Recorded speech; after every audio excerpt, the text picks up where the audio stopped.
beauty in the moment a human meets a machine, not as master and instrument, but as two forces discovering each other for the first time. Quiet conversation between breath and steel, intention and atmosphere, will and weather. In that meeting, potential awakens. In the pilot, in the aircraft, in the sky itself. Discipline deepens into devotion. Craft becomes artistry. And control dissolves into forces far older than us. An airframe is more than a tool. It is a living system, shaped by physics, guided by mind, and animated by spirit. Together, man and machine enter a shared rhythm. Thousands of forces moving as one, coordinated by a single human will. Flight becomes more than technique. It is mastery in motion.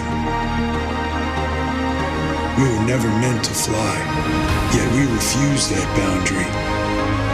We chose imagination over limitation, curiosity over fear, and creation over constraint.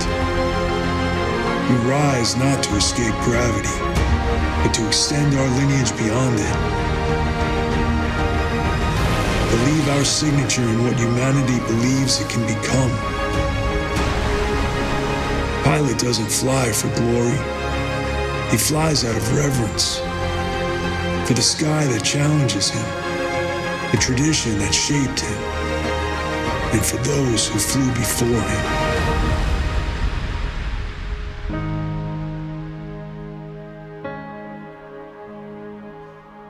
Our legacy is not what we leave behind, but what we lift forward on every wing, in every cockpit, and with every pilot who dares to take flight.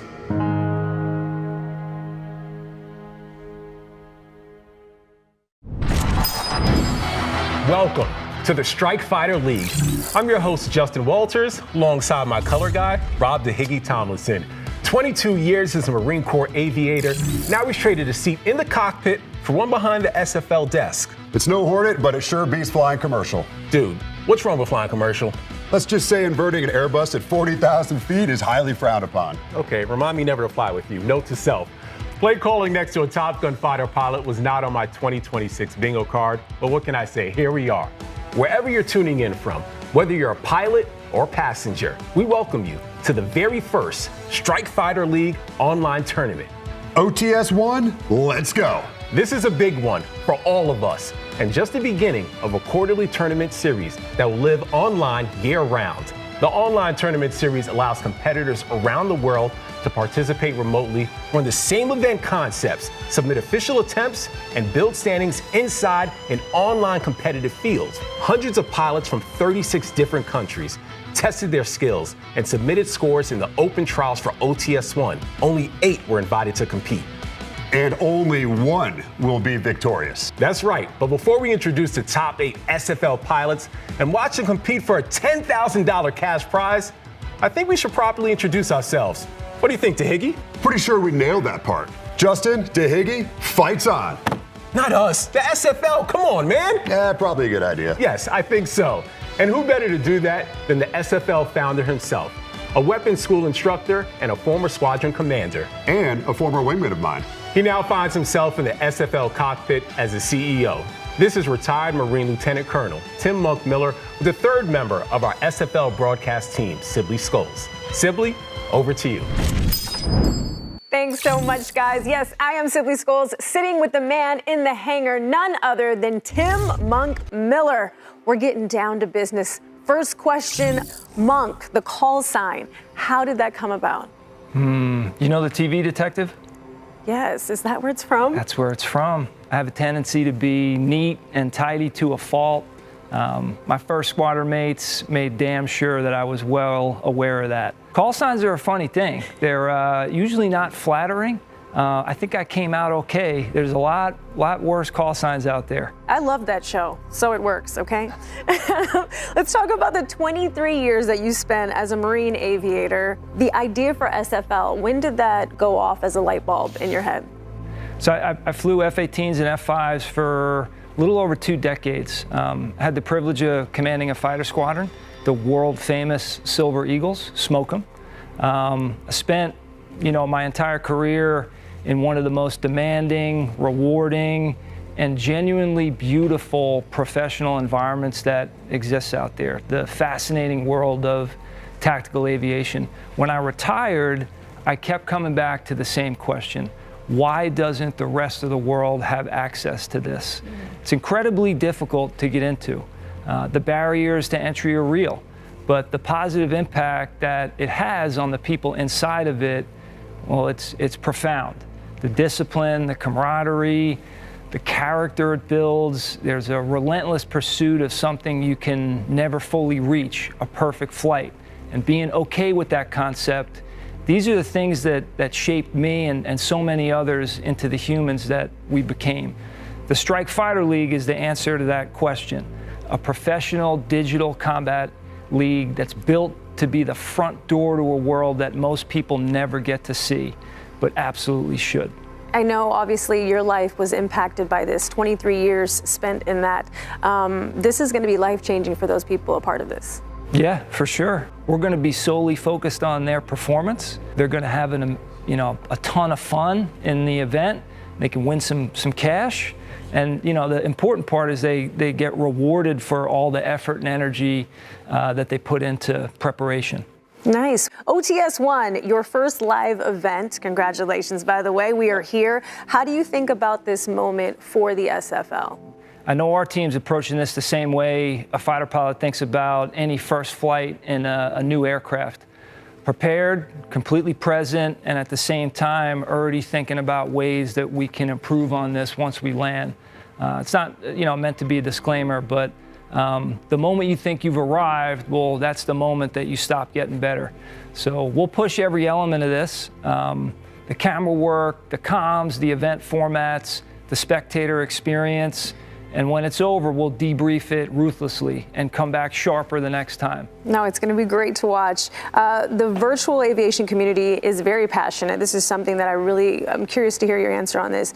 They're passionate and frankly pretty protective of what I would call their baby, sure. Right? How do you make sure that you approach that with care, but also, give it the life it needs? Absolutely. I mean, we come in with complete respect. The communities that are built already out there, the server authorities, the campaign makers, the environment builders, and these artistic content creators, some of which we're going to show off today front and center with 2 world premiere short films. They've been building this stuff, this ecosystem for decades, long before the SFL existed. What drives us is a genuine desire to take the passion and craft that already lives inside of this world and make it more visible to an audience, a global audience that doesn't really know that it exists even. Right. We want it to be seen, and the SFL hopes to be a catalyst that makes that happen. We're new here, we know that, and we show up with humility and a deep admiration for this community that's already been built. It's going to be a beautiful thing to witness.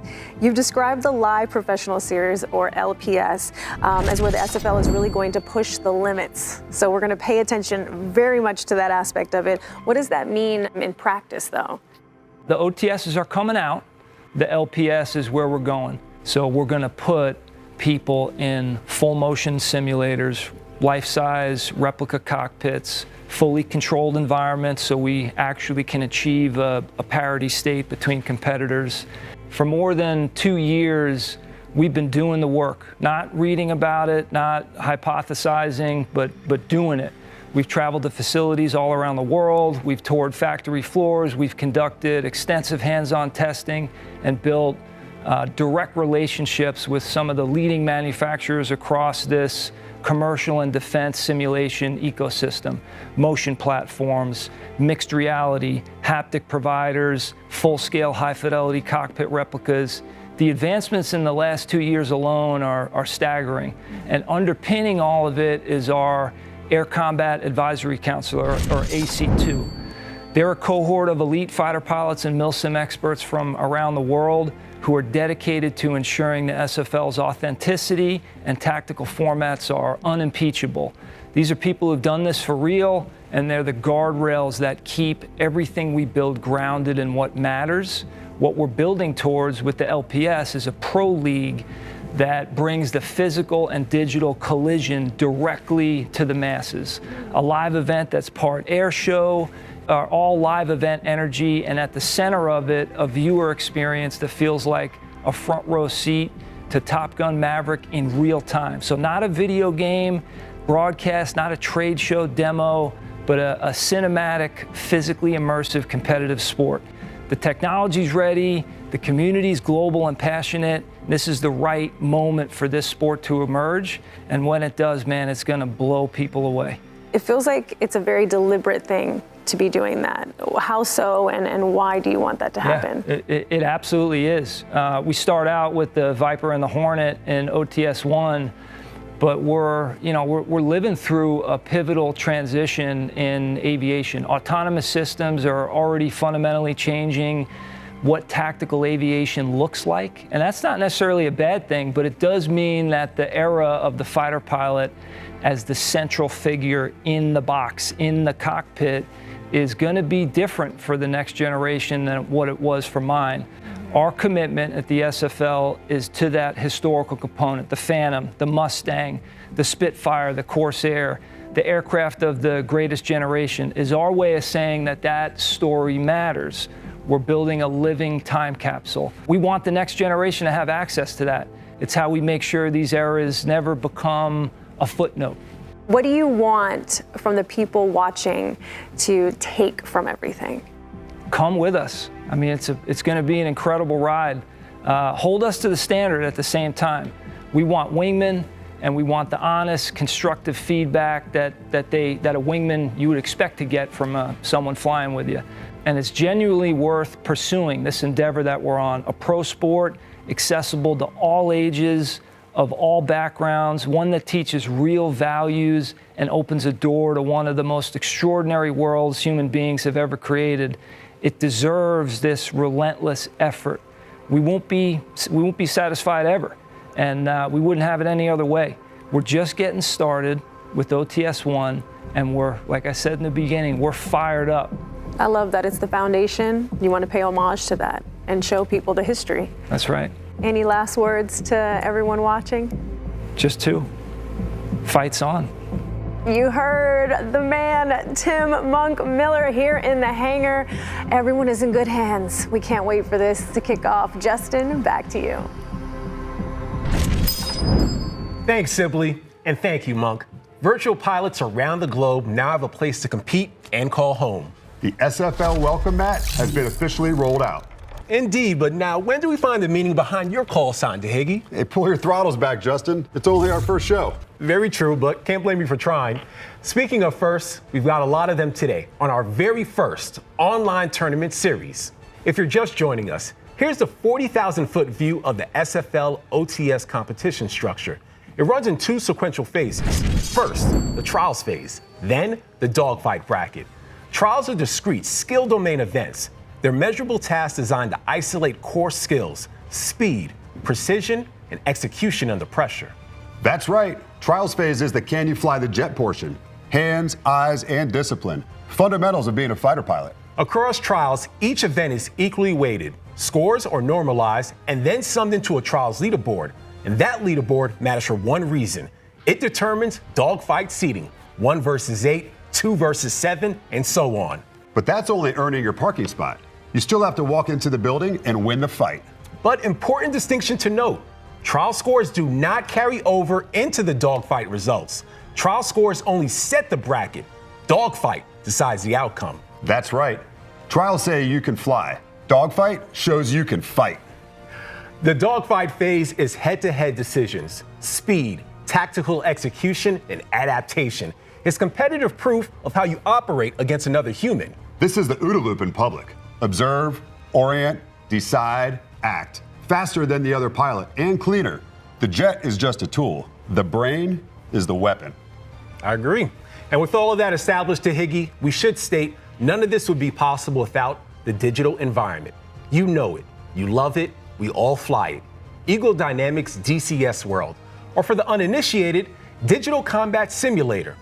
What do you think of DCS so far, Higgy? Have you gotten in there to mess around yet? Well, it's funny you should bring it up. I actually just installed a rig in my master bedroom. My wife's pissed, but that's compromise, right? Okay, sweet. What does she get out of the deal, though? Champagne brunches twice a month. Ah, Bellini's mimosas? That doesn't sound bad at all. It's usually not, unless you're seated by the DJ booth. Man, I'd rather have an F-18 blow out my eardrums at Mach 2 than have to listen to Cardi B while eating my eggs Benny. Love DCS, that was a question, right? No, that Huge wasn't fan. the question. Huge fan. Clearly you're a huge fan. Let's get back on track. All right. We're lucky to have Monk catch up with DCS senior producer, Mr. Matt Wags Wagner, in anticipation of OTS-1. Here's a piece from the full interview, which can be viewed on the SFL website. Let's have a listen. DCS has phenomenal reputation for an insanely committed community, like very, very detail oriented. Super passionate. So much passion.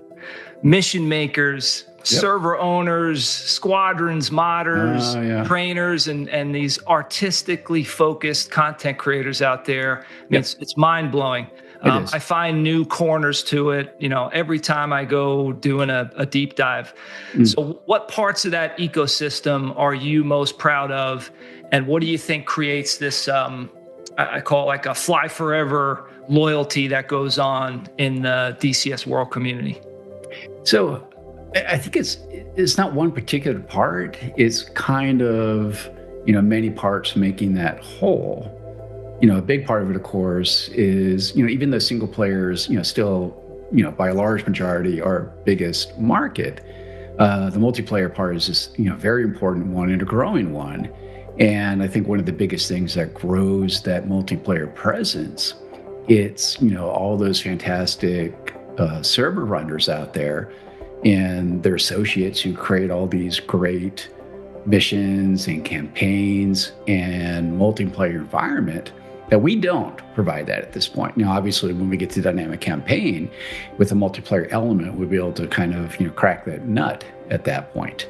But right now, I think one of the biggest things that just almost eye-watering is the amount of effort and time, professionalism and quality that a lot of these servers and the guys who, put these elements together to make these happen, what they've been able to accomplish in the scripting. Geez, don't even get me started on that. The more I get involved in understanding the ecosystem, there's so many parallels to, what formed me. So some of that is why I'm asking this question. Has it led to kind of shaping you as a human in any way? How has that love of aviation kind of worked to help you engage with the community? Like a lot of our customers, even from a young age, just wanted to be a fighter pilot when they grew up. Unfortunately for me, I had a injury in high school that kind of closed that avenue off for me, which is then why I went down the route of being an intelligence analyst, analyzing foreign aircraft, but always loved the subject matter, while at the same time grew up playing PC flight sims. And one of the biggest ones I really got into was Flanker 1.5 back in the mid-1990s, I guess it was, geez. And one of the funnest things about that was we had basically a tournament board, a dogfight board and BVR board, where you compete with, other Flanker 1.5 pilots out there. And we have leaderboards, and you could challenge another person and move up and down on the board, and really instill the passion in me in online multiplayer flight sims. Right. And given where we are right now of seeing basically, A to Z, it's pretty remarkable, how far it's really come. Yeah, I keyed in on that leaderboard concept that you just threw out there. Competition is, it's a way to measure the effort and energy you put into something. When we talk about the SFL events, Wags, what do you think of our events and the way that they're structured? And then how are they either unique or similar to some of the expressions and types of broadcast formats that have existed to date? Well, I guess that's the big thing, is that, at least that I have seen, there's really nothing like it. Yeah, most of the online tournaments I've seen have been kind of one of two flavors. Either like essentially an obstacle time course, or much more common, just offensive BFM fight setups. to the death. Fight to the death. This is much more unique in that you're essentially going through a trial period, proving your mettle, of basically airmanship, how accurate you can fly, how accurate you can shoot. Yep. And then based on that, taking the best of the best, and only them, putting them up into 3 different types of BFM, the 2 different perches and a high aspect, and seeing how that all kind of fleshes out in the end. So I think it's very unique, and I think it will appeal to a broader audience than maybe a lot of these other type of tournaments do. Yeah, fantastic. Exciting things to come, and there are many here at the SFL. One of the most meaningful aspects of fighter aviation and a large part of the SFL vision is looking backwards, honoring the past and those who flew the skies before us. Through a combination of talented content creators and cinematic storytelling, the SFL plans to bring back to life the heroes of yesterday. And for the hardcore DCS fans, you already know what's coming. Justin said there would be a lot of firsts today, and we have yet another one. Ladies and gentlemen, a world premiere cinematic experience and an introduction to a creator who needs none. One of the top directors in the DCS universe. You may know him from such short films as Bulldogs and The Right Stuff, or from his 2021 banger, The Ghost, which reached over 7 million views on YouTube. All the way from France, this is JP Fair with Ambush.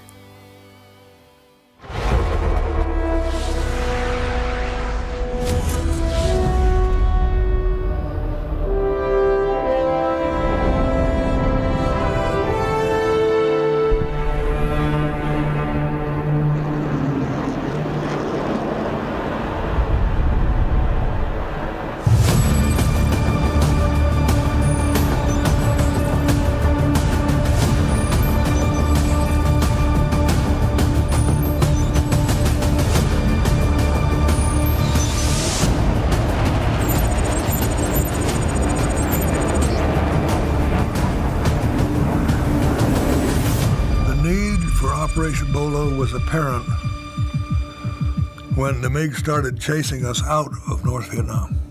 They were getting bolder and bolder. It occurred to me that it might be fun to do something about that. You good back there? All good, Robin. 32 miles to target. Overcast working for us. The goal of Operation Bolo was very simple. We in F-4s would try to emulate a 105 raid to lure up the MiGs. To lure them up, engage them, teach them a little bit of a lesson, and laugh, go home. Call the MiGs out the second they punch up through that deck. Roger. Let's see if they bite. Wolfpack, execute. Clean them up, green them up, start the jamming. The undercast was a great good fortune. Naturally, we worried about it because you can't see the SAMs coming at you, but it wasn't a SAM day.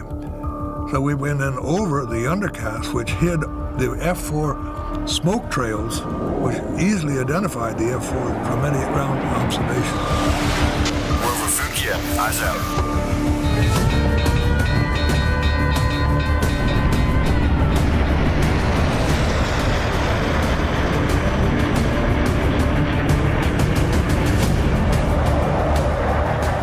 Passed the target for a couple of minutes, did a 180 and came back. Forward, Rambler. Flight turning back towards you. Cancel missiles free. Robin, forward flight's already inbound. 11 o'clock high. Old 1, 4-2. Tell me what's this been. 7 o'clock low. Just hopped out of the clouds. The MiGs came up through the undercast. They realized we were not thuds. And the lead called out, "These are not floods, they're phantoms. What shall we do?" Mass confusion. The MiG pilots, to their credit, were very aggressive. And it was a great opportunity for us to test our skills. Big 4 o'clock level. I see him. I broke. I could see that he wasn't tracking. I saw another MiG. Tally 1, 11 o'clock.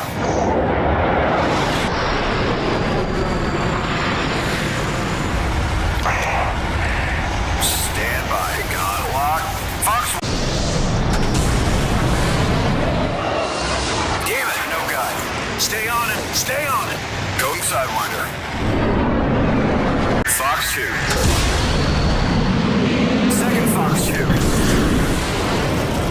Oh, come on.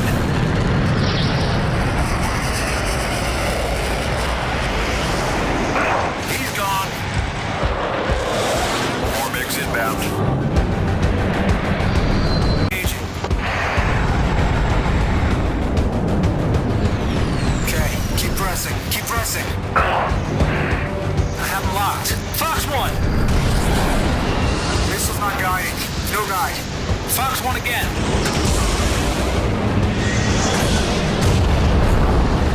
Splash! Hold 3. Make 21 on my 6. He's closing fast. He's going 5.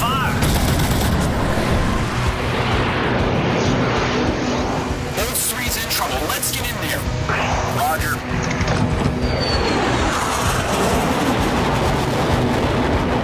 Hold 3. Hang on. I'm coming. I'm coming. Cali 1. I can't shake him. Almost there. Get tone and take the shot. Good tone. Good tone. Box 2. Good hit. Good hit. Element save. You owe me a beer.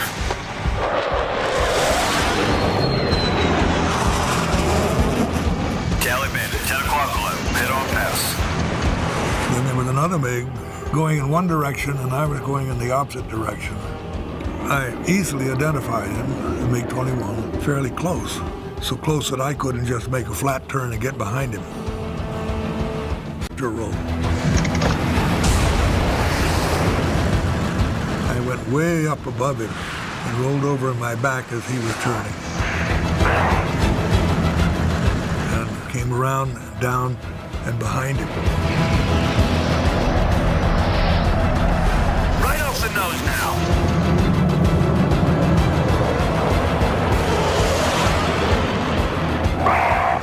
I've got good tone. Fox 2, Fox 2.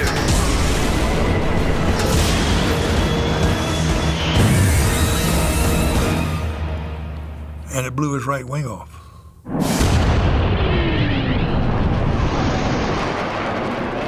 He tumbled forward and went down through the clouds.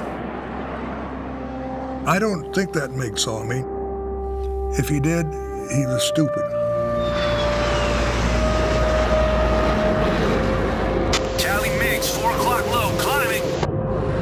Hold sewer, 1 tank, solo feed.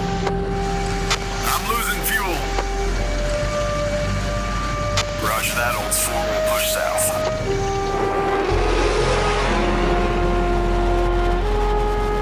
Coming out on your left side. I had plenty of fuel. I could have stayed there, but I wanted to get him home. Old 4 heading 210 at 18,000. Visual 210 at 18,000. Thanks, Robin. We got 7 MiGs in Bolo. The one I got was my 14th air-to-air victory. It kind of put a damper on the MiG activities for quite a while. But the main thing I think that Bolo did was it was exhilarating for all fighter pilots that we finally got to do something. Operation Bolo was good for the entire fighter force, boosted morale. Everybody's.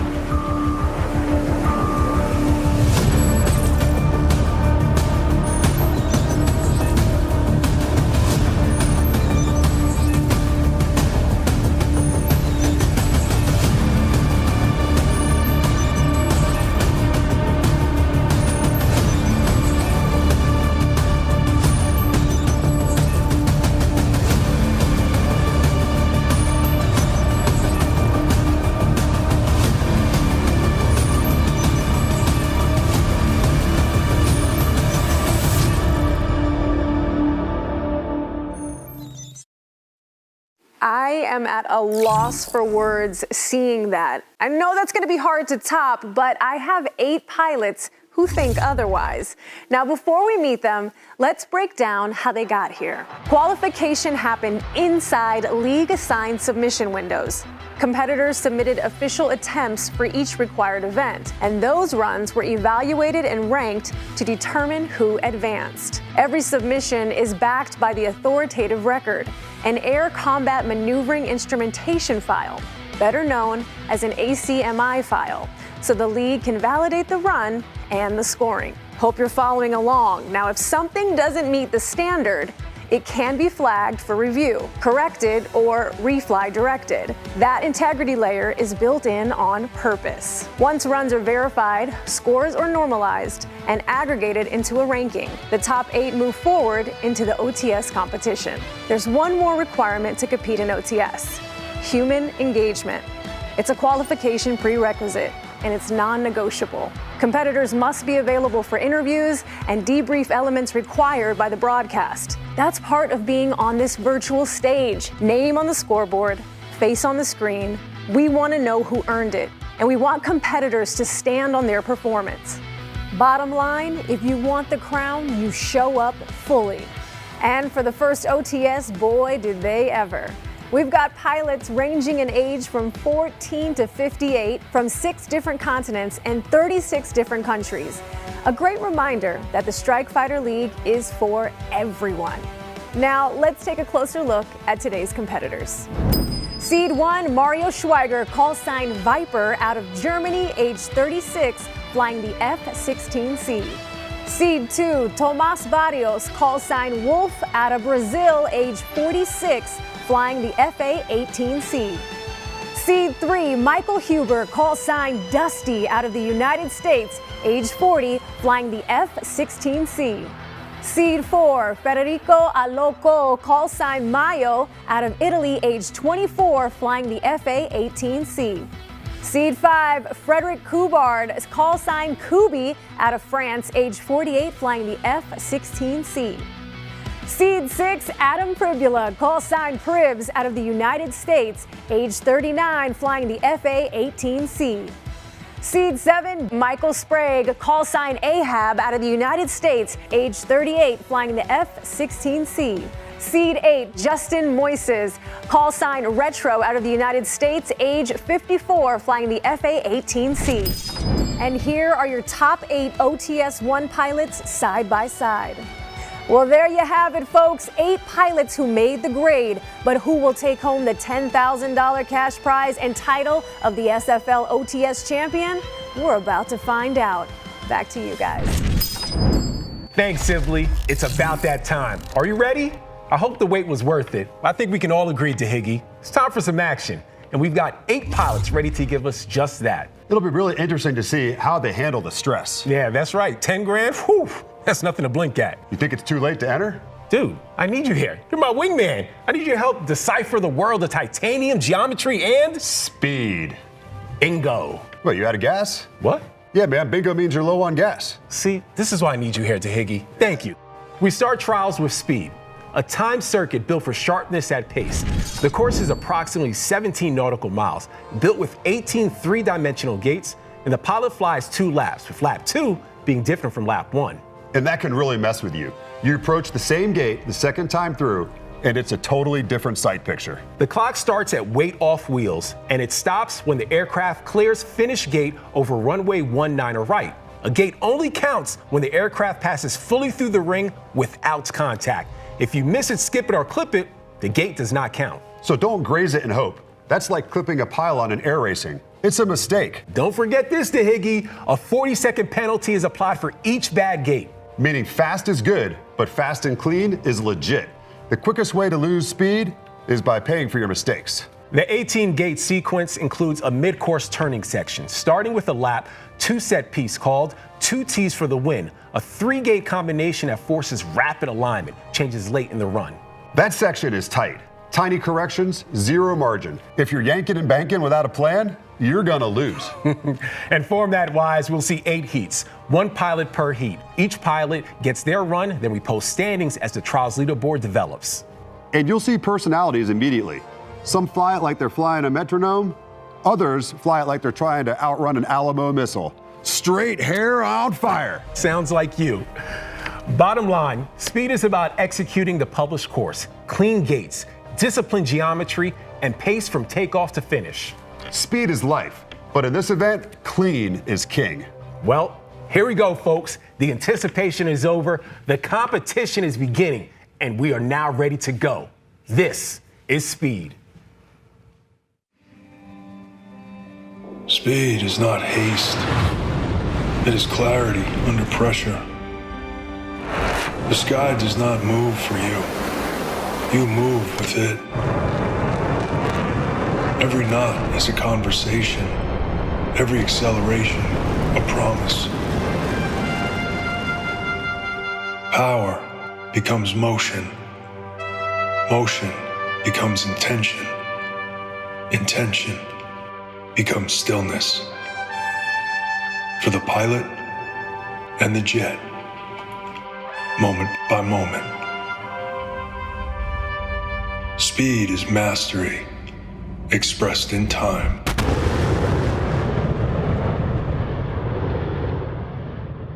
Action ready for you, but let's remind you of the competitors. The number 1 overall seed is Wolf, representing Germany. Number 2 seed is Wolf. Number 1 seed is Viper. Number 2 overall seed is Wolf, followed by Dusty, the 3 seed representing US. 4 seed, Mayo from Italy. Couby in at 5. 6 is Pribs. Ahab, you just heard about him, at 7. And then Retro, who got bumped up from an alternate, is seed number 8. One important reminder as we continue to go throughout today. The call sign classic you hear is the Strike Fighter League's competition control voice. You hear this throughout the competition. He is the authority responsible for making sure that this competition is going to be in control for real time. You will be hearing his voice throughout, whether it be through some of these competitions. So all of that is in order, right? So for the very first time, let's hear from Classic. Over to you.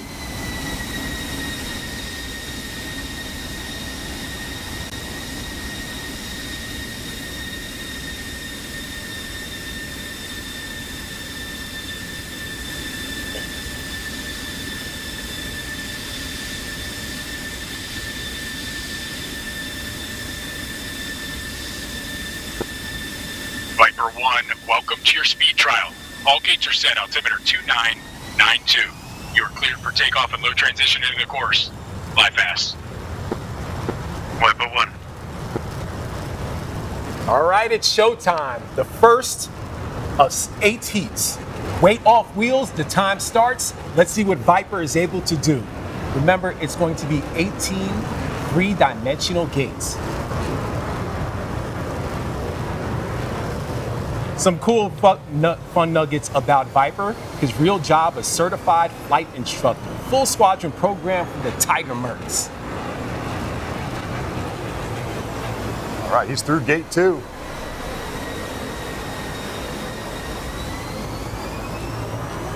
If you miss a gate, skip a gate, or clip it, that is going to be a 40-second penalty.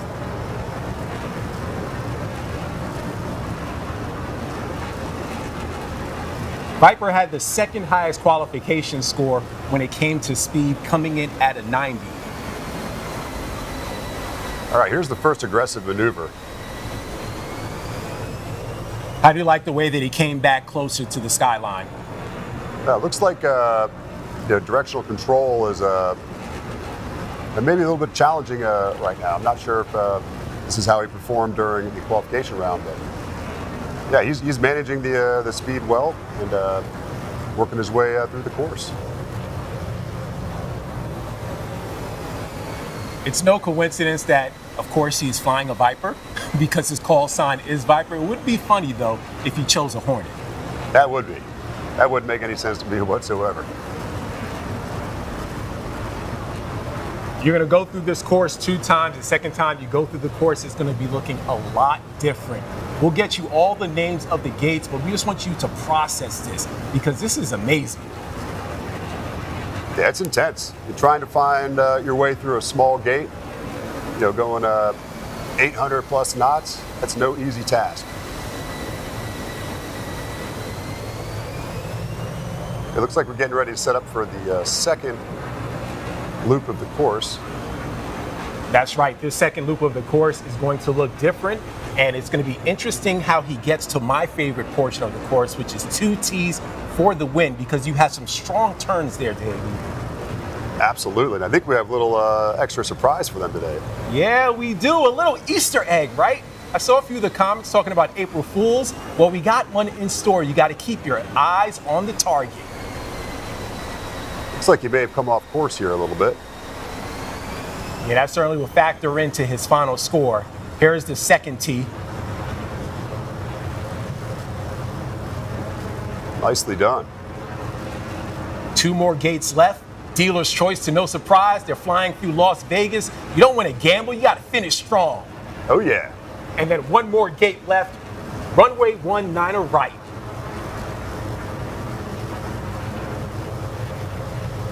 And that is the first of 8 heats that is in the books. Viper is complete. It was a good finish by Viper. What were your takeaways on how he handled at least the first half of the course? I think initially, getting onto Las Vegas Boulevard there, he struggled a little bit with his directional control.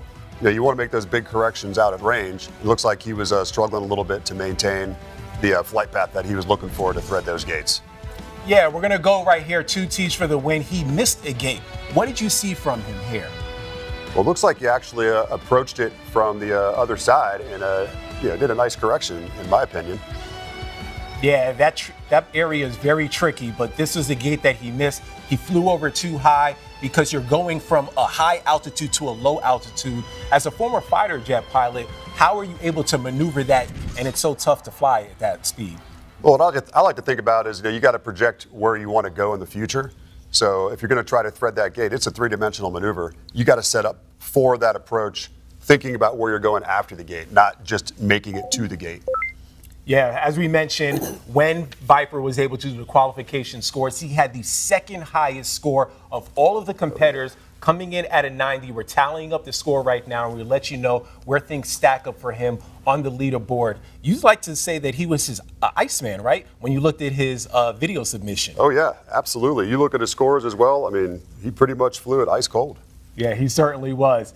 Viper is the top seed as we're going through. Next up is going to be Wolf. And it is interesting to see how Wolf will be able to handle this. A lot of these guys have logged hours and hours in the DCS. So let's take a look at where the score ranks.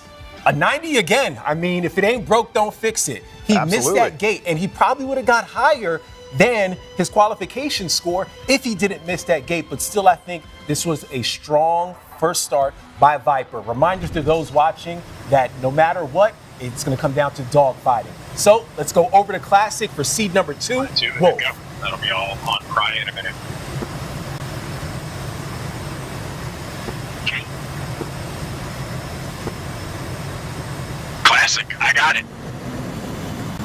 Hornet 2, take your position on the runway.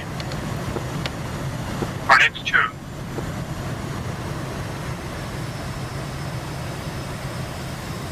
All right, we're seeing a different aircraft on this course. Wolf's flying the F-18 Hornet. He is. Wolf is also a private pilot, a 27-year vet in the DCS world. He's been doing DCS since 1999. Do you remember what you were doing back then? I cannot remember what I was doing back then. That's a long time living in the DCS world. After looking at Wolf's video submission, his motto is "Let's fly high." He's going to have an opportunity to do that with several Hornet 2, gates. welcome to your speed trial. All gates are set. Altimeter's 2992. You are cleared for takeoff and low transition into the course. Fly fast. Here we go. Time starts, weight off wheels. Some context for the qualification trials for Thomas Barrios. He got an 87. He's been crown champion before, but can he add another feather in his cap? $10,000 that are on the line. He's going to go through the same exact course that we saw from Viper. How is he going to be able to manage it? Remember, you do not want to miss any gates. Here's gate 1, fabulous Las Vegas. Through that with ease. Inverted early. Here we go. Gate number 4, Celuriti is going to be the first straightaway here on the strip. Ooh, that was tight. Uh-oh. See, he's got Uh-oh. Yeah, looks like Wolf is having some issues here. He missed a few gates. We're going to see how that factors into his cumulative score. All right, he's wrapping around. It's a hard turn left. This is brake left. Brake left, low and offset, about 200 feet off the ground.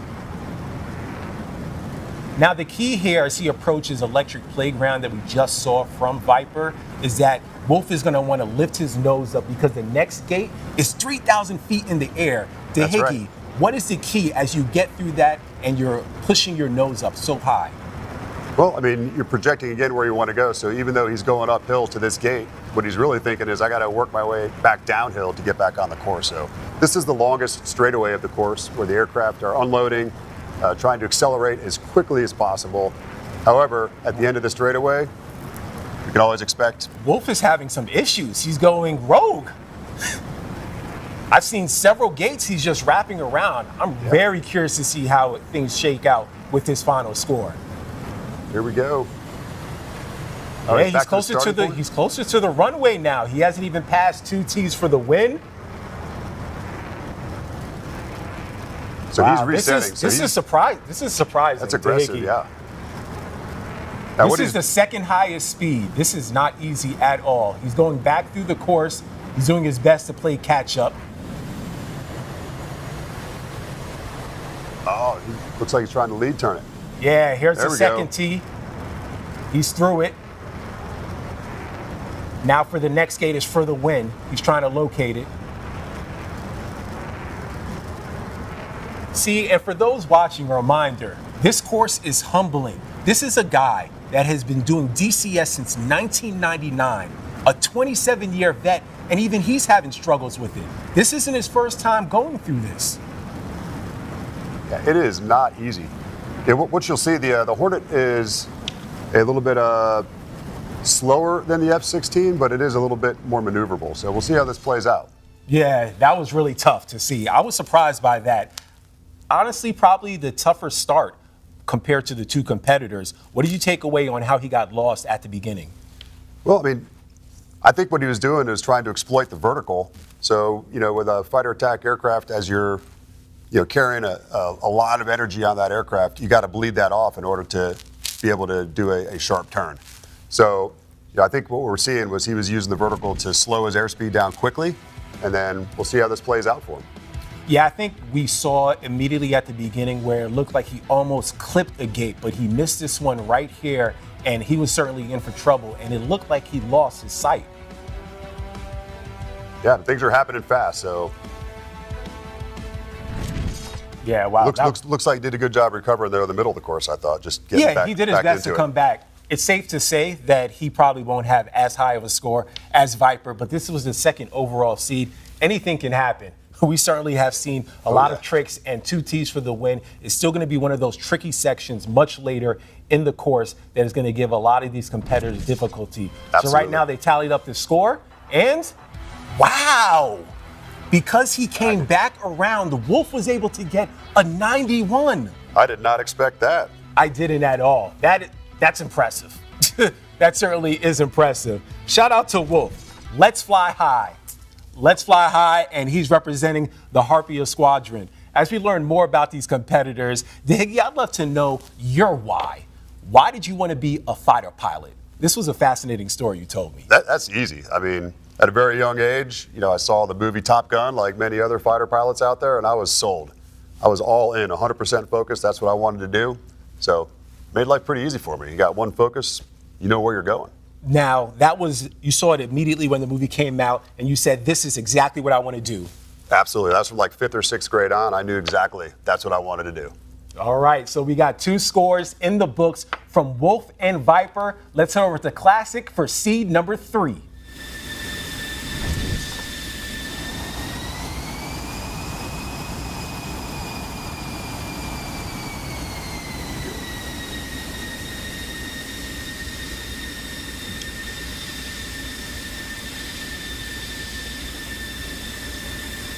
We have Dusty that is up, our first U.S. competitor. I saw some comments for Dusty for those on the live stream.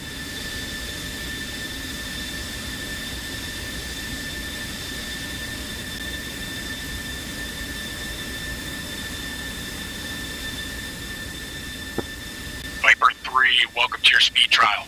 All gates are set. Altimeter 2992. You are clear for takeoff and low transition into the course. Fly fast. Viper 3 copies.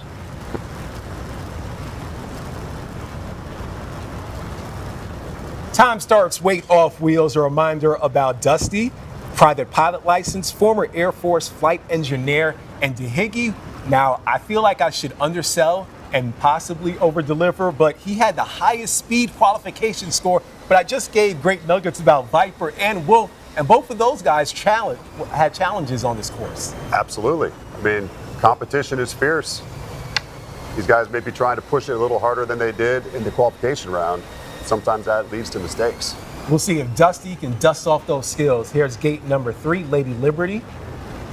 So far, it looks like he's off to a pretty solid start. This is the first straightaway through gate number 4 with ease. Here's 5, and then, he missed gate number 6.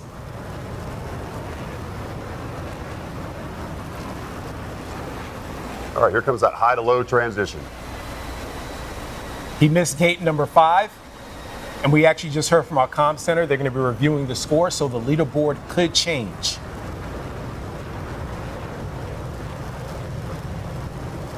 This guy, Dusty, has no leagues, no squadron. It's simplicity. He's just about his business. I'm pretty impressed with his flying skills so far. It looks like he's running it much cleaner than the previous 2 competitors. I would agree. All right, make sure you lift up that nose. It's time for rush hour.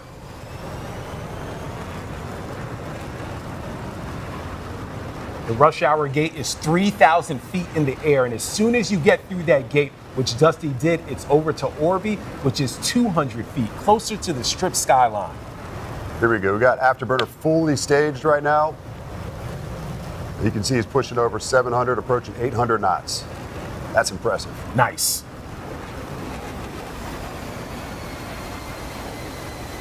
Yeah, I'm sure all the folks in Las Vegas right now are not happy about all their windows getting blown out. Now, could you imagine if you were able to fly across the skyline in a fighter jet? That would be a wicked experience. You know, we talk about this a lot in the squadrons. You can always do anything once, but this would be definitely one of those things that would be legit. This is going to be the second time through the course for Dusty. Is going to look totally different. Coming up, 2 T's for the win. How will he be able to handle this? Got a lead turn it. All right. Ooh, looks like he's got it. Nice job by Dusty.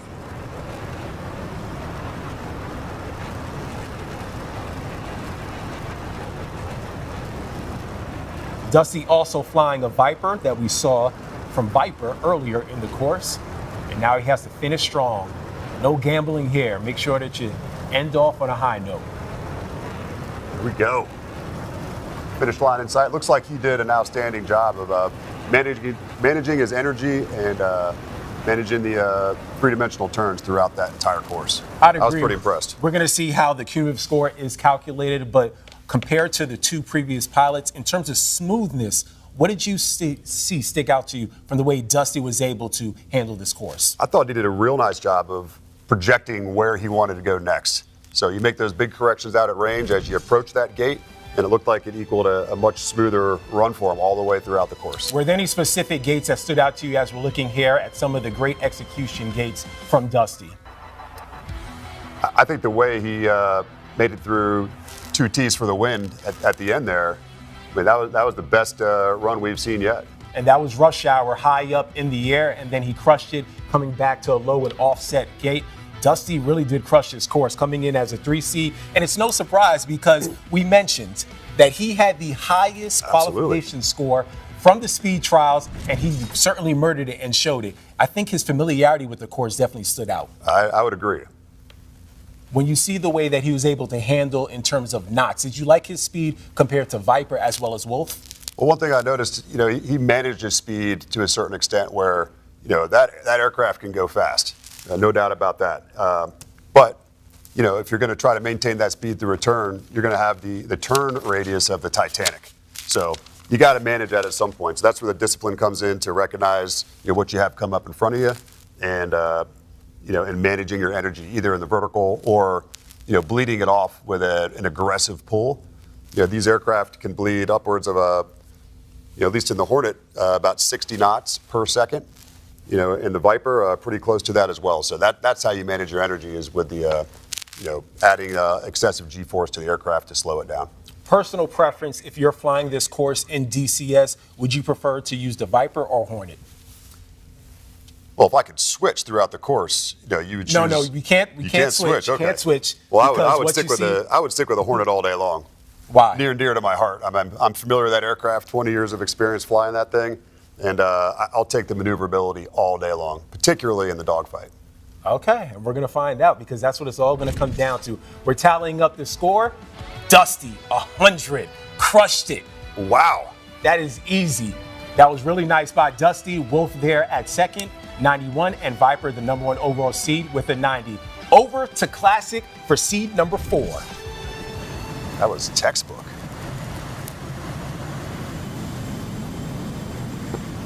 Classic, I got it. Hornet 4, take your position on the runway.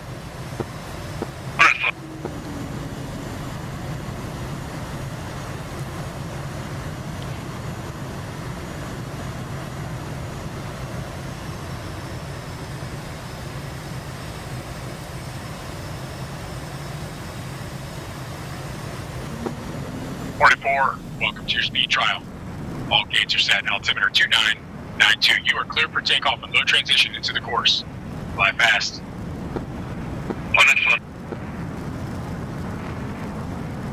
Mayo is our youngest competitor in the field, 24 years old. Now, you told me, DeHiggy, you didn't know what you were doing in '99. Do you remember what you were doing as a 24-year-old? And I was just in the early stages of flight school. The early stages. And here we have a kid that's been crushing it in DCS since he was in his teens. Mayo, representing Italy through gate 1 with ease. Next up is the wave. And as soon as he goes through that, it's back to gate 3, Lady Liberty. Looks like a pretty good, strong start. What are you seeing from Mayo in terms of knots? I would agree. Right now, he's upwards of 640 knots. Some more nuggets about Mayo. His highest score in the qualification trials actually came in precision. And you told me that this is an important thing to keep in mind, because precision really is going to survey the complete pilot. And you like that about him. I do. I think, when it comes to precision, which we'll see, the following rounds here, it's a higher task loading than this. So, to me, that tells him he can think and manage all the administrative things going on in the cockpit and aggressively maneuver the airplane. So I think he's going to be a fierce competitor. Yeah, he's been crushing it so far in the competition so far. Right now, he's much higher up. He has to make sure that he goes inverted and then back closer to the course. Mayo, the youngest competitor in the field. I saw a lot of comments on the live stream for those in Italy.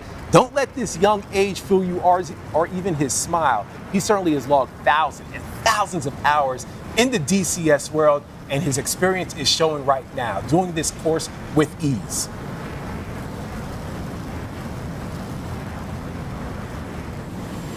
All right, the real challenge, though, as we've seen from all of these competitors, DeHiggy, is how is he going to handle 2 T's for the win? We have a little Easter egg here for these competitors. They have to make sure to keep their eyes on the target for that second gate. Absolutely. I think he's flying the preferred aircraft for this 2 T's for the win maneuver at the end here. Yeah, and that preferred aircraft is a Hornet, something you said that you prefer. Absolutely. Here's the second T. Oh, nicely done. And he's using a little bit of the vertical to bleed some energy to come back around to the win gate. So for those watching, DeHiggy, what you just saw from his aircraft and how it had it inverted and then switched to the side, what are the advantages of doing that in this course, specifically through those gates? It allows him to keep a tighter profile as he runs down range. So if you maneuver into the vertical, you're going to bleed your energy, and that allows you to turn the aircraft sharper. I think a very strong course by Mayo. He was able to do this. Hey, yeah, you see how he flipped? Victory roll. He definitely did that. A little swag. I like that from you, Mayo, 24 years old. Let's speak about some of the strengths so far from his run. What stood out to you about how Mayo handled the speed course? I just like to say he's got a steady hand. You didn't see back and forth trying to fish for the gate. Yeah, he was projecting his flight path all the while, lead turning through gates to set up for the next gate. I thought he did a really nice job. Yeah, that was a great replay here as we're seeing him here. And then he punches through the finish gate and added a little bit of flair to it. He's letting people know, hey, I came here to win, as he's going to turn his aircraft inverted, little swaggy move. Little victory roll. I like that. I like that. Would you have done that through the finish gate? Oh, absolutely. Just to let, it's like sending a message, right? That's the first of many. So we're halfway through speed right now. We have 4 great runs by the competitors. I'm honestly a little bit surprised because it feels like as we're going along that the competitors have gotten better compared to the seeding, because we saw Viper and Dusty have different type of issues with their certain trials. Yeah, it could be they're carrying too much speed. I mean, plenty of factors, could be, plenty of reasons why they could go off course. I mean, I just thought they were carrying a little bit too much speed throughout that course. Yeah, I'm looking forward to seeing how the score is calculated, and we'll see where Mayo stacks up when it compares to Viper, Wolf, as well as Dusty. But 4 great runs so far. There's a lot more to go. This is the first ever OTS. We've seen so many countries represented as well as continents, and we have a lot more in store. Remember, the same order that we see right now through the speed is going to be the same exact order we see through precision. Right now, Dusty still stacks up as the best score through speed, and you have Mayo coming in at a 90, tied with Viper. So a good start so far for all 4 of these competitors. Now we're on to seed number 5, which is Couby, over to Classic.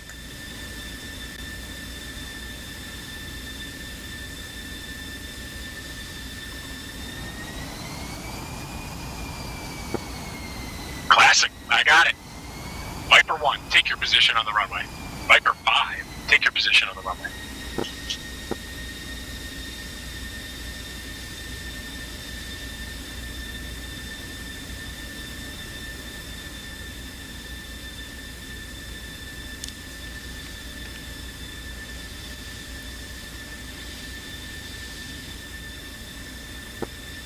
Viper 5, welcome to your speed trial. All gates are set. Altimeter 2992. You are clear for takeoff and low transition into the course. Fly fast. Viper 5. All right, seed number 5, Frederick Coubard. Served 27 years in the French Air Force. His motto to Higgy is always keep calm and precise. Hey, I agree with that all day long. It certainly will be helpful. He's worked on flight simulators and tactical training. This guy is no spring chicken. Here is gate number 1, fabulous Las Vegas. Every competitor certainly has had ease with that one. Gate number 2 is the Wave, which is a little bit higher up, and now he's going to come back down closer to the strip center line. The first straightaway is coming up for Couby. So far, solid start. Couby's doing this with ease. Skypod skid, 1,000 feet in the air. This is an aggressive turn, 460 meter radius turn. What does that mean to Higgy? That's the radius of the turn is basically from the center of the circle to your flight path as you're scribing through the sky. Couby flew through the wrong gate 14, so he will be penalized for that. Remember, if you skip, miss, or clip a gate, it is going to be a 40-second penalty. But one thing we've seen from all of these competitors so far is everyone has had a score of 90 or higher. Even Mayo from the last one, because his qualification score to Higgy, if you remember, was 76. I think that has to be encouraging from all these competitors. They spent the time and they've improved since their qualification. Yeah, Mayo had a huge improvement. That was impressive to see. Yeah, what we're seeing from the scoreboard so far is preliminary. We'll make sure that we get the real-time updates for you, but let's focus on how Couby is handling his speed trial so far.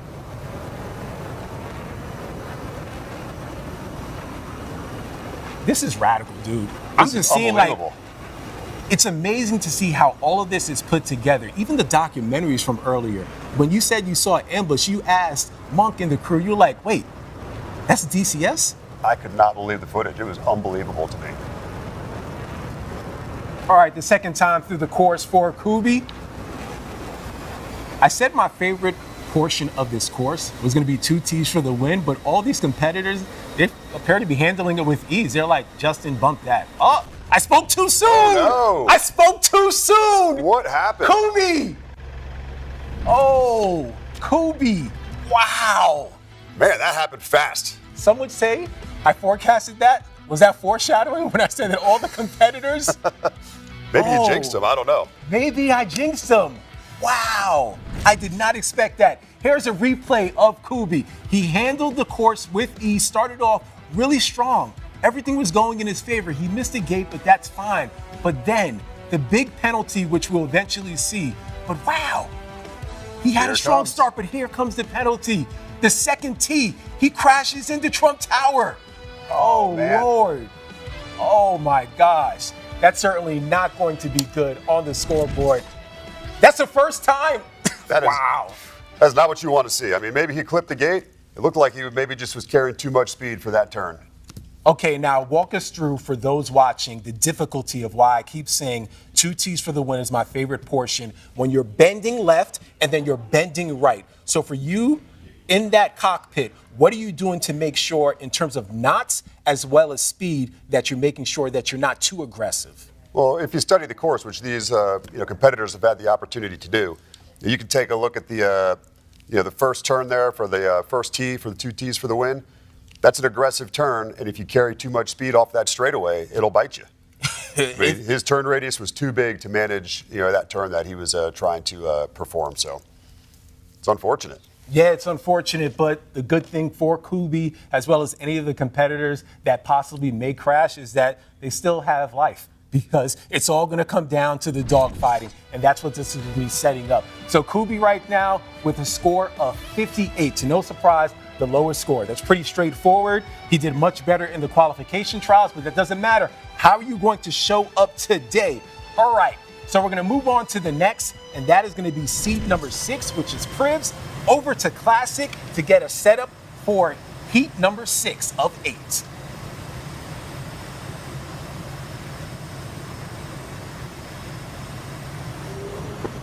Classic, I got it. Hornet 6, take your position on the runway. Hornet 6.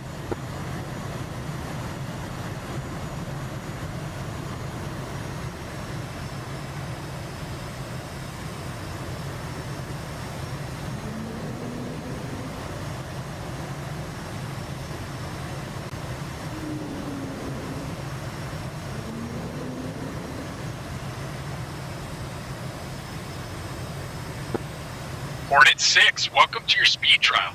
All gates are set, altimeter 2992. You are clear for takeoff and low transition into the course. Fly fast. Hornet.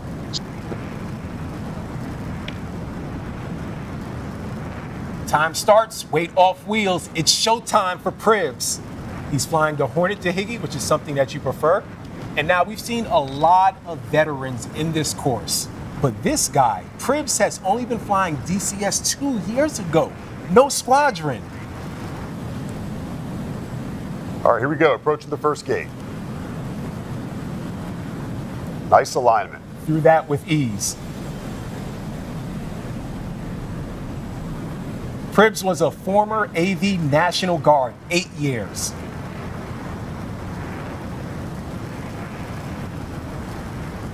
This is one of the first straightaways here on the course. Nice, through that. He's also flying with a very steady hand, like we saw previously. Through Skypod skid. Now you have to go low and offset. So for those watching, he went from 1,000 feet all the way to 200 feet. He's braking left. To no surprise, that is the name of the gate. Brake left. Nice. This entire course is 17 nautical miles. You're gonna have 18 three-dimensional gates. So far, we've only had one competitor not finish the course. Do not get too aggressive. Now all the way up to rush hour. This is gate number 9, 3,000 feet in the air. Oh, look at that view, Dahigi. Oh, that's amazing. All right, Dahigi, so you saw he went inverted and immediately switched his plane back to the regular. Why? Yeah, it's much easier for us to pull G's inverted to get the nose authority back down to start working downhill. So You know, if he were to stay wings level and just push the stick forward, that'd be very uncomfortable to do. Noted, I've never been in a cockpit before, so I wouldn't know. That's what I'm here for. I mean, you told me about bingo already. Oh, whoa, be careful, be careful. Whoa, I think we're gonna have to see that one on a replay possibly. I think he's just widening his flight path to manage the speed for this turn. Yeah. It looks like, Woo! not sure if he just missed a gate there. Yeah, we're getting a little dicey here. Push it up. Here comes the 2 T's for a win.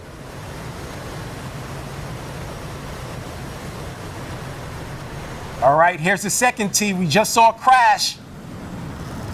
Pribs able to handle it. Nice job by Pribs. We're not finished yet. No, we're not. We're not done yet. That's gonna be. Got to go through the wind. That's a tough angle. Let's see if he can make this happen. Oh, he did it. He did.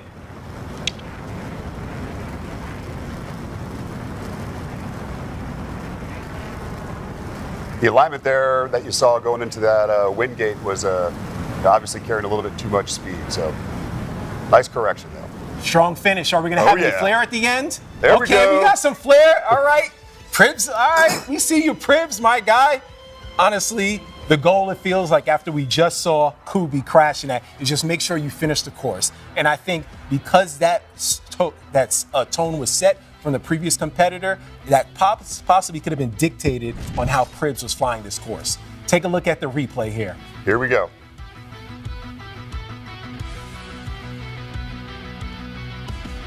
Yeah, this is a high gate right here. Look at that wicked view. This is when I was asking you about the key on why it's important to go from inverted to regular and then finishing here. Yeah, see, got a little shaky. We almost had a crash. We almost had back-to-back. That'd have been no bueno. But good job by Pribs to make sure that he stayed composed and he was able to handle it. I'll be curious to see how his score turns out.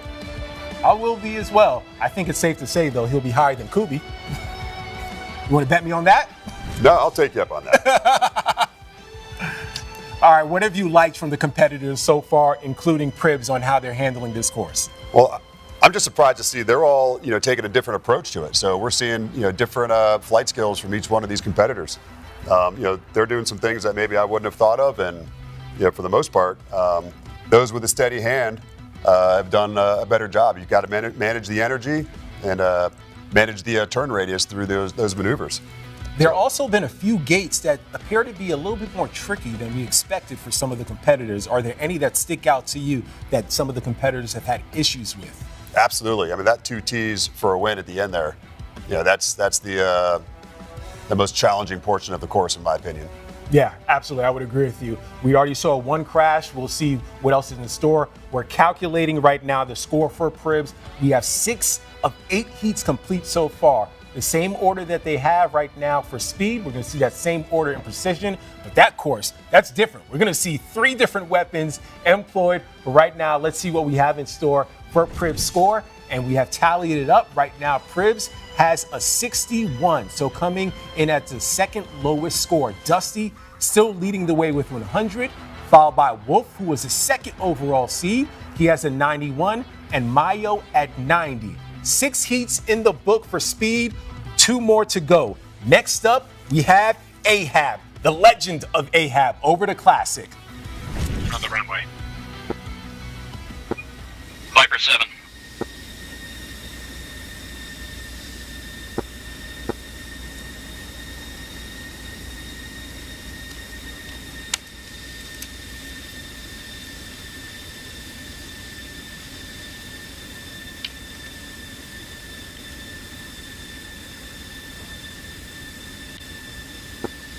Viper 7, welcome to your speed trial.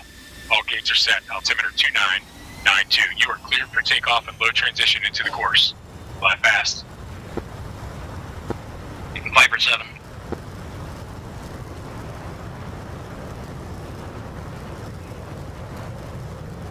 All right, Ahab. We know the community of Ahab continues to grow. The high alpha hooligans are in the building. Ahab, representing the U.S., sitting in a red chair. He helped Noah build an ark. and he's done a lot of other great things like beat Chuck Norris. Let's see how he handles this field. Here's gate number 2. Rest in peace to Chuck Norris, a GOAT. Through Absolutely. gate 3. All right. Ahab showing some swag. Oh, yeah. Ooh. Next up, Skypod skid 1,000 feet in the air, and then brake left, low and offset.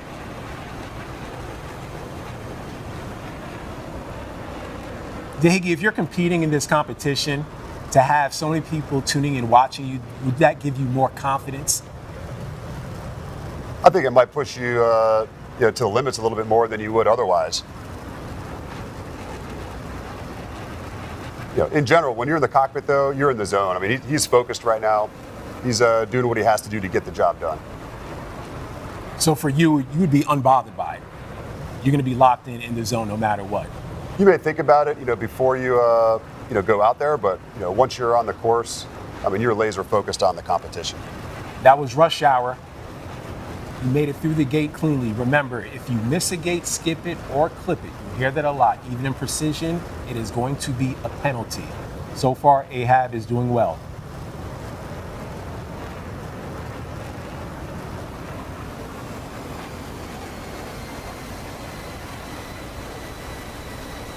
All right, we're going to see Ahab now go through the course a second time. These gates are going to look completely different.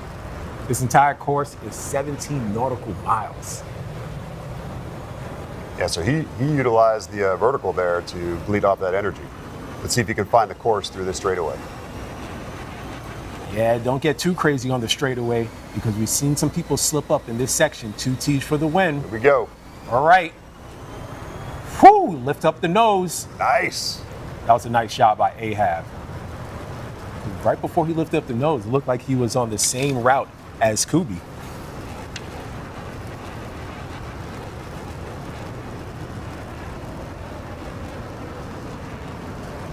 So you can finish strong here.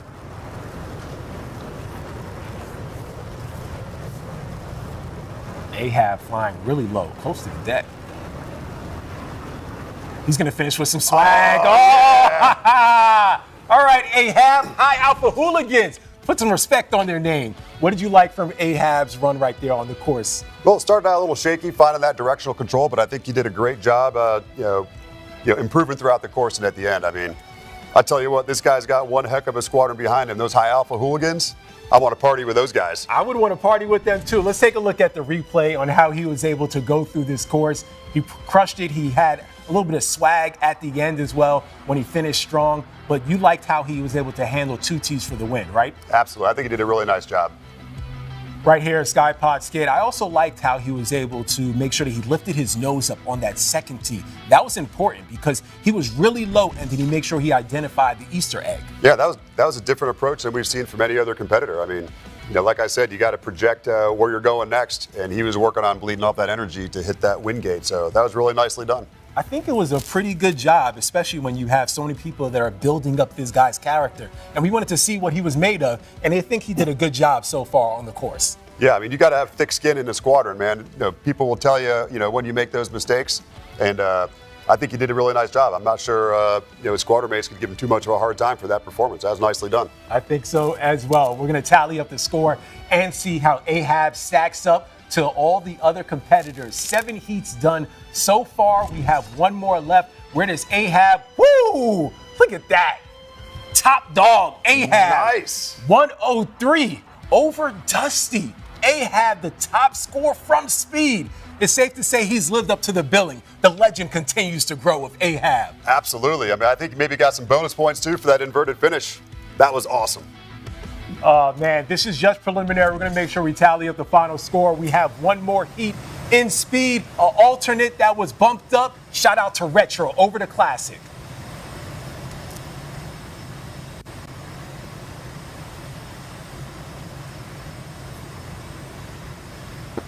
Classic, I got it. 4 to 8. Take your position on the runway.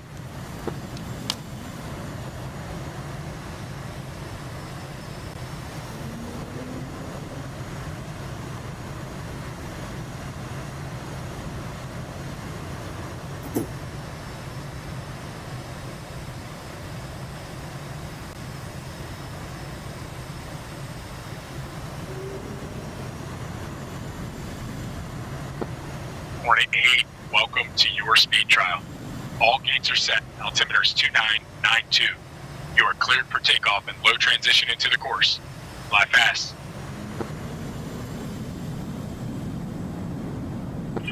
Retro.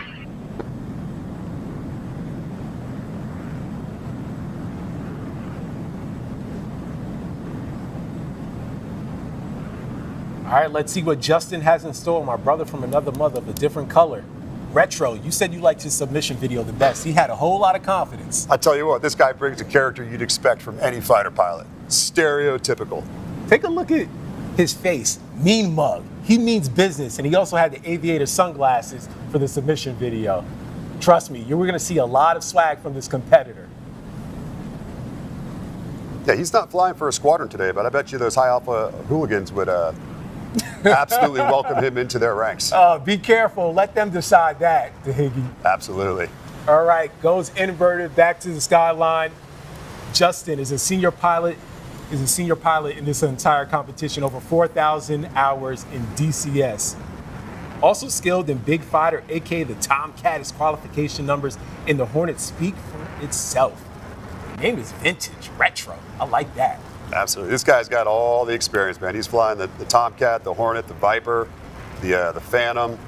We just saw a mistake as he went through gate number 14. We've seen that a few times on this course. What he just went through was Skypod skid. No error there. And he's now going to come to brake left. How do you think he's handling this turn on brake left to Higgy? So far, it looks like he's setting up well for the next run here. Yeah, nicely done. All right, next up is Electric Playground. As soon as he comes through this gate, he has to lift that nose up immediately because he's going way up in the air. Yeah, he was carrying 600 knots into that, so he's bleeding down some of that energy to get realigned here, but here's the biggest straightaway of the course. He's going to unload and get those knots back. 3,000 feet in the air. How high up is that? Is that normal for you guys? 3,000 feet? Absolutely, yeah. Next up is Orby, way closer to the ground.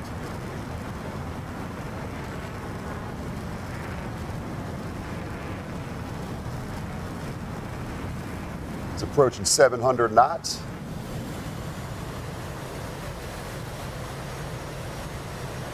Punches through this gate. All right, we're going to see him now going through the course a second time. That's what we call a high yo-yo, bleeding off that energy in the vertical. And now he's getting back on the course, so nicely done.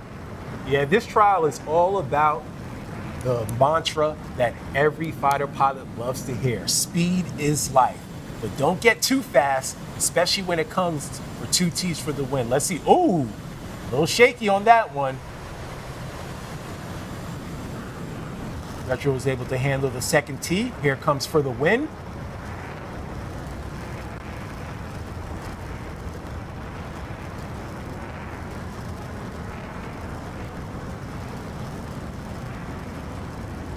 Nice.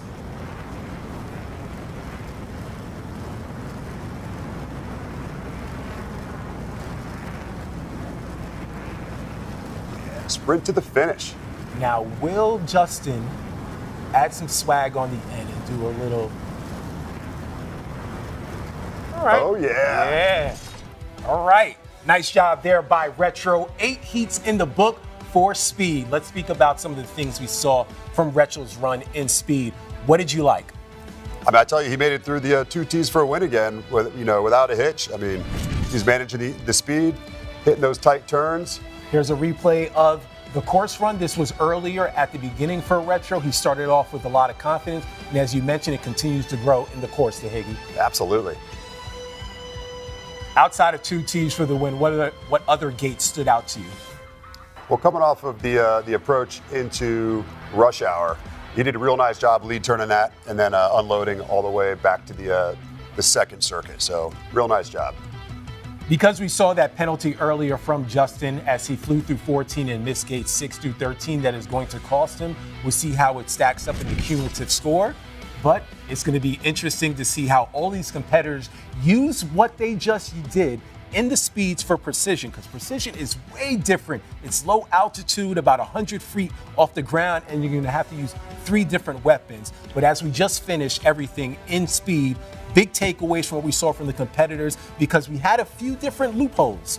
Yeah, just a reminder, in this phase, the speed phase followed by the precision phase, those are just setting you up for where your seed is in the dogfight. The dogfight is what really matters.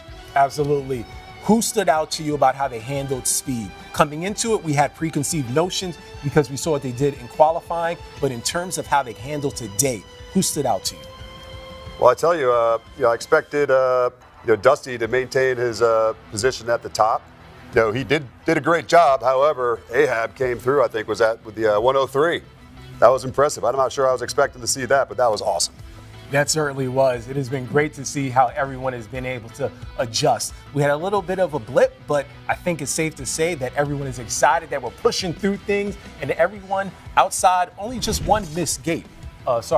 Here's a look at the leaderboard right now. So Ahab in at 103, Dusty, the second highest score at 100. Both came in as the number 2 overall seed from Brazil. He had a strong score of 91. Mayo at 90, followed by Viper, then Pribs, Retro, and Couby. One trial is down, and the board is already starting to take shape. We've seen who can fly fast. Now, we move into the trial that defines the complete pilot. Because this next one, Dahigi, this is the trial that starts to feel like Strike Fighter Aviation.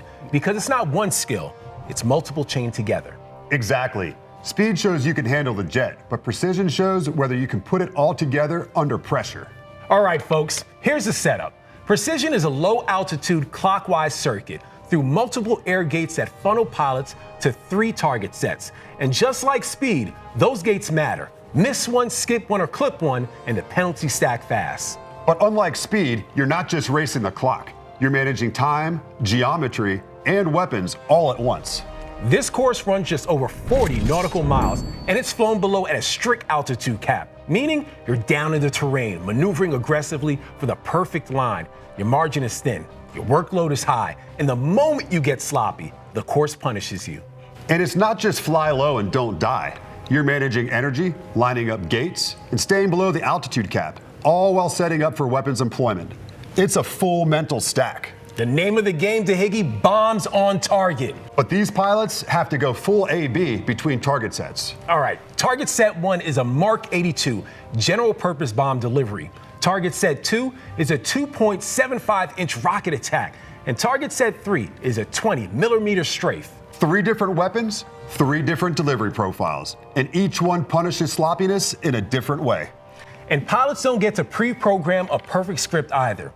At the start of each pop attack, pilots will make the call popping, and the controller will dynamically task a specific target inside that set in real time. Which is awesome, because now you're forcing real-time processing. Digest, identify, sort, execute. And if you hesitate, you bleed time. If you rush, you miss. Timing is simple and brutal. The clock starts weight off wheels, and it stops when the jet punches through the finish gate.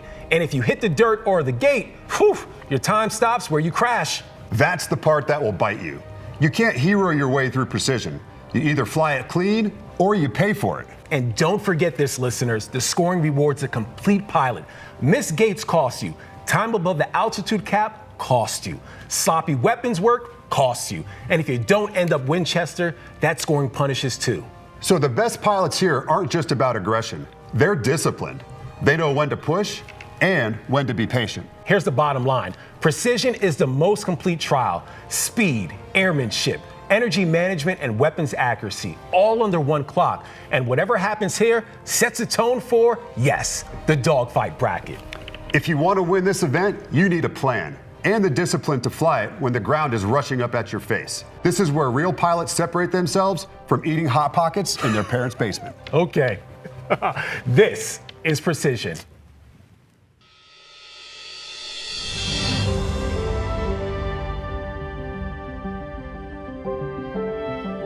Precision is patience that learned how to fly. Countless hours distilled into one moment, one angle, one breath.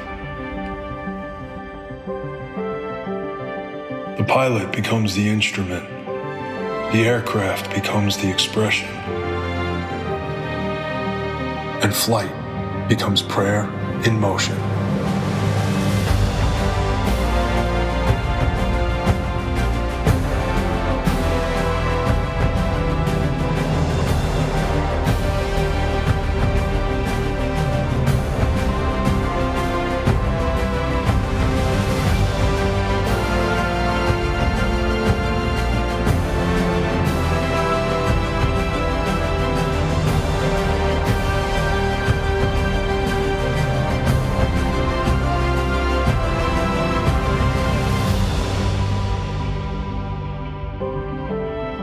Precision is alignment with something greater than yourself.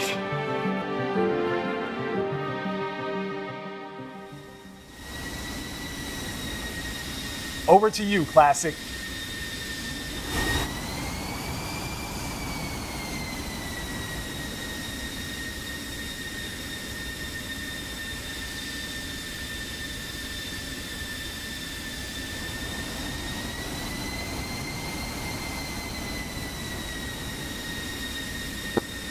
Viper 1, welcome to your precision trial. All targets and gates are set. Altimeter's 2992. You are clear for takeoff and low transition into the course. Shoot straight. Viper 1.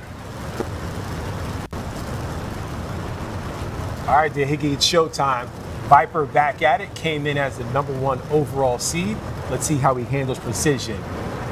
Remember, this course is totally different compared to what we just saw with speed. They have to fly strict altitude cap, roughly 100 feet above the ground. They cannot go higher than that, or they will be penalized. Absolutely. At some points of the course, you're going to see them pop above that 100-foot cap, but that's required for target acquisition and weapons employment. How difficult is it to make sure that you stay this slow? I tell you, see those power lines flying by, I mean, those are real. Your task loading when you're flying at this altitude is extremely focused on not hitting the ground. That's obvious, right?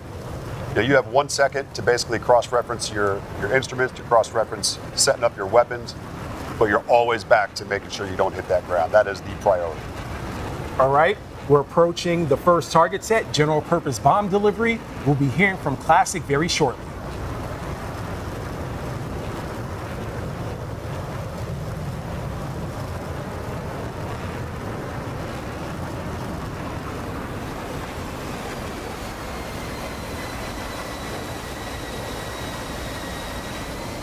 Viper 1 popping. Viper 1, hit the east attack boat. East attack boat.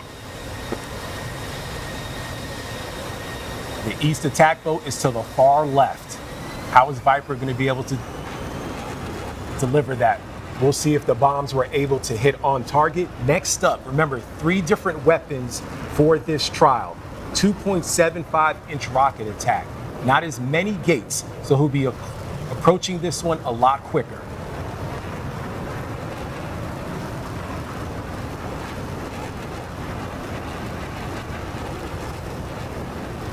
The only time Viper can go up higher than that altitude of 100 feet is when he passes through the pull-up point. There's a second pull-up point.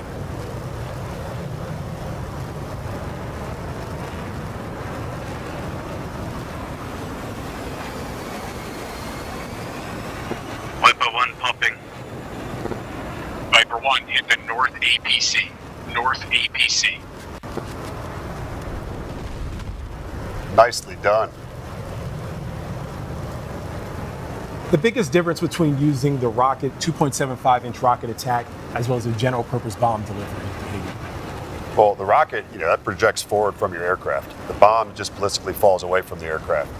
So that allows you to see the target out in front of you when you employ on it with the rockets. From personal experience, shooting the rockets, that's a blast. Of course. I mean, who wouldn't want to shoot a rocket? All right, so far, 2 targets down, 1 more. The very last target is Flex Strafe Complex. We just saw 8 military vehicles. This one will have 4 military, and he will use a 20mm strafe.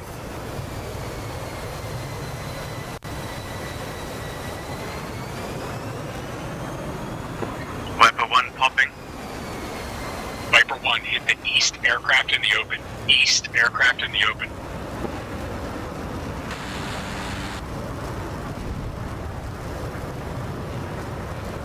All right, the East aircraft was the one to the right. We'll see how things tally up for the preliminary score.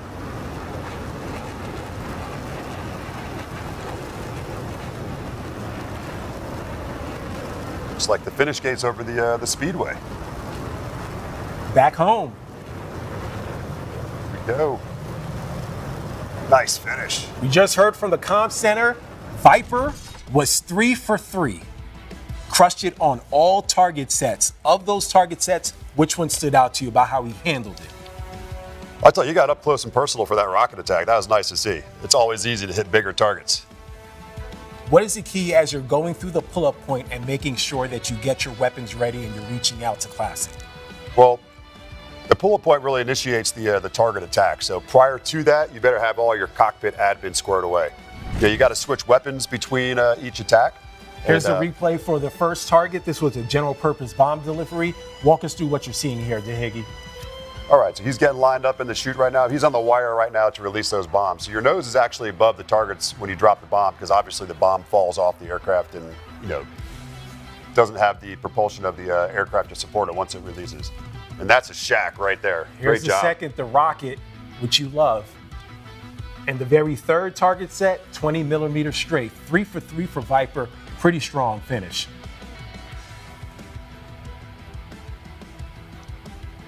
For the 20 millimeter strafe, the target was also east. But for this east, it was on the right. Yeah, absolutely. It gets disorienting when you're flying three-dimensionally in an aircraft. You know, north isn't always up. So, you know, the one that's more challenging to tell when they're inverted, you know, pulling for the release is the first target, because the first target they're heading to the south. So north is closest to us, west is to the right, east is to the left. You got to sort that out in the cockpit. What was really impressive to me by Viper, take a look at his score right there, the preliminary score of a 92. Worth noting, during the qualification trials, Viper had a 75. So we're still going to see how everything settles out, but 92, pretty strong. Let's go over to the next heat, over to Classic for Wolf.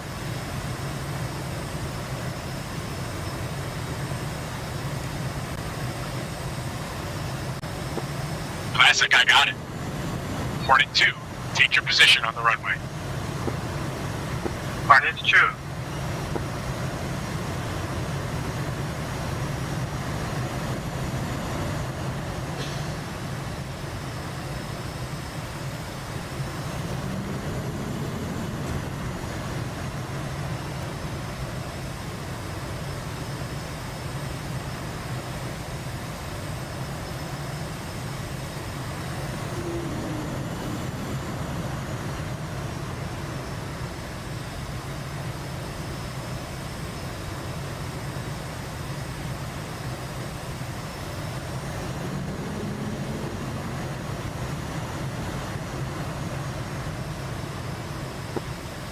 Hornet 2, welcome to your precision trial.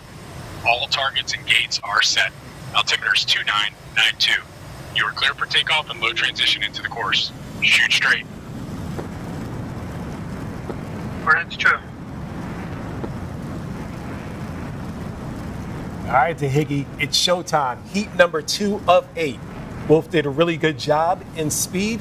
Now it's time for precision. During the qualification trials, he had a 77 in precision, but only thing that matters is how he shows up today. What do you want to see from these competitors early on as they approach target set 1? Well, I mean, target set 1, you know, he's basically getting the jitters out. I mean, this is the first attack he's going to make. So right now, you got to make sure you don't hit the power lines as you're flying below 100 feet.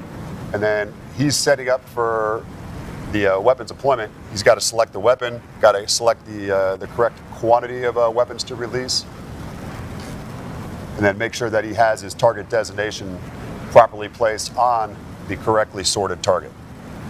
Yeah, Wolf is going to have a handful of gates before he reaches the pull-up point. And remember, for the target set 1, it is going to be Lake Las Vegas flotilla. Is going to be 8 boats. And when he gets to that pull-up point, he's going to have to find out which target he has to hit. Because there are some decoys. We heard from Trailer. There's some decoys.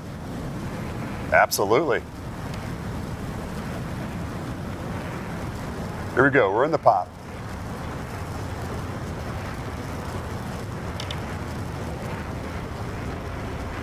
Hornet 2 popping. Hornet 2, hit the south attack boat. South attack boat.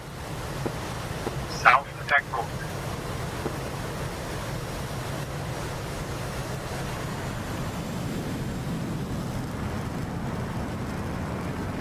All right, bombs away. He's off to target 2. Target set 2. Now he's going to have to employ the 2.75-inch rocket attack. And for that target, there will be 8 military vehicles.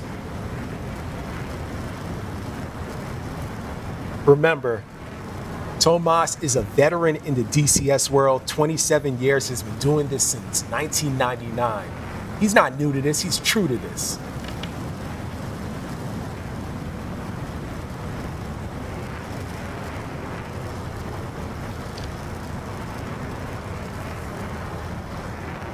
Hornet 2 popping up. Hornet 2, hit the north APC. North APC. North APC.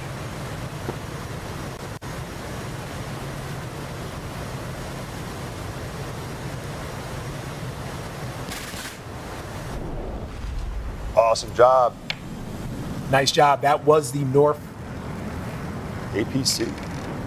Well done with the 2.75-inch rocket attack. Very last one, 20-millimeter strafe, flex strafe complex. You have 4 military vehicles there. It looks like Tomas is handling this course with ease.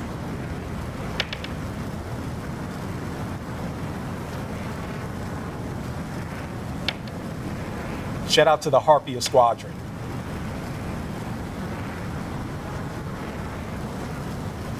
So no wonder this guy's been flying DCS for 27 years. He's been crowned before. Can he add another feather in his cap? SFL. Yeah, he's flying smooth. Like we talked about before, staying below 100 feet, your task loading is extremely high right now. He's got a steady hand. Nice job.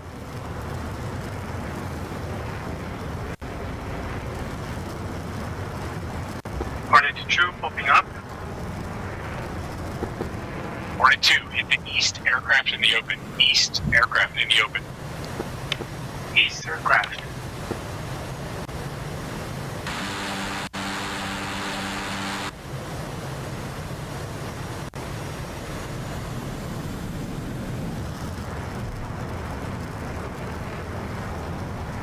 We'll wait to hear from the comm center to see how he handled all 3 targets. I'm telling you, DeHiggy, these competitors are making it look easy, but it is very difficult to fly just 100 feet above the ground. Absolutely. Looks like he just flew under those power lines there. Remember, you have to fly. Let's see, you got to make sure you still punish through the finish gate. Well done by Wolf. Let's break down what we were able to see from Wolf, because in the qualification trials, he had a 77, and now he was able to do a pretty good job. I'm going to wait to hear how he did on those targets. But I want to ask you, how do you process that in real time? You hear the call as well as where the target is located. Take me into the cockpit. How do you process that? I'll tell you, I mean, target area study going into the cockpit, you got to know Let's take a look the at some course. of the replays, but go ahead, DeHiggy. You got to know the course and the heading going into it. So when they use, in this particular case, I think it was the southernmost. That's the farthest target set away from you. So that can be a little bit confusing, as your hair is on fire coming in for the attack. Nice job there with the general purpose bomb delivery. We just heard from the comm center that Tomas went a little bit higher than the strict altitude cap, so he will be penalized for that. That certainly will factor into the score. Remember, as you're watching here for target set 2, which is a 2.75-inch rocket attack, that all these competitors have to stay roughly at 100 feet. The only time they can go above that is when they pass the pull-up point. Yep. Yeah, and I would say probably for the replay perspective, we didn't get a chance to look at the third attack there with the strafe. That would be the biggest other, in my opinion. When you're using the gun, you want to be up close and personal, and I felt like he popped way too high and was a little bit further away in range when he employed those 20-millimeter rounds downrange. Before we showed the replays, I was asking you about processing that in real time. Take me back once again to being in a cockpit and the difficulty of that, DeHiggy, when you're processing it. It is critical to have everything suitcase before you go into a target attack. You want to make sure your switchology is set up. You want to make sure your target coordinates are correct. And you want to have done a target area study to know what it is you expect to see when you get to the target. Things may change real time. And the queuing that we're hearing from Classic is awesome. That pilot needs to go and sort through which target is the correct target, fly to the wire, and get to that release point. He's got to be on and on to make sure those weapons hit the target. All these weapons that we're employing, it's like iron sights bombing. There's no laser beams. There's no GPS guiding that munition. That is 100% the pilot getting that round to where it needs to be. Let's take a look at where things stack up for Wolf after that heat. Preliminary scores that you are watching. Viper still with the highest score from precision at 92. Wolf comes in at 90. Remember, I mentioned he went higher than the strict altitude cap of 100 feet. These are preliminary scores that we're watching right now. So we have 2 out of 8 heats down. The next competitor is going to be Dusty, representing the U.S. All right, over to Classic.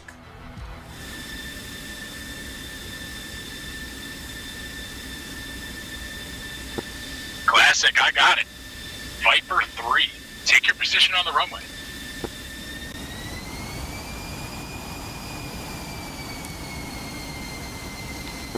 Viper 3 copies.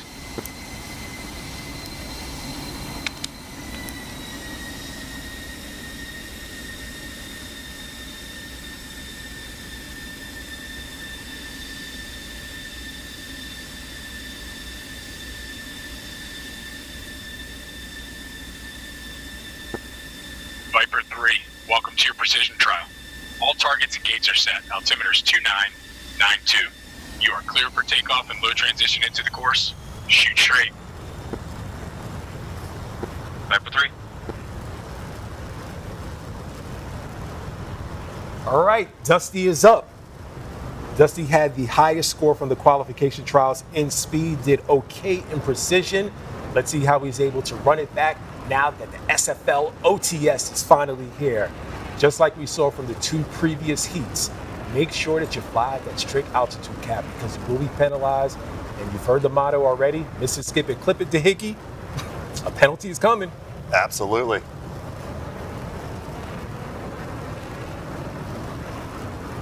All right, Simplicity. This guy has no squadrons at all, but I'm pretty sure he has a home. I saw a lot of people giving him a shout out on the comments. Michael Huber, we know someone loves you.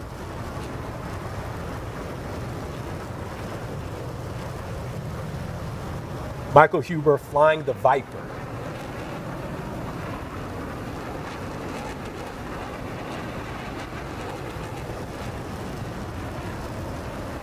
Man, Dahiggy, every time I'm looking at this view, it is a wicked shot right here. It looks like he's so close to the deck.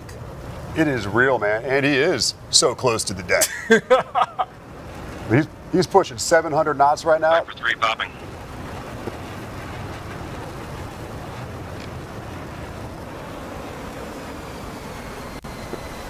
Viper 3 hit the east attack boat.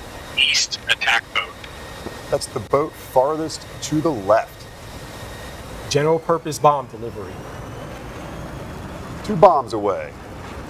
All right, we'll find out if he was successful in that mission. Next up is target set 2, Desert Wash Motor Pool. 8 military vehicles. He'll use a completely different weapon, one that Dahiggy says he loves, the 2.75-inch rocket attack. Who doesn't like a rocket? Oh, they are so fun to shoot. The sound they make when they come off the aircraft, it is awesome. Boom. No, you hear the rocket fire like shh. Viper 3 popping.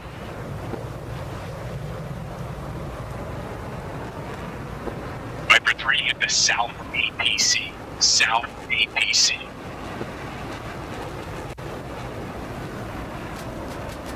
That's the armored personnel carrier to the bottom of your screen. Looks like he sorted the correct target. Nicely done. Dusty, no leagues, no squadron, no pipeline. He's about his business.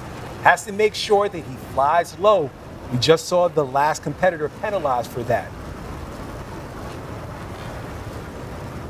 Could you imagine living in one of these houses and you have a pilot? I was just thinking the same thing. Poor trees.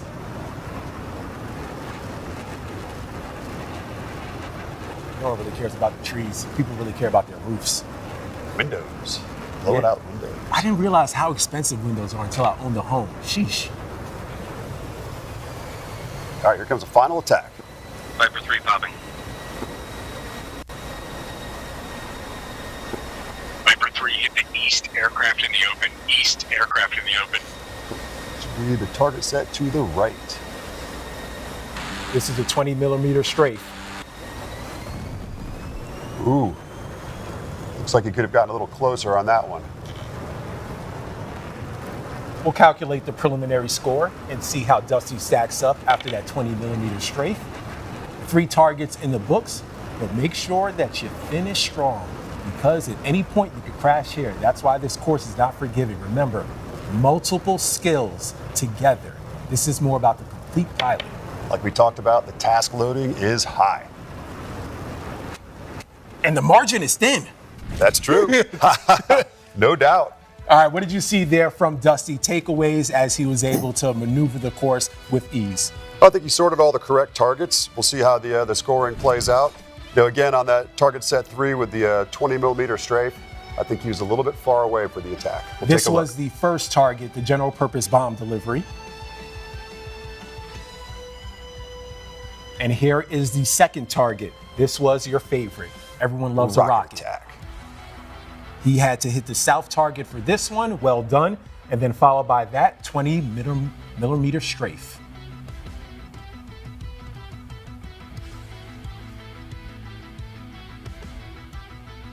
Now, you thought he employed this a little bit early. Why? You can see just the range was a little farther out. You can see the range, like he was, you know, you're actually flying the barrel down range. Your stick is controlling where those rounds go. So, you know, you can see a little bit of the spray up and down. You know, not a very consistent beat pattern on the target. You'd like to see all those rounds hit directly on the target. Looks like he kind of sprayed them around a little bit. So, not exactly what you're looking for, but absolutely probably had some good effects on target. Now, a younger DeHiggy would never make that mistake, right? Absolutely not. No way. Never. Never. Okay. Yeah, we'll see. I hope to one day get footage of that. You don't even know what you were doing in 99. But nice job there by Dusty. We have 3 heats done so far. We'll take a look at what the cumulative or preliminary score is from the precision so far. But remember, we're going to have all of this mean one thing. How is it going to matter for the dogfight? All right, Dusty with the highest preliminary score so far in precision, a 95. All 3 targets hit. Good job making sure he stays low and close to the terrain and not coming up too high. We saw that from one competitor so far. It has been good to see how these competitors are adjusting. Remember, DeHiggy, in the preliminary for the qualification trials, 74 and now well over the 90s. That shows you something for you, the familiarity and making sure that you see a course more than once. That makes it a lot easier to do. Absolutely. I mean, yeah, anytime you do something the second time, hopefully you've made improvements. And certainly in this case, he made some considerable improvements. That was a very nice job, I thought. I would love to know this because we were speaking about earlier with your background. Now, you said the reason why you wanted to be a fighter pilot was Top Gun. Did you ever think that Top Gun would be in this DCS form simulated and you'd be broadcasting, speaking about this? This has to be cool for you. I mean, you could have given me a million tries at guessing that, and absolutely no chance I would have even guessed. The way that it looks, and as we're processing this in real time, we've seen so many simulations, but what is standing out to you about how this looks so real? I mean, it's unbelievable. The footage is amazing. I mean, you know, I'm trying to reflect back to my days of what it's like to have the opportunity to roll in and strafe a target. And I mean, this DCS world is nailing it. It is awesome to see. It certainly is. All right, 3 out of 8 heats done. Let's head over to Classic for our youngest competitor. Over to you, Classic.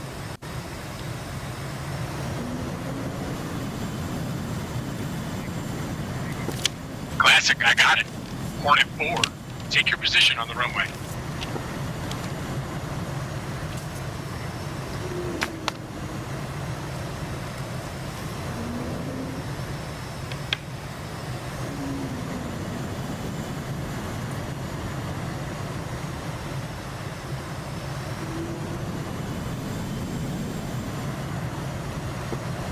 Hornet 4, welcome to your precision trial. All targets and gates are set. Altimeters 29, 92. You are clear for takeoff and low transition into the course. Shoot straight.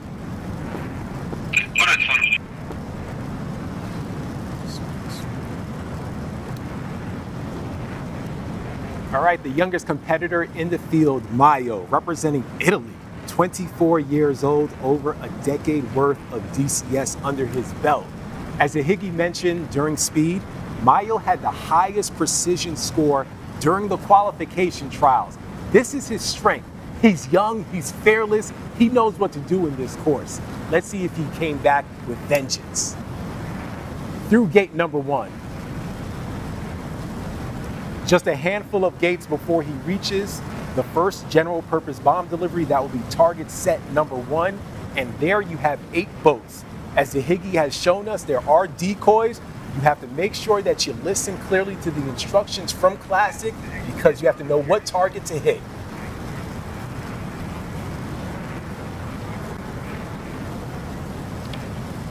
All right, Mayo's going to be approaching the pull-up point shortly, the Higgy.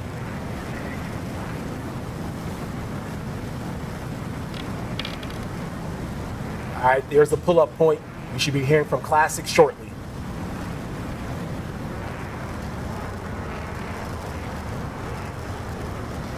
You know, for the audience in the pop, this is the first time that you're actually able to. 44, hit the west attack boat. West attack boat. This is the attack boat farthest to the right.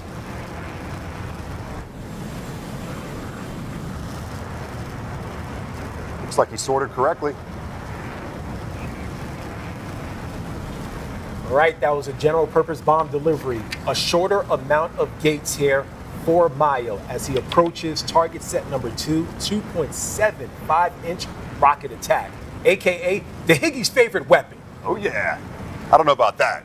The gun, I would say, would top the rockets all day long. You just told everybody that the rocket is your favorite weapon and you love the way it sounds. I love shooting it. I love employing all weapons. I'm gonna have to go back to replay and get you saying that. In the pop.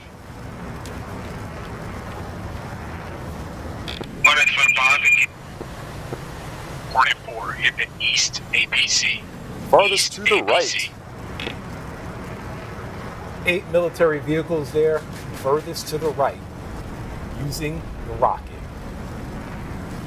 Looks like he sorted correctly. One more target set. That is the Flex Strafe Complex 20mm strafe. I'm assuming this is third place for you, the Higgy, when it comes to these weapons? Or is this second place? The strafe? Yes. The strafe's my favorite. The strafe Always is- employing the you gun said as a fighter pilot is the- always The the best. rocket is your favorite. You told everyone earlier the rocket is your favorite. We're throwing that as number 1. Okay. I think it was just a blast to shoot the rocket. Now it's a blast. Okay. You shared so much excitement. You didn't give a disclaimer earlier. All right, here's the pull-up point. The Higgy's new favorite weapon, the 20mm strafe. Didn't know a Top Gun pilot could lie to me.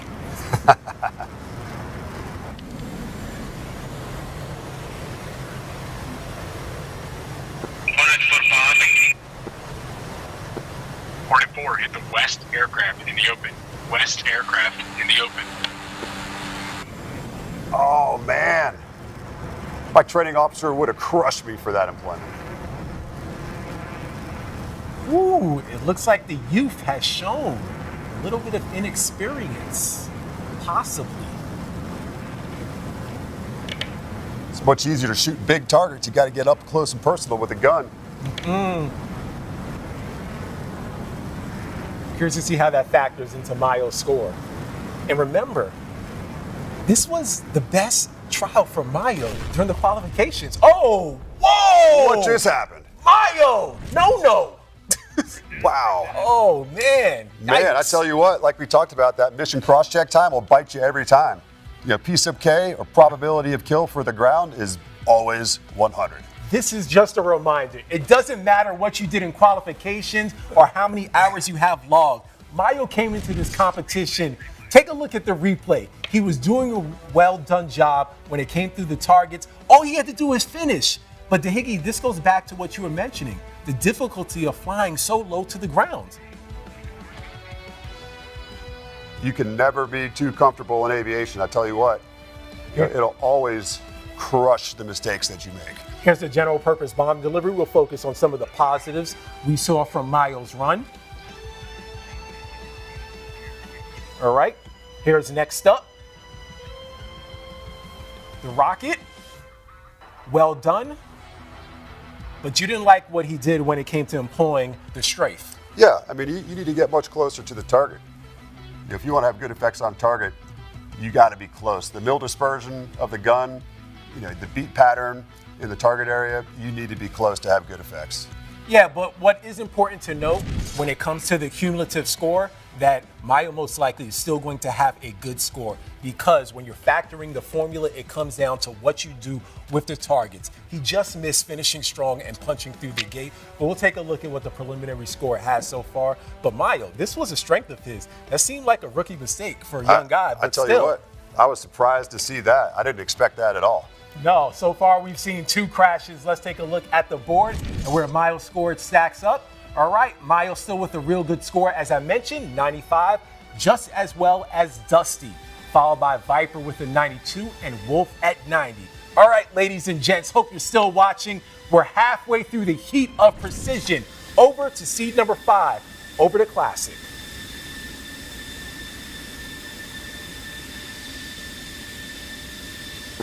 Classic, I got it. Viper 5, take your position on the runway.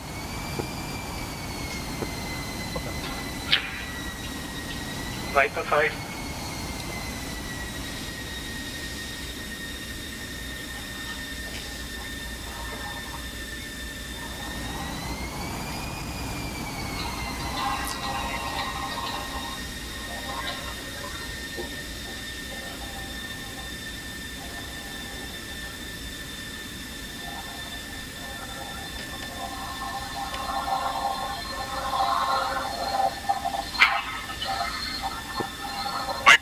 Welcome to your precision trial.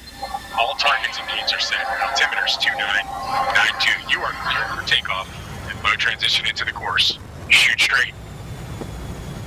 Viper 5. Keep it on the runway, brother.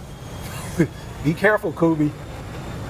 I think it's ironic that we're seeing Couby now do his run, because for those that remember, during speed, Couby crashed into the second tee, and we just saw another crash, even though Mayo still had a very strong score in precision. So you talk about vengeance and coming back with a chip on your shoulder, Couby, let's show us.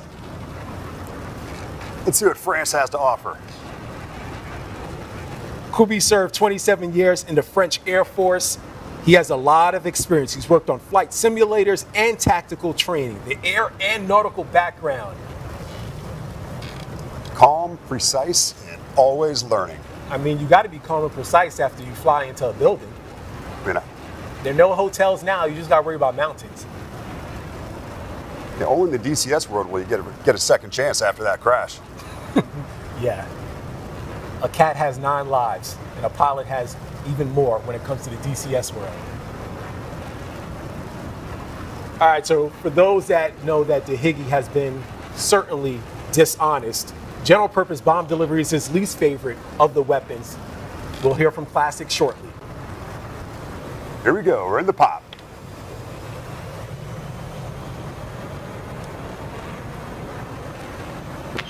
Viper 5, popping.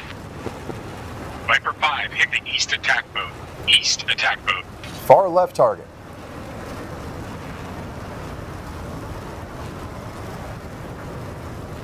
All right, we'll see how that factors into the final score. I did not see it. Oh, man. Back-to-back crashes, Couby. Whoa, my guy, what happened?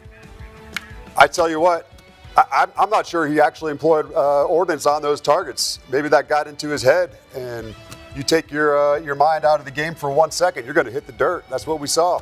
Always keep calm and precise. Man. Let's take another look. Here's the general purpose bomb delivery. This was target set 1. Once again, Couby in speed had a crash. He didn't employ the bomb here, and then he had another crash. Man. Yikes. All right. We can't say this enough how difficult these courses are. While a lot of the competitors have seemed to do a good job, please peel back the curtain for us and speak about the difficulty of flying so close to the deck, roughly 100 feet, 31 meters above ground level. You cannot emphasize enough at those speeds. I mean, you make a slight error in your angle of a bank and you're going to hit the dirt. And that's exactly what we saw. I wonder if he was considering re-attacking that target. When he was looking back over his shoulder to the left to consider the penalty, for not dropping the ordnance. I think he just, lost his wits for a split second, and that cost him. For you, when you were serving our country, how important is it to have selective amnesia? Because as we were seeing this course play out for Couby, we referenced what he did during speed, and we mentioned that crash into the second tee. And then little did we know he would have another crash. Possibly that was in his head, but you have to have selective amnesia. I mean, I think the competitive nature of this might be, what we're seeing here. I mean, pressure's too high. You're trying to outdo what you did before, and maybe it was just too much. Couldn't handle the pressure. Yeah. Once again, a reminder that all of these scores are preliminary. We're going to take a deeper dive to see how it all stacks up.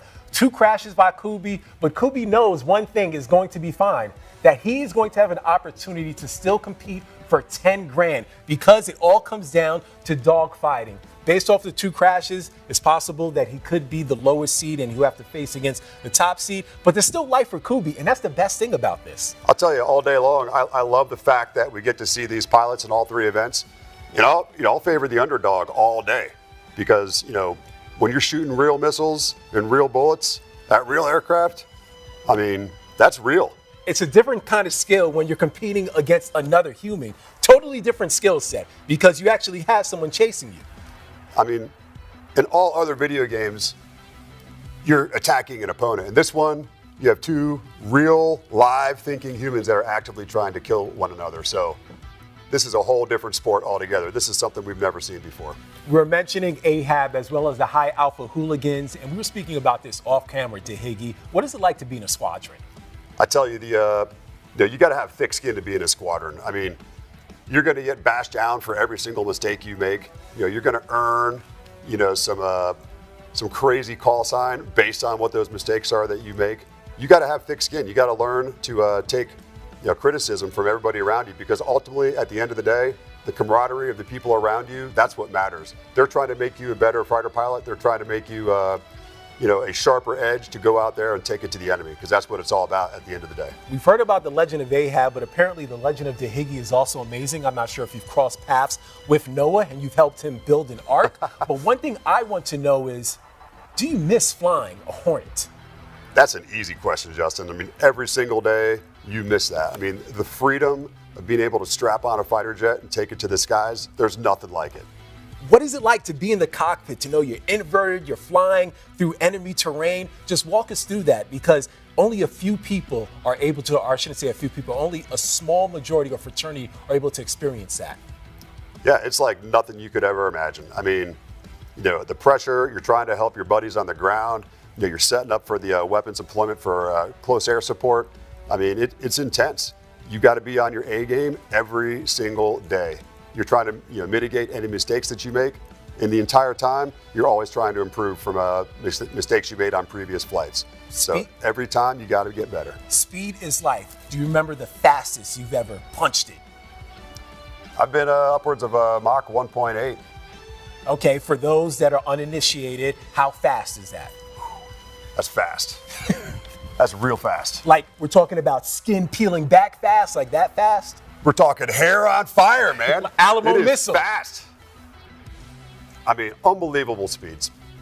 We have so many countries represented as well as continents, France, Italy, Brazil, Germany. You've been all over the world. Where have you been to all of these countries that we have represented today in the SFL? I have. I've spent majority of my time, however, in the Middle East. Okay. So, yeah. Not sure I want to go back there anytime soon, but I don't think some people would want to go there right now, my friend. I agree. It's safe to say, but it's been amazing to see all the competitors, how they've been able to do well. We're getting the next pilot position and prepped. Classic is going to be taking care of that. man, it has been amazing to see how some of these pilots have adjusted and improved from the qualifications, but also how some of them are improving in real time. They have to make sure that they don't allow these courses to trip them up. But I know that you're really excited for dogfighting because you've been speaking about it all day. You said BFM, that's what I want to see. Basic fighter maneuver. I can't wait, man. This is absolutely going to be awesome to see how these competitors shake out in the dogfight. So I'm excited. Yeah, it certainly has been. In basic fighter maneuvering, we're going to see a lot of different skills used. Let's focus on what we have from precision. From what you've seen so far, just go back to what we saw from Couby on how all the pilots are handling the target sets. What is possibly the key after you pass that pull-up point and making sure that you have the specific weapon ready? You want to have your weapons ready before that pull-up point. Whoa, You should be all set and ready to go. You know what you're going to attack. You know, he's just waiting for that call. When he pulls his nose up, he's unmasking his aircraft, from any sort of ground threat. And then once he's, a little higher up in the air, you're able to actually look down and see the target. So he is listening to the cues from Classic to see which target set needs to be serviced. And then in the cockpit, he has to update his target designation once his nose is pointing back down towards the deck to make sure he gets the proper cueing to release that ordnance on that target. Fascinating. We're hearing from comms that we're almost ready for the next pilot. Something that you pointed out to me. So not only do you have to make sure that the weapon is ready before the pull-up point, we've shown that several times in precision, but also the difficulty of going inverted and then making sure you know north, south, west, and east, because east is different for the first target and the last target. How difficult is that in real time to adjust and process? Well, it would be difficult if you didn't prepare in advance. If you know your inbound course, you want to make sure you have the tools in the cockpit lined up to know which direction is north, south, east, west. If you're aeronautical savvy, which I hope you are if you're flying a fighter jet, you need to know which way is up, down, left, right, north, south, east, west. We always reference north, south, east, west because that never changes. Our direction to the target may change, but north, south, east, west on the ground, it's always north, south, east, west. Dahig, I'm going to give you one more opportunity to finally clear the air, because you've been going back and forth. You started this competition and you said, my favorite weapon is rocket. I love the way it sounds. Now you're telling me it's strafe. You also mentioned bomb, which is probably third place. Please let everyone know watching your order and ranking of these three weapons in this precision trial. That's easy. As a fighter pilot, number one is the gun. Absolutely, hands down. Air to air, air to ground, love shooting the gun. You're up close and personal, and that's what makes it awesome. The sound that the aircraft makes when you squeeze that trigger, it is, the whole aircraft is shaking, you feel it. The rockets, the sound the rocket makes when it comes off the rails, or it comes out of the rocket pack, it is loud. I remember my first time shooting a rocket, just the surprise of whoa, what just happened? It's cool. And on rockets, you have the ability to shoot, one rocket at a time. You can shoot one rocket from each rocket pack, and then you also have a ripple where you can shoot multiple. So, thinking of that, I haven't seen multiple rockets being employed at the same time. So maybe we'll see in the future heats here how that shakes out.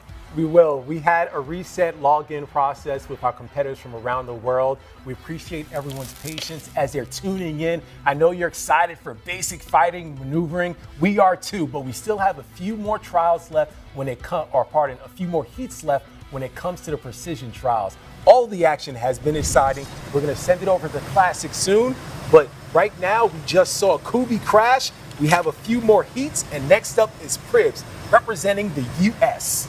Over to you, Classic. Classic, I got it. Port at 6. Take your position on the runway. Port at 6.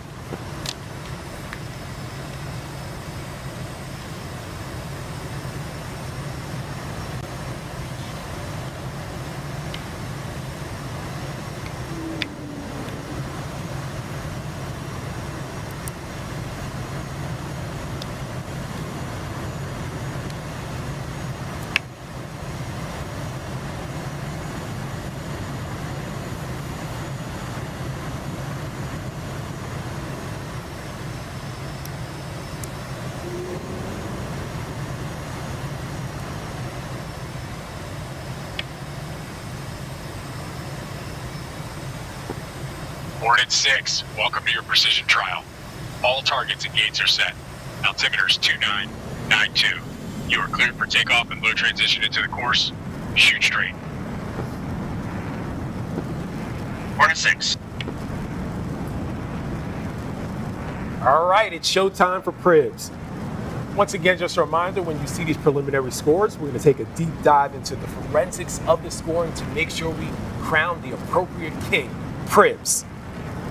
Representing the U.S., now it's time for his precision. He's only been flying DCS for 2 years, no squadron, former Army National Guard for 8 years. Pribs, 10 grand is on the line. How are you going to facilitate your aircraft flying in the Hornet?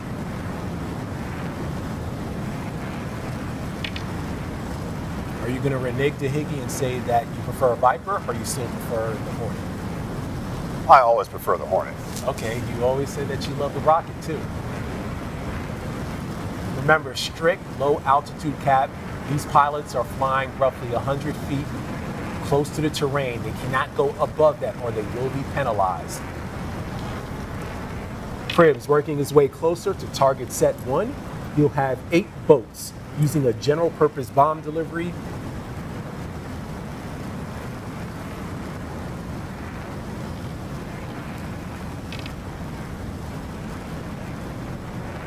Pribs is moving.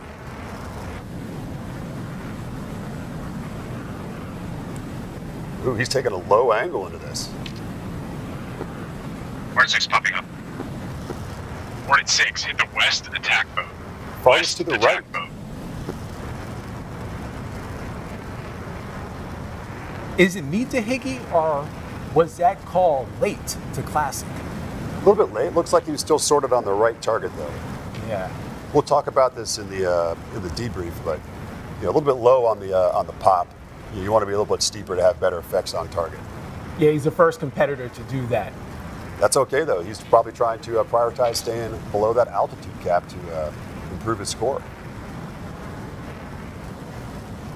Smaller amount of gates here for Dahigi's former favorite weapon, the 2.75-inch rocket attack. That's right.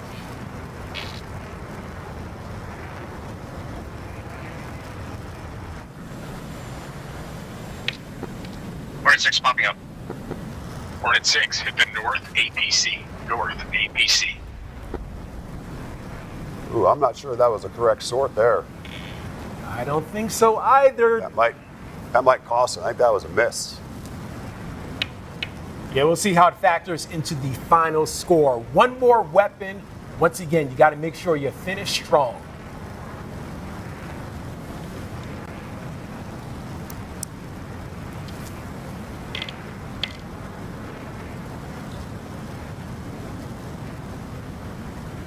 Approaching the Flex Strafe Complex, you'll have 4 military vehicles.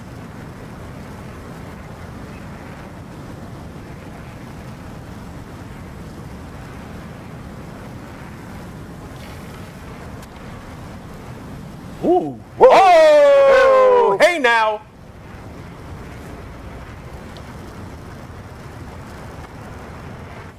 All right, Pribs. Oh my goodness, that is not what you want to do. Would you be getting yelled at again, Dahigi, if you did that?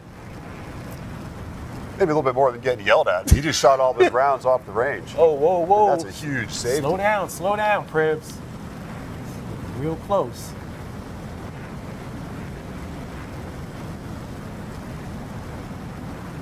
All right, finish strong, Pribs. Punches through the gate. All right, Dahigi, let's start off first with the general purpose bomb delivery, what we saw from Pribs. When he passed the pull-up point, take me through that moment, what you saw from him. The biggest thing that I take away from this was, I think Pribs may be trying to prioritize staying low for that altitude cap, but in all cases, the goal is to attack the target. I don't think he gave himself a chance by the altitude that he popped off the ground. If you're coming in at a low grazing angle, it's harder to hit the target. If you're steeper, your bombs have a much better effect, and your air is going to be less the steeper you are trying to attack that target. So it's a payoff. You're either going to lose a little bit of of your score in. You're going to lose some score by, going above the target. But if you don't hit the target, that's also a penalty. So I would prioritize in this case, solid fundamental weapons employment by a steeper pop, getting higher above the ground. Give yourself time to sort the target. Make sure your weapons employment is suitcased, and then hit the target. All right, this just in from our comm center. We had a lag in the game. So guess what, Pribs? You're getting another run at it. A cat has 9 lives in the DCS world. Pribs gets another opportunity, and that is going to be advantageous. So he knows now, especially what you just spoke about, especially after the pull-up point. Yeah, something seemed weird on that gun attack. I mean, just prior to it, it almost looked like he might have skipped off the ground. I wasn't sure if that was going on. But then, when he was spraying those bullets as he was rolling into the target before he even called popping, that just didn't seem like what you'd expect to see from an inexperienced competitor. Yeah, it is unfortunate, but that's what happens. It doesn't matter what happens in the qualification trials. It matters how you show up today. So we'll see what we're able to calculate and who will be up next. But once again, I think that was tough to see for a competitor who has been able to handle this course. And another thing for future competitors, is it not advantageous to make sure you call popping up early? Because he did that much later, and it certainly hurt him on the general purpose bomb delivery. Yeah, what I'm hearing is there may have been some DCS lag in the programming is what it sounds like. So that may be causal in all this. So all of our debrief analysis might be a moot point at this point. I mean, I think we need to go back, and it sounds like he's getting another run. Is that correct? Yeah, possibly. Okay. Remember, this is DCS.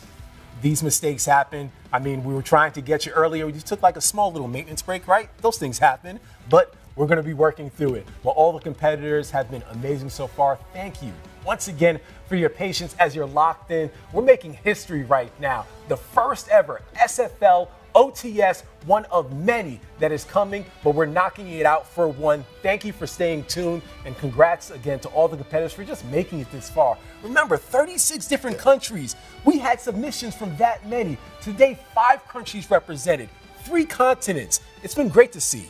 I mean, I can't believe we have guys on the other side of the world right now actually competing against one another. This is global. You're big everywhere, Dahigi. This is global. Can I get your autograph now? Maybe later. Okay. See, he locked in. He went back to Top Gun, that serious face. I like that. All right, man. DCS has been great, and I'm loving to see how we've been able to see these competitors go through this course. But overall, I think it's been interesting to see how even some of the most seasoned competitors are still able to have mistakes, because this can be humbling no matter how many years. We had 27-year vet through DCS and still is humbling through the course. I mean, I think like you heard Monk's comments earlier, I mean, it's very humbling every time you go fly, and what we always strive for is that perfect flight. I don't think it's achievable, but what is achievable is improving upon every mistake that you make, and that's what's important in aviation. Yeah, it certainly is. All right, once again, for those watching, just a reminder that no matter what happens in precision, there is life. You still will have another opportunity. This, in precision, the score will be added in addition to speed, and that cumulative score will set the BFM bracket. For the dogfight. Fight's on! $10,000 that are on the line. What are you expecting from the final 2 competitors? Because coming into this, you were high on Retro. How do you think Retro is going to handle the precision? I mean, Retro, he had a low score at precision in the qualification rounds. However, that guy has a lot of experience in DCS, so I expect to see him improve his score tremendously. And just like the other guys, we're always trying to improve our performance, learn from our mistakes, and I expect to see a solid performance out of Retro. How do you think a player like Retro is feeling, specifically him, because he came in as an alternate and then he got bumped up? That must be an amazing feeling to know. In that submission video, so much confidence. He said, I came here to play.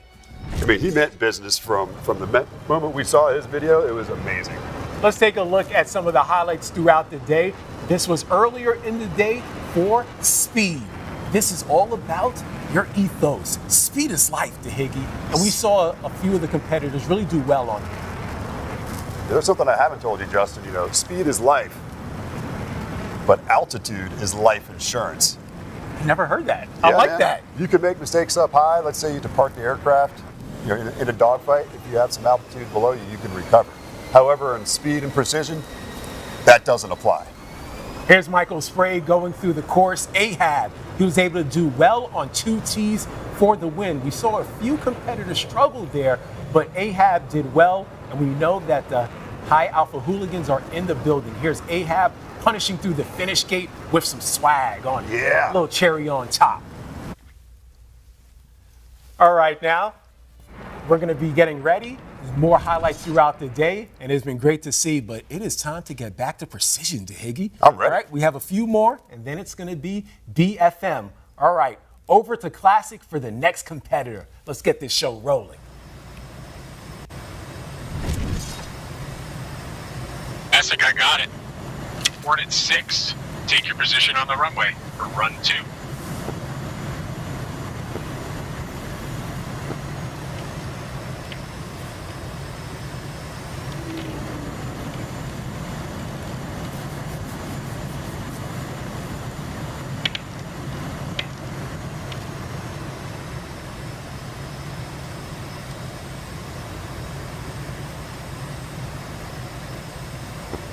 Hornet 6, welcome back to your precision trial.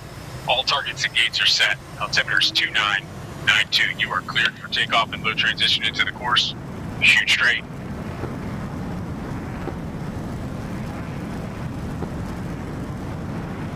All right, a reminder to everyone, this is Pribs Rerun. I'm curious if Pribs heard all that advice you said to Higgy about approaching target set 1 and how he will handle the pull-up point.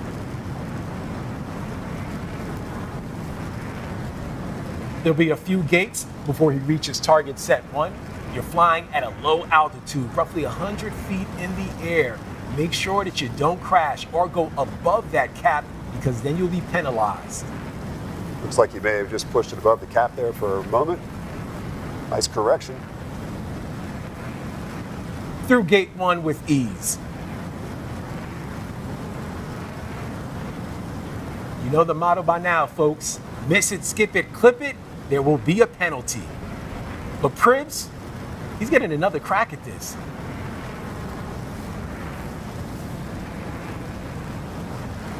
Nice. He's coming back with a vengeance, I think. That's what happens when you get another opportunity. And you got to take full advantage of it. It's not luck, it's where preparation meets opportunity. All right, this is going to be the key. All right, time to focus on the target.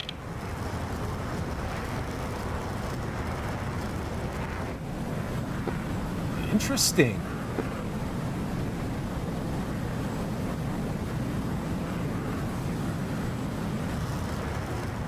I'm not sure why he popped as early as he did. Yeah, I agree. I didn't hear any comm with Classic. Maybe Pribs is trying to tell us something. If it ain't broke, don't fix it. I'm going to do it my way. He never called popping. Yeah, maybe in his head right now. He needs to get squared away and focus for the remainder of the course. You told us at the beginning of this when we were breaking down the competition, Dahiggy, the margin is thin, the workload is high. This is all about the complete pilot. That's right. Who can put it all together under pressure?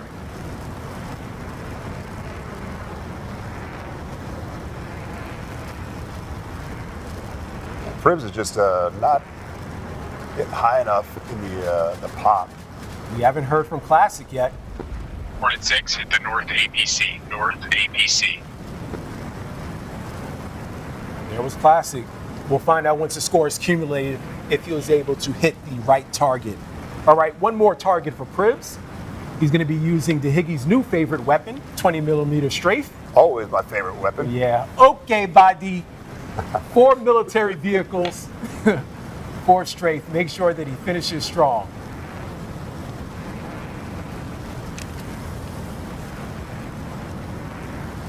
Worth noting for Pribs that he's still new to DCS. He's only been doing this for 2 years.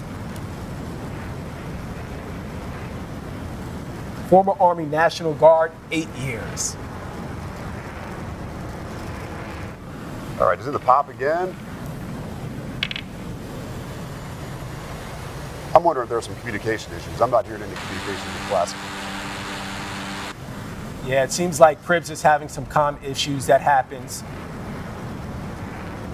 because all the competitors are fully aware once you pass the pull-up point, you have to make sure that you call popping, and then Classic will let you know where your target is. So hopefully Pribs can work that out for dogfighting. Right now, he just has to make sure that he passes through the finish gate. Stay focused.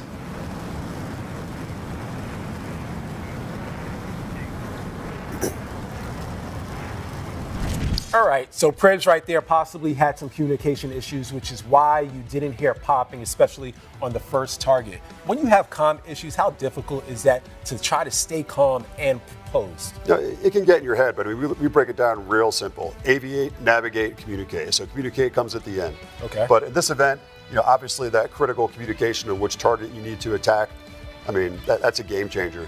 You got to make that calm. If you don't have that calm real world, you're not going to drop orders if you don't know which target you're going to service. If he's having comm issues, is it simply like staying in the zone and doing your best to be locked in? Because it's controlling the controllables. Here's the first target set. This is a general purpose bomb delivery where we first possibly got the sense that there were some comm issues. Yeah, I mean, it seemed a little bit strange that we weren't hearing the communication with Classic. And that may have affected him. Maybe he made the communication that we didn't hear prior to, and he's trying to delay a little bit for the attack. I'm telling you, Higgy, every time I see these courses, now this is the 6th time we're seeing a different precision, the millimeter strafe using DCS. It is beautiful. All this looks so surreal. I feel like I could just walk through that screen and be in the desert. Oh, absolutely all day long. I mean, it's impressive to me. The fact that we actually get to see real competitors, they have the will to fly that aircraft wherever they want in the DCS arena, and we're seeing different approaches from everybody. It's awesome. It is. We're hoping that Pribs is able to work out those comm issues, but you have to have selective amnesia. And once again, just like we saw earlier with the crash from Couby, there's going to be life. This is only going to set up BFM. Oh, yeah. Dogfighting. That's what we're ready to see. All right, so we have 2 more heats left when it comes to precision. That is going to be from Ahab as well as Retro. Both of those guys are going to have opportunities to see how they stack up when it comes to the leaderboard, and then we'll add all that up, and we'll finally get our seeding. What you've seen so far from precision, what is one piece of advice you have for these final 2 competitors when it comes to that? Stay low, fly fast, and have your cockpit squared away when it comes to the target attack. When you got to listen to what Classic has for you, you have to be putting it all together. We talked about the full mental stack. That is critical to score well on this event. And also when you call popping and making sure that those weapons are ready, because we've seen a few different tactics employed by a few of the competitors. Absolutely. I mean, popping just lets the Classic controller know, hey, I need my sorting information. So I don't think there's anything wrong with calling popping, immediately just to get that information in your head, so you can have a plan. When you roll inverted to pull your nose back down to the target for the attack, you already know what you're going for in advance. Yeah, man, absolutely. All right, we got 2 more heats left. It's almost time for BFM. Let's check out what the legend of Ahab has to offer. Over to you, Classic.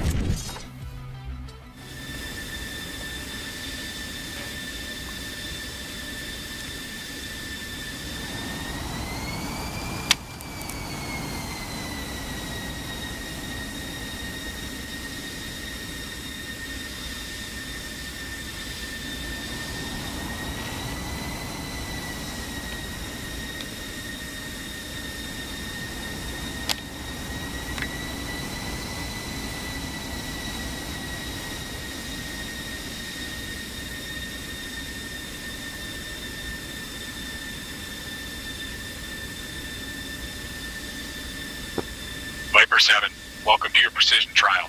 All targets and gates are set. Altimeters 2992. You are clear for takeoff and load transition into the course. Shoot straight. Viper 7.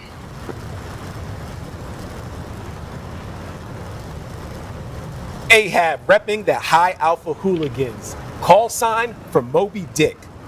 Now, interesting to note, when he had the qualification score, you pointed out to me that you were curious to see how he was able to bounce back and do precisions again, because he had the lowest among the competitors.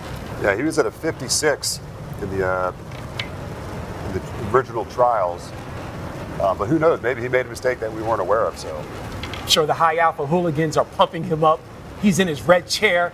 Ahab getting another opportunity. Selective amnesia. That's what it happens when you're in that cockpit. DCS world. Ahab back at it.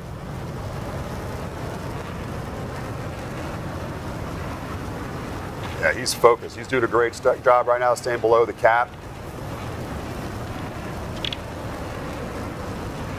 Ahab's aircraft of choice is the Viper.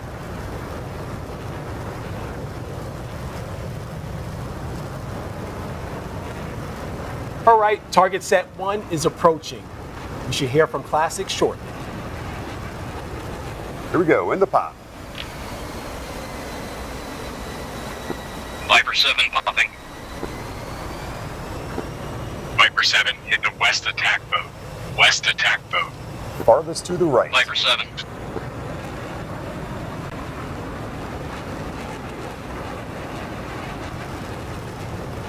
Bombs away. Nice, on to the next. PvP servers and tournaments have sharpened Ahab, and now he's earning a spot here in the first SFL competition. 10K on the line. Yeah. I wonder if he has to share any of this with the high alpha hooligans if he wins. You think? Oh, absolutely. No doubt about it. Target set 2 approaching.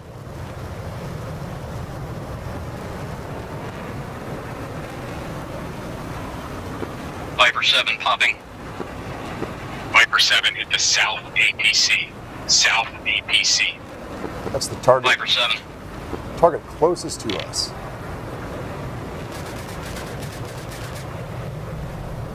Nice hits. Shaq. That is a great camera shot. TCS World is beautiful. All right, one more target left. 20 millimeter strafe, which is the Higgy's what? Favorite weapon. Let him know it. There, Ahab will see 4 military vehicles. The key here is make sure that you still stay close to the ground. Don't get too crazy. You got to finish this course strong. Oh, Ahab! Oh, man, Captain. Oh. It's almost like that's twice now. Every You've time called it. I promise you, I'm not doing this on purpose. It sounds like you got like. We have not seen this video. That is now twice that I have said about a possible crash and it happened. Split second. That's the first thing that flashed in my mind. I'm like, man, you must have some telekinetic superpowers or something over there to know what's going on. I'm going to go play the lotto. I'm feeling good. Let's speak about what we saw from Ahab. Starting off with the general purpose bomb delivery. Here's the replay. How do you think he handled the first target set? I think he did a real nice job. He sorted the correct target to the west, and he shacked it. All right, let's go over to the rocket. He had to hit the south target. Exactly what he did. Well done.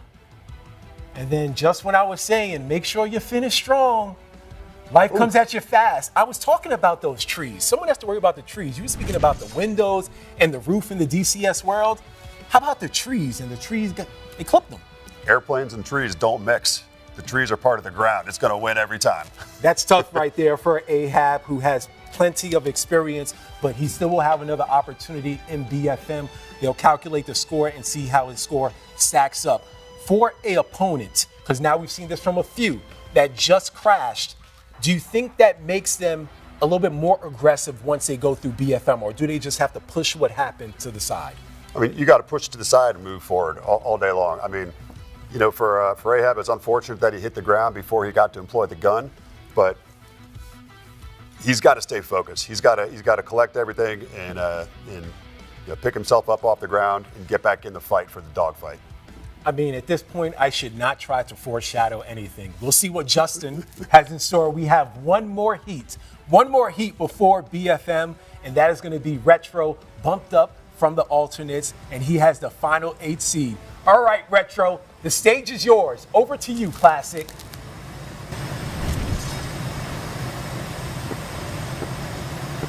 Classic, I got it. 4 to 8. Take your position on the runway for run 2.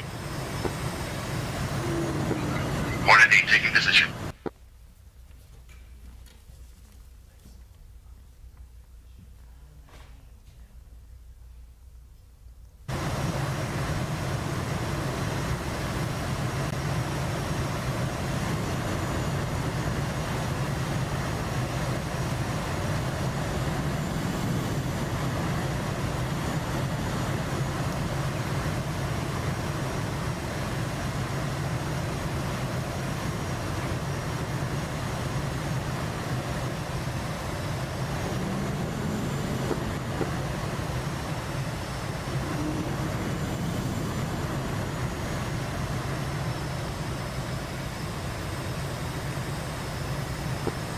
Hornet 8, welcome to your precision trial. All targets and gates are set. Altimeter's 2992. You are clear for takeoff once again. And low transition into the course. Shoot straight. Hornet 8.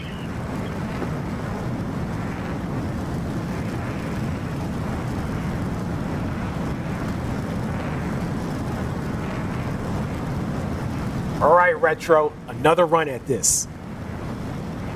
Aircraft of choice, the Hornet. During the qualification trials, he had a precision score of 64. He knows his course, but how will his score add up for today?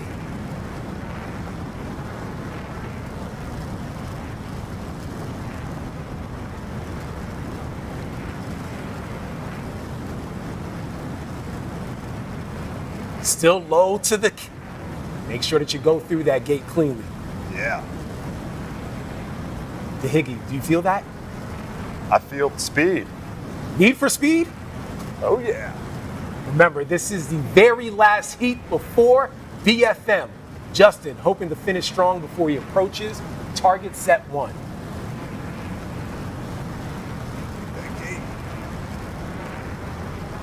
Look at this angle. This view is wicked.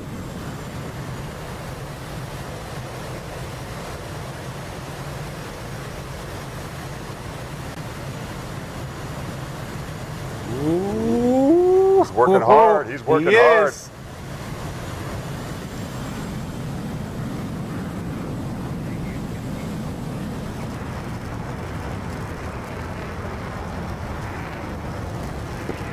Hornet 8 popping. Hornet 8 hit the north attack boat. North attack boat. All right, that's the boat closest to us.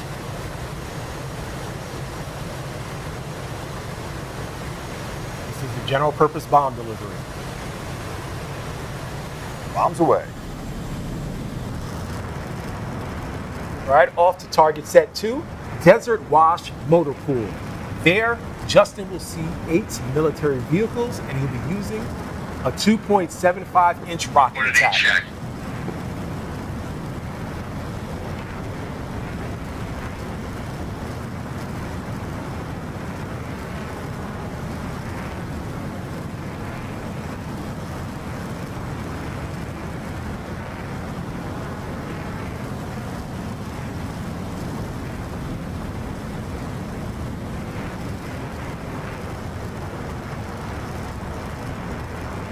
All right, we're in the pot. Hornet 8 pumping. Hornet 8 hit the north APC. North APC. It's the target set farthest away from us.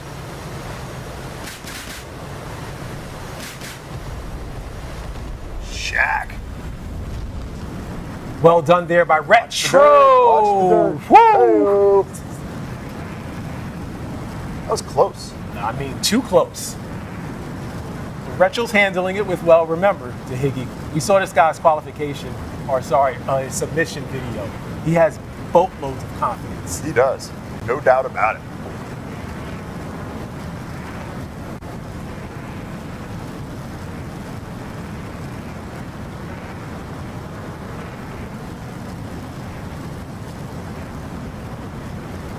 All right, last target set, 20 millimeter strafe. Pull up point, approaching closely.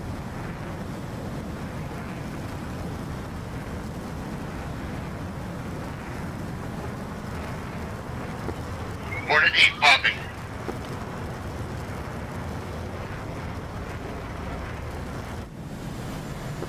Hornet 8 hit the east aircraft in the open. East aircraft in the open. Which one is the east aircraft, Higgy? Farthest to the right.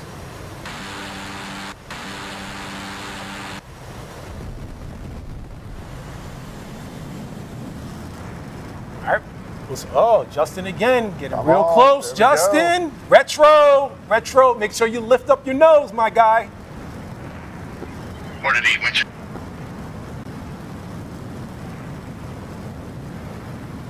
Woof. That was close. It's not over yet. Got to finish strong. Maybe Retro likes to live life on the edge, live dangerously. Oh, yeah. Finish strong, Retro. All right, DeHiggy. 8 heats in the book, 16 total heats. Speed and precision are done. Let's speak about what we just saw from Retro. Start off with the positives. What did you like from his trial run?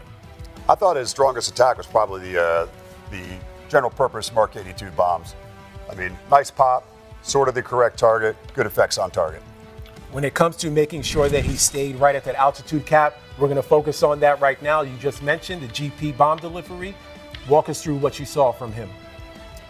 You can see his alignment looks good. He's stable when he releases, and he's off target. I mean, that was pretty textbook in my opinion.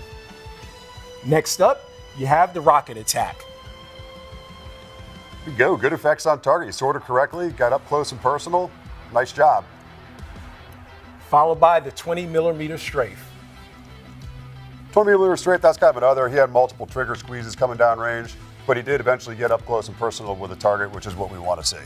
It seemed honestly like his toughest task during that precision was making sure that he didn't crash into the terrain. I mean, that's called target fixation. You want to get those rounds on target, and you're focused on making sure you're stable. And sometimes, some of those critical tasks can fall out of your bucket. And it catches your attention real quick when that dirt is in your face. You understand real quick what you got to do. All right, we've calculated the scores. Let's take a look at the preliminary leaderboard for precision. The very highest score is Dusty. Coming in at number 2 for precision was Mayo from Italy, followed by the number 1 overall seed coming into this tournament, which is Viper from Germany. Wolf in at number 4 for precision scores at 90. You have Retro, who we just saw with an 89, so solid, right in the middle of the pack. Pribs there at number 6 with 86. Ahab with a 71. And then Couby with a 24, and we saw that because of the crash. Here's a cumulative trial leaderboard. So Dusty is going to be the number 1 overall seed. You have Mayo going into the dogfighting at number 2, followed by Viper at 3. 4 is Wolf, 5 Ahab, 6 Retro, 7 Pribs, and 8 Couby. Let's take a look at the BFM seeding bracket. So it's going to be Dusty versus Pribs, 1 seed versus 8. Mayo, the 2 seed, versus Retro, the 7. 3 seed is Viper versus Couby, who is the 6 seed. And then you're going to have Wolf versus Ahab. This is what we came for. Everything is going to be coming down to this. Next up is what you've been waiting for, DeHiggy. The dogfight. Yeah. Fights on BFM. Well, there you have it. Trials done, standings established, and one final event to go. BFM. Before we crown the first OTS champ, we've got one more surprise for you. DeHiggy, what are you doing? We can't drink on air. Really? Says who? It's Winglore whiskey, aged with class and camaraderie. And it's made by fighter pilots. FUBU, baby. Sibley, help me out with this guy. You're on your own, Justin. Now, earlier we mentioned how important it is to honor the pilots of the past and to remember the incredible skill sets they developed during a time when technology was an analog interface with no guarantees. And as all fighters know, those skill sets are built through cold, hard reps. Our next DCS creator got his reps directing TAC tournament trailers, most recently Cherubs 5, as well as personal passion projects Phoenix for the 104th Virtual Fighter Bomber Squadron and Legacy. Hailing from the green and pleasant land of the UK, his words, not mine, this is LA West with the cinematic world premiere of Nickel on the Grass.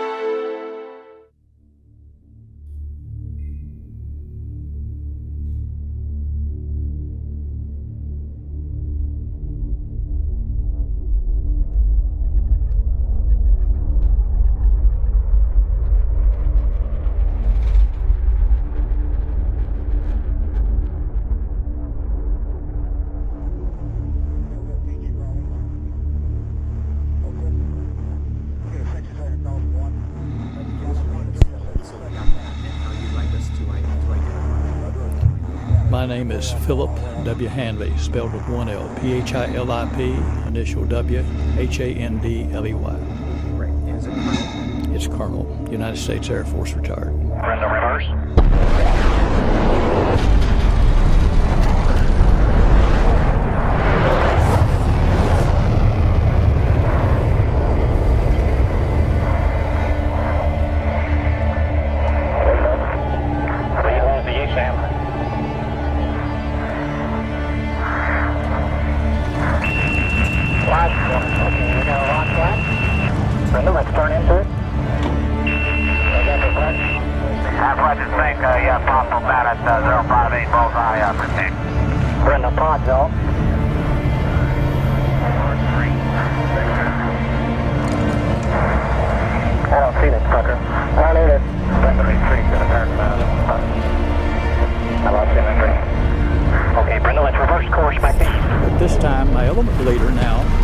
By my squadron commander, begins heading back.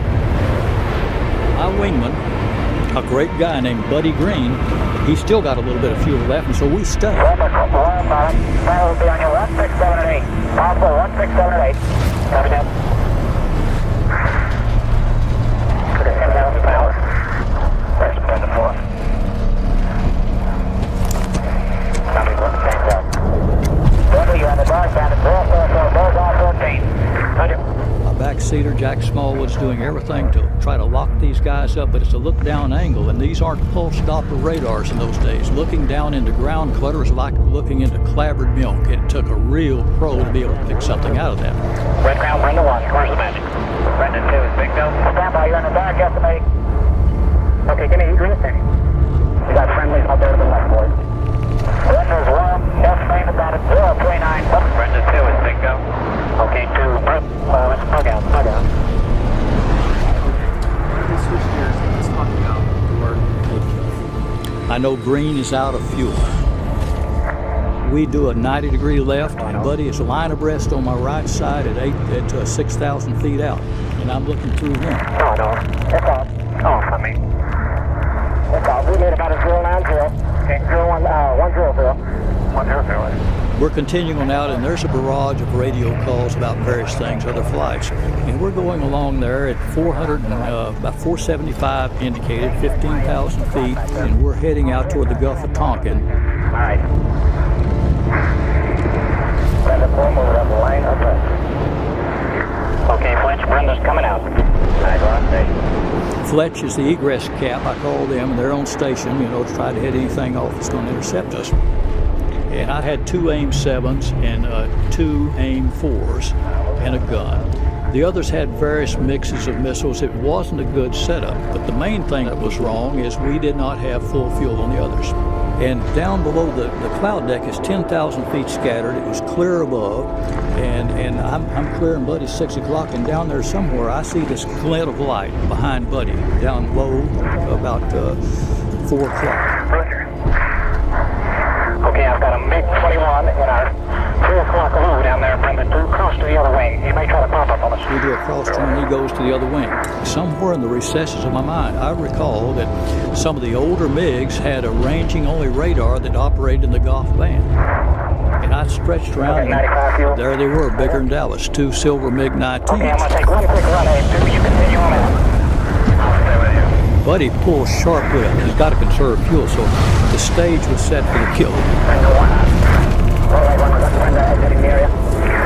Next, Brenda 1 on a MiG-19.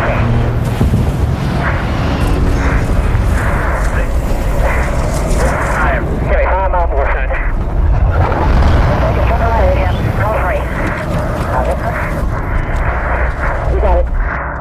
1, 2, 3. Follow this one.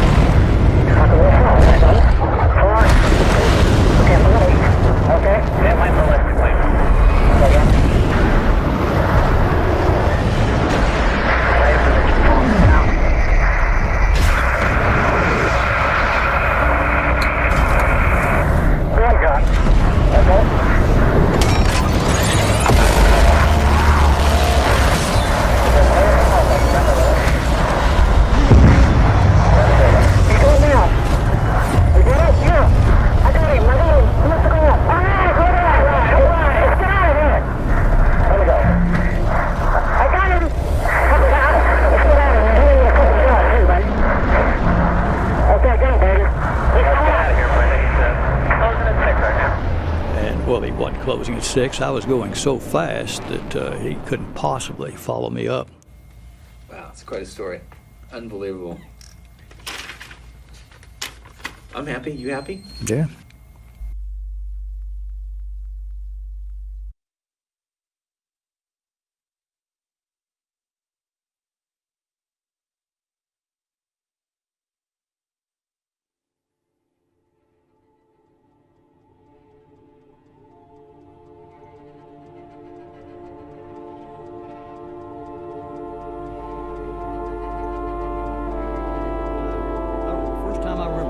When I rolled over at 15,000 feet to head east out to feet wet, I remember pulling G's then, and I looked into the cockpit and saw an airspeed.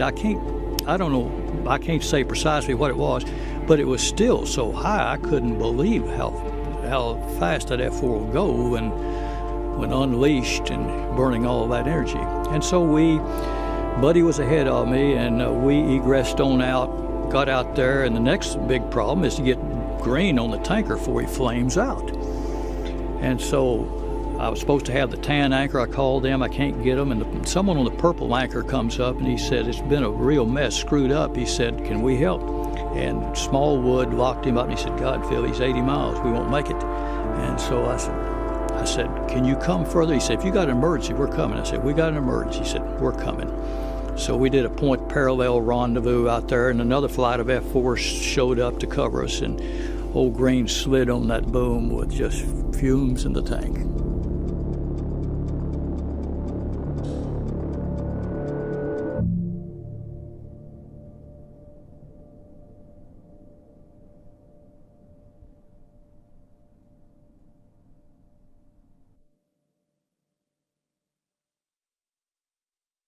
All right, ladies and gentlemen from all over the world, it's time for our final event.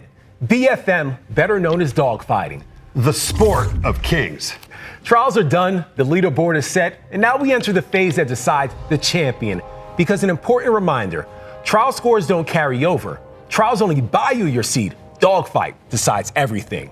Exactly. Trials told us what you can do alone. Dogfight shows us what you can do when another thinking human is actively trying to kill you. Here's the format. Single elimination bracket until there are only 2, and each matchup is not one and done. It's a 3-set series designed to prove who's better across multiple starts. Which means you can't be a one-trick pony.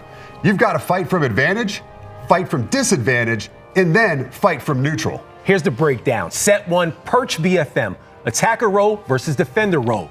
The higher seed starts from the attacker role. Set 2, another Perch set, but reversed roles. And set 3, high aspect engagement, better known as the beam set. And that's what makes this phase the crown. Dogfighting is not just pull harder. It's geometry, energy, timing, and most importantly, aggression. That's what this is all about. Fundamentals. Execute the basics like a pro and let your opponent make a mistake. So, DeHiggy, what are you watching for? Well, 3 things. 1, offensive core skills. Manage your energy and angles to gain a quick kill without giving up your positional advantage. 2, defensive core skills. Be hard to kill by constantly throwing your control zone away from your opponent. Never give up, and by God, get skinny when gun nose is a factor. And 3, for high aspect, you gotta push your game plan by capitalizing on fundamental execution. Leave no turning room up for grabs. Take all of it. Build an advantage over time, and ultimately, finish the job with the gun. Which is a great reminder. No missiles. This is guns only. That's right.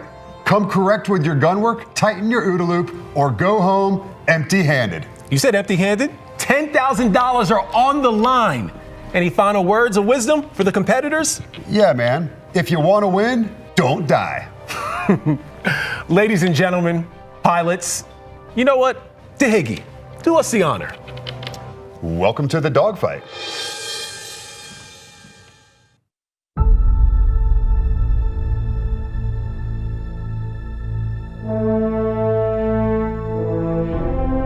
Every dogfight carries a lineage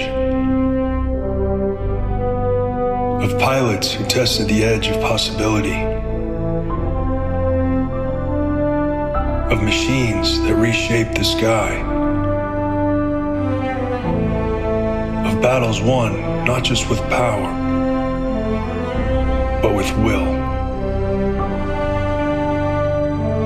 Here, instinct meets intellect. Strategy meets split-second courage. And room for error disappears.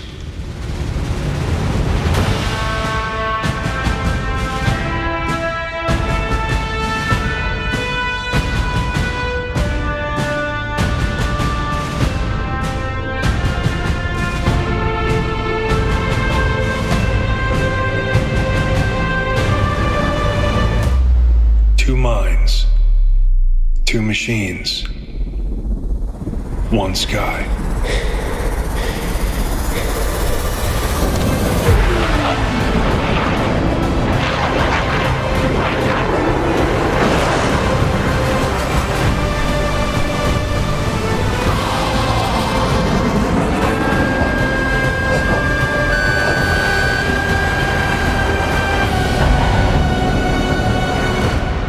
Legacy is written at the limit of control.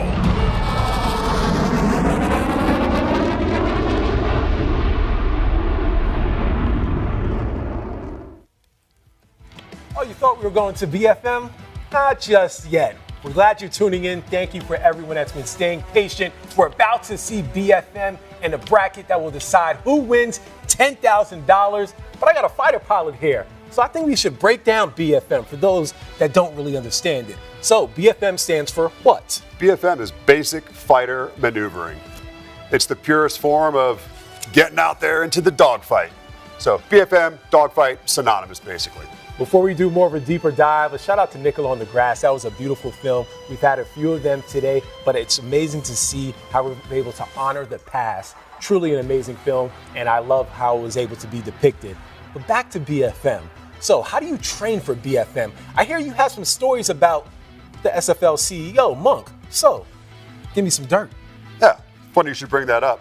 Yeah, Monk was actually in my second squadron, the Green Knights, where we first met.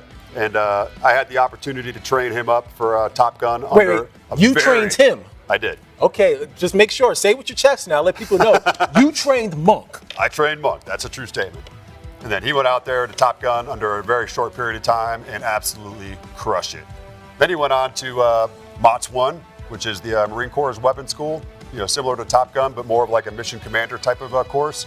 Crushed that and then got invited back to be an instructor. So all Top Gun isn't the same. Top Gun and MOTS-1 are different, yeah. Okay, please. I don't think everyone watching understands that, so do more of a deeper dive and share that. Yeah, so in the Navy, you've got Top Gun as their fighter weapons school. In the Marine Corps, you have MOTS-1, and the course is WTI, which is Weapons and Tactics Instructor course. Then the Air Force has the WIC. So they're all basically the pinnacle of an aviator's career, where they get to go to that course and they get polished to be an instructor. They're the best of the best. They come back to their squadron and they train those guys up to be all around better. So the purpose of those schools is to make instructors, to come back to the fleet squadron, and then make every pilot in that squadron better. Wow, that is so cool. I had no idea about that. I think it's also worth sharing, Dahiggy, because as I'm doing research, and I hope those that are watching are forgiving to me, because I'm new to the DCS world, but I did a deep dive and rabbit hole, and I realized that BFM isn't something that you should be doing by choice. Even though we're going to see several BFMs, this isn't something that's voluntary usually.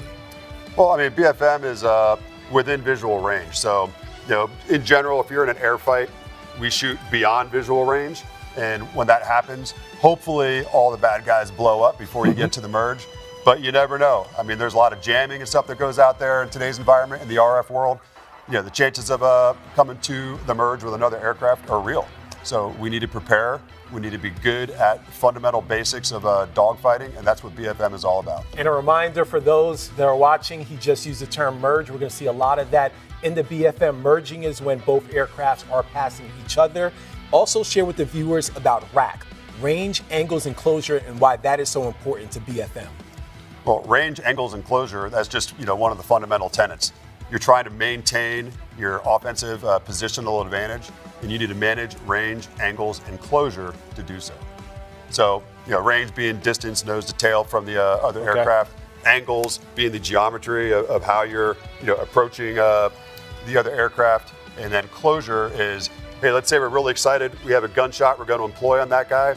The defender is slow, and if we're coming in fast, if we don't have our closure under control, and we have a flight path overshoot, you could end up swapping from having a positional advantage to quickly becoming defensive, and that is not what you want to do in a dogfight. No, that's not, but we possibly could see it. I want to go back to what you were saying about you training Monk, though.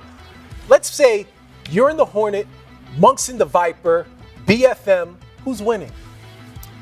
Obviously, I'm going to win all day long, no question about it. I was just told Monk would never be in the Viper as well, though. He would never be in the Viper. He's also, very fond of the classic Hornet. Okay, it makes sense. So both of you guys competing against each other, you're going to be taking him head on. You got this? Absolutely, all day long. And I'm sure if I asked Monk, he would say that he would win this with these. You should never go into a dogfight not being confident. Let's give some more context, because at the start of this show, we spoke about your aircraft of choice. You said the Hornet. We spoke about it in precision as well as speed. Speak about some of the advantages of the Hornet when it comes to BFM, because we're going to see a lot of them. And we're also going to show you a new view, which is going to be tact view. But I just got it from comms. Uh-oh, it's about that time. Oh, yeah. BFM is about to start. We're going to go to the bracket once again to show you the matchups that's going to decide $10,000.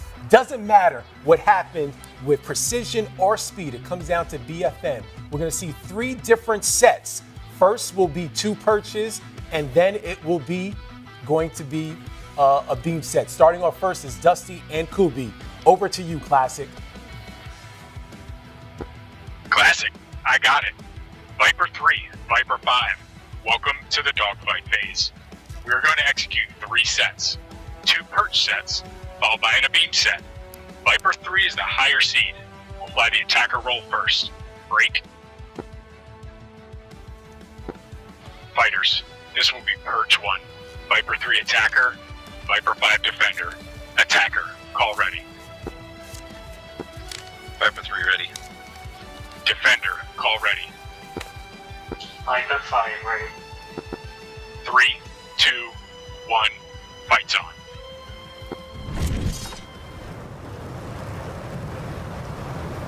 All right, DeHiggy, this is what we've been waiting for. Dusty starting off in the advantageous position for the first perch set. Looks like we're already down on the deck. Catch me if you can. Couby's doing his best to neutralize this fight.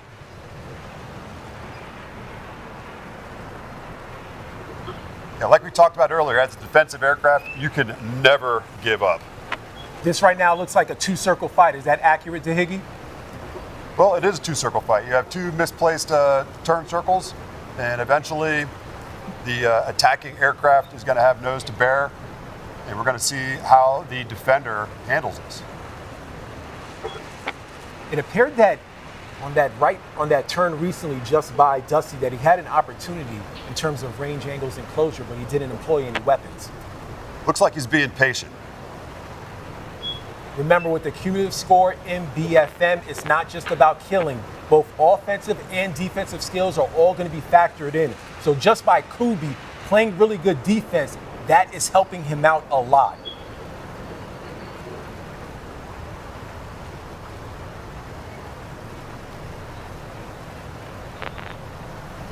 Right? Let's see if Dusty can finish this with a gun.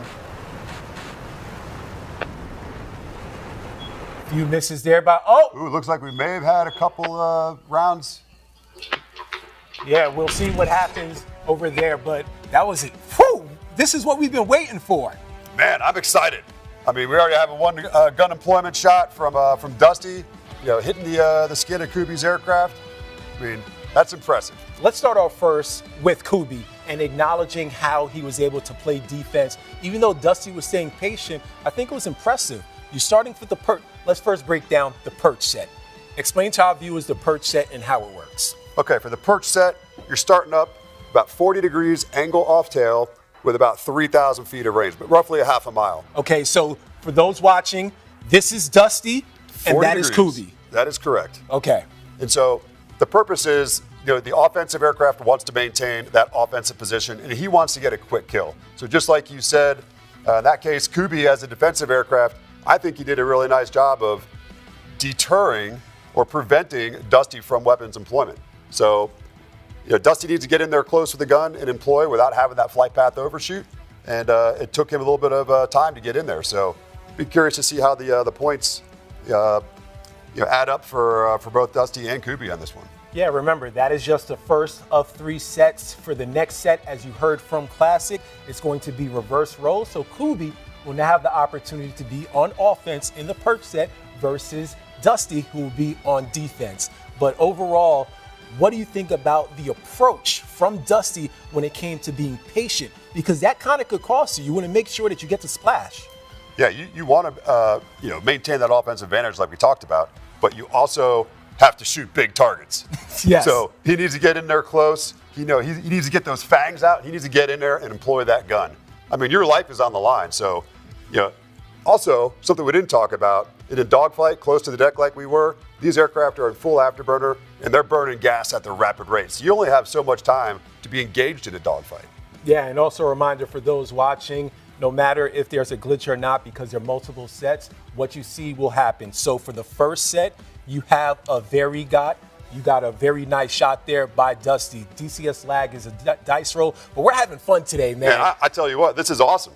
I mean, back in the dogfight arena, nothing gets better than that, man. I mean, it was amazing to see that kill, but I have to be impressed, and I can't state it enough with Couby. I think confidence-wise, going into this next set, that is important. Remember, we've seen Couby have 2 crashes today, 2, both in speed and precision. And I want you guys to pay attention throughout BFM.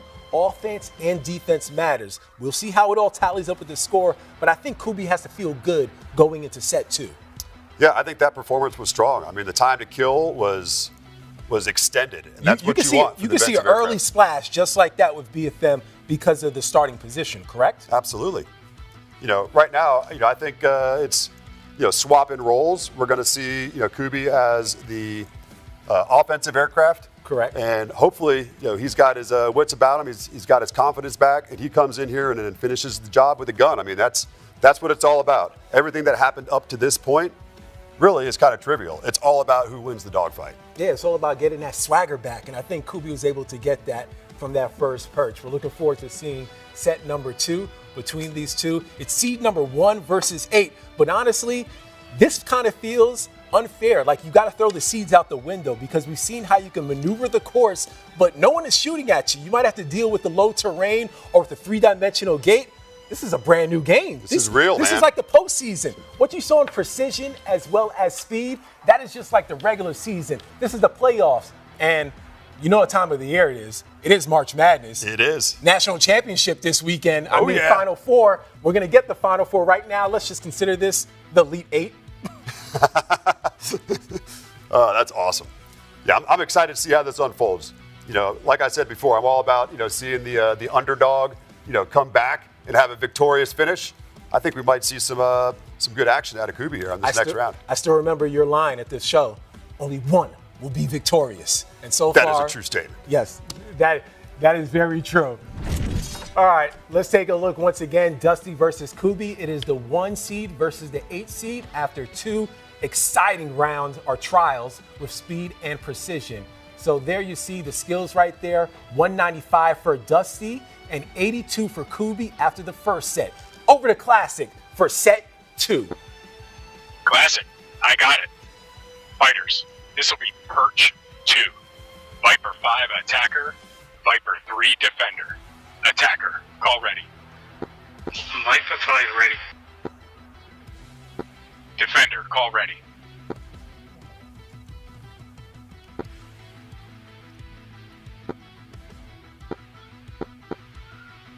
No joy.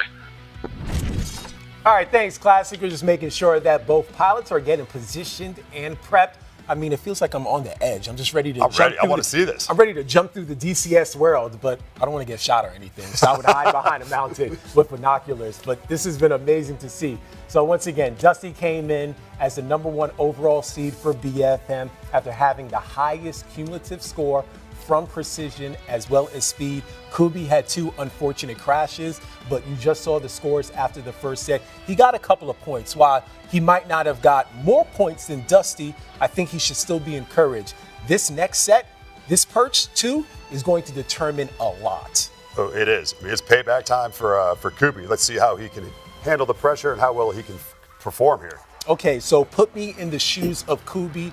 If you're Couby and you know what the score is that we just revealed after perch number 1, do you try to be more aggressive or do you play your game? Because you still have 2 more sets. You have the perch and you have the beam. What do you think Couby should be doing? 100% focus on the now. I mean, he's in a dogfight. Your life is on the line. So he has to, fly that jet ice cold. He's got to be in the moment, and he needs to maintain that offensive advantage. And the best thing he can do is a quick kill for, preserving his position in this fight. Yeah, no, all of that is important. We're going to have unified impact scoring. As I mentioned, as you're seeing the BFM play out, it's not just about splash, which is killing an opponent. It's going to be about offense and defense. That's why both me and DeHiggy were trying to illustrate it was important that Couby was playing this game of cat and mouse because you saw that factored into his score. So offense matters, defense matters, the time of the kill, all of that, as well as making sure that you can neutralize. And then for the third set, which is going to determine it all, possibly, depending on what the score is, that's going to be a beam, and we could see some kills immediately at the merge. Absolutely. I mean, what's great about, the SFL right now is we are taking the entire fighter pilot and putting him to the test. I mean, yes, you can go out there and have a kill as the offensive attacker. I expect to see that. But we're really grading how long you maintain the offensive positional advantage. As a defender, you want to make sure that you prevent the attacker from shooting you. You do that by maneuvering your aircraft, getting skinny when gun nose is a factor. Yes. There's other tenets involved if we're shooting missiles, but in this fight, let's remind everybody, this is guns only. So a completely, throwback to the past, different kind of fight. When I was growing up, we always would go out there and occasionally, on a cross-country flight on the weekend, we would have guns only. And it was awesome. It completely changes the fight. Shooting with missiles is much easier, but getting in there with a gun, I mean, that's where it's at. I mean, that's where the fun is. And that's what we're going to see today on OTS. There are no handcuff for any of these competitors. As soon as you enter the air, game is on, fight's on. We've heard that all day. We're going to throw down some verbiage because I mentioned one of them as we saw perch 1 about the 2 circles. So explain to our viewers 1 circle, 2 circles, scissors, things that we're going to see as both aircrafts try to maneuver the skies. Okay, for a 1 circle fight, I think that's probably more advantageous for the... Not even exactly what is a 1 circle, what is a 2 circle, and what is a scissors? Sure.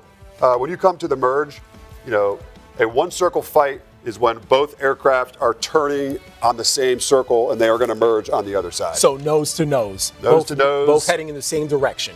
You're basically, if you're coming to the merge, you're both going to turn to the same side, of the merge. In a 2 circle fight, you're kind of going to turn away from fight center, away from each other. You're going to describe 2 circles in the sky. And, essentially, just based on circular geometry and angles, as you're rating around your turn, if you have a turn rate that is better than the other aircraft, just do basic math. Your angles that you're going to fly through are going to happen faster, and you're going to have nose to bear on that other target, therefore equaling weapons employment. So 2 circle fight, you're going to see aircraft at higher airspeeds. So in the F-18, roughly 300 knots. In the F-16, roughly 400 plus knots. That's where those aircraft are able to, maximize their turn performance, and that's what you expect to see. So for the Hornet, if you want a quick kill, you're probably going to drive towards that 1 circle game plan and, get to that next merge with an advantageous, turn performance and hopefully have a kill at that merge. I'm hearing apparently from folks in your squadron that you're not supposed to be using your hands, that you should be getting fined right now. Is that accurate? You're never supposed to, shoot your watch, but I don't have any models here, so maybe in the future we could have some actual models to do some proper demonstrations. But once a Top Gun pilot, always a Top Gun pilot, aren't you supposed to stick to that code? I mean, in theory, absolutely. There's an expectation. So it's different now for the SFL. Hey, SFL, we're different, man. This is a whole new environment. This is a whole new environment. Okay. I'm just letting you know the fines have been racking up. They've been tallying it up every time you use your hands. You might be getting in trouble. Hey, I'm okay with that. You sound like a dangerous man. Hey, I am dangerous. How dangerous? All right, DeHiggy, so you've been giving us a great breakdown of things that the viewers should be paying attention to. What are some other things? We mentioned range angles closure. We mentioned one circle. We mentioned two circle. What are other things they should pay attention to? Yo-yo is another one that would be good to illustrate to them. Absolutely, that's exactly what I was looking at. You can use your hands. You're not going to get in trouble. Okay, so if you're coming to the merge, level across, and you both turn away from fight center in a two-circle fight, everybody's going to reference the horizon. That's something that we like to see. But in dogfighting, a lot of times you've got to get a little more creative, and we do something called out-of-plane maneuvering. So when you maneuver out of plane, let's just think one aircraft is going level across the horizon, while the other aircraft is coming out of plane and maneuvering into the vertical. Now we have something called the lift vector. So lift vector is basically coming, that's your new aim point. You're targeting the other aircraft on the other side of the circle, but you're using your lift vector to project where you're going to end up on the other side of the circle. Wow. So this one, if you feel like you're the attacking aircraft, you're going to want to position your lift vector towards the control zone, which is slightly aft of your adversary. So it gets a little bit more dynamic and, sometimes gets confusing and disorienting if you you're really trying to recreate nail the a dogfight. geometry, especially when you're doing that angle for the yo-yo. Absolutely. So you're exploiting the vertical, you're tightening your turn performance. You're going to slow down, pay a little bit in energy, but it's giving you the ability to gain more angles while you're doing that. So it's a cat and mouse game of raiding around the circle to get nose to bear, to employ the gun. You're managing energy because you don't want to have too much speed coming into a gun employment, because we like to shoot big targets, which means we have to be close. But if I'm going 200 knots faster than my adversary, I'm quickly going to find myself defensive if I did not finish the job correctly with a gun. Yeah, man, absolutely. That was a great breakdown. I appreciate all of that, DeHiggy. It's been really fun to see and learn so much from you just the weeks leading up to this big event, global event, so many people tuning in. And because of that, I think we should check out some of the comments on YouTube. I heard you've been getting a lot of love. So for those watching right now on YouTube, I'm about to read some. Say whatever you want, but some of these comments are coming straight to air. So let's go to the SFL live broadcast and see what the folks are saying as they're tuning in right now to OTS-1. Let's see if there are any good comments about you, DeHiggy. So I see someone talking about Goat Slayer. This is male-24. Goat Slayer applied for the Air Force as a pilot, got turned down because DCS hours don't count in your flight log. Sorry to hear that. All right, let's see what other good comments we have. Someone speaking about F-22's airframe strength is derived from material including, but not limited to, titanium, carbon fiber, chrome nickel, and a single strand of Ahab's beard. Oh my gosh. It always comes back to Ahab. Hashtag high alpha hooligans. These people are incredible. I hope to meet you guys. I'm just letting you know. I hope to meet the high alpha hooligans, the entire squadron, because you guys are one of a kind. And you are hoping to get an honorary induction into the group? Man, I want to meet these guys. I tell you what, the ready room banter, it's infectious, it's contagious. I mean, that's what it's like to be in a fighter squadron. I mean, stuff like that every day is the life of a fighter pilot. Walking into the ready room, I mean, constant jokes, giving everybody a hard time, but it's all in good spirit. Shout out to the team behind the scenes that is making all of this possible. There's so many hands that are developing and making sure OTS-1 is a success. So we appreciate you tuning in. And there's been a specific shout out about the music. They appreciate the music that's been low under while we're talking. So that's a shout out. 1v1, me in a Waffle House, use your black FL. Okay, all right. No ejection sheet. So yeah, there have been great comments. Thank you for everybody that's been tuning in. I heard you've been getting a lot of love, DeHiggy. Oh, absolutely. So you do not have any social media. I think, guys, that it is time for DeHiggy to get some social media. Wouldn't you guys want to follow DeHiggy? Look at this face. He also gave a great ad sale for Winglore, all of that. I think you need to get your own TikTok and Instagram, giving me a full breakdown of what we need to know as a fighter pilot as well as in the DCS world. If you think that is true and accurate, give a thumbs up or say DeHiggy social media, come up with all of his handles and what it should be. And is it time now for us to learn why you got the Higgy, or are you still not going to? It's only our first show. It's still our first show, like I said before. I'm trying. It's classified. Because I can tell you, but I have to kill you. All right, so how about this? Because a few of these guys that are competing in the competition, they come up with their own call sign. Can you give me a call sign by the end of the show?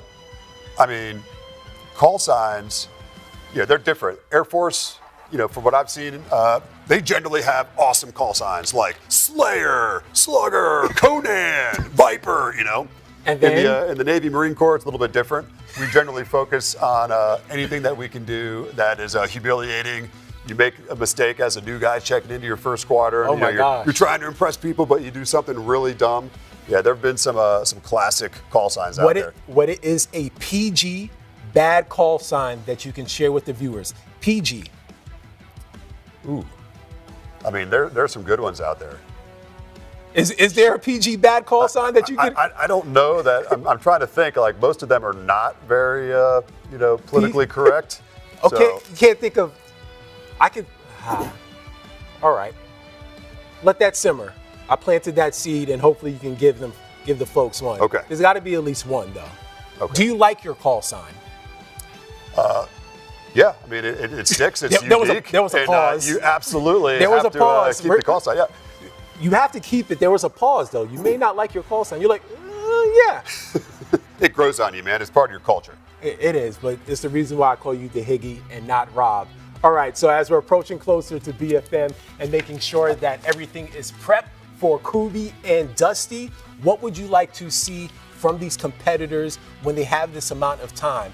What do you think that Couby should be thinking about? Because we're making sure everything is prepped. This is a global event. Appreciate your patience, and those that are waiting are locked in the comments. Can't wait to see what DeHiggy's social media handle should be. But what do you think both of these pilots should be thinking about? Put me into their position as they get all this adrenaline. You go through speed, you go through trials, we go through the BFM, and you go through one perk set, and then you have a little bit of a break. How do you rev the juices back up? I mean, it's tough because you got that adrenaline pumping, you're ready to go, and then, slight little pause right now while we get it set back up again. I mean, you just got to stay focused. I mean, there's no excuses. I mean, it's a dogfight, so you're going to fight all the way as hard as you can. The defensive aircraft is going to do its best to survive. The offensive aircraft is going to do everything you can to have a quick kill. What you don't want to see is a swap in rolls. No, you don't want to see that. Unless you're defensive. Yes, very true. And Dusty is going to be defensive going into this set number 2. Correct. So take me back first to Couby, because you were speaking about staying in the moment. Why is that important for him, even though he's down right now? Is that because there are 3 sets? Well, I mean, for this SFL event, I mean, we're talking the dogfight is what determines who wins and who doesn't win, right? Mm-hmm. In real life, a dogfight determines whether you get to go home to live another day or you're dead. That's it. So, I mean, everything is on the line in a dogfight. It's max intensity. It's a full physical, it is an all-out workout. I mean, you're pulling anywhere from 6, 7, 8, 9 Gs. It is very physically demanding. You're trying to look over your shoulder all the while pulling Gs and keeping sight.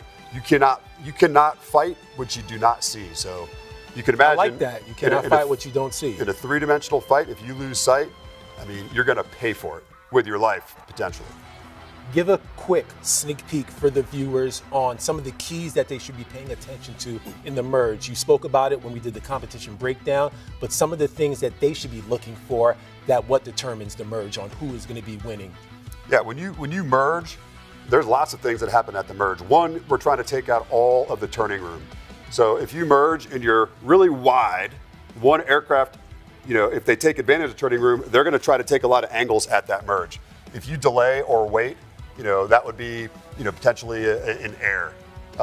You can stack a merge, which in this case, if you're coming low into the merge with a gun, which in a real world scenario, you don't know what type of weapons that, adversary may have. Backpedal for a second, because we have a few people that aren't deep into the fighter pilot community or don't know what a stacked merge is. So what is a stacked merge? The stacked merge is when you come one aircraft stacked high, one aircraft is below. So you're going to stack on top of each other.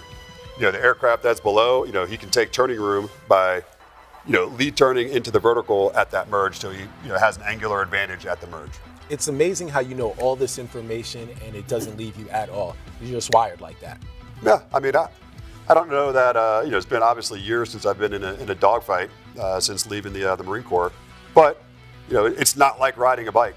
This skill is something you need to practice over and over and over again, which is awesome because it's fun to be in a dogfight.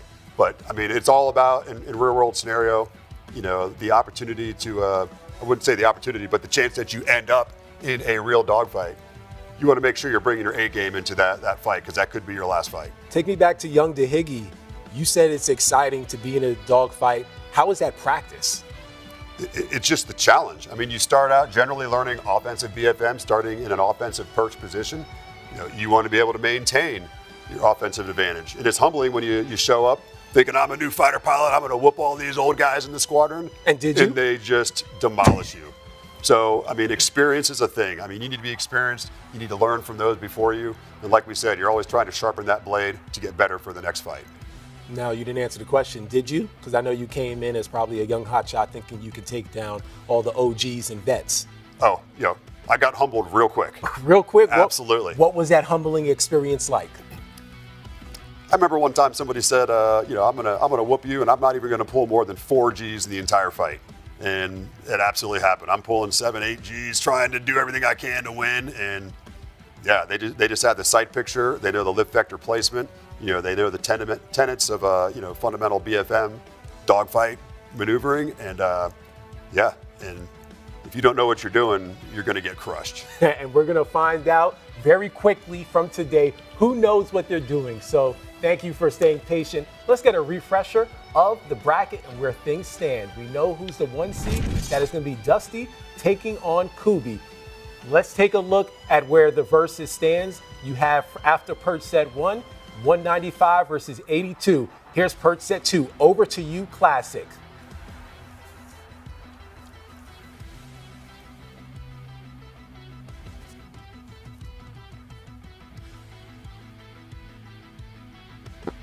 Classic, I got it. Fighters, this will be Perch 2. Viper 5, Attacker. Viper 3, Defender. Attacker, call ready. Viper 5 ready. Defender, call ready. Viper 3 ready. 3, 2, 1, fights on.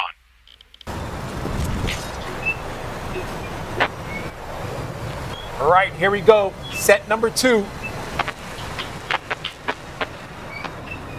Couby on offense, at least to start off.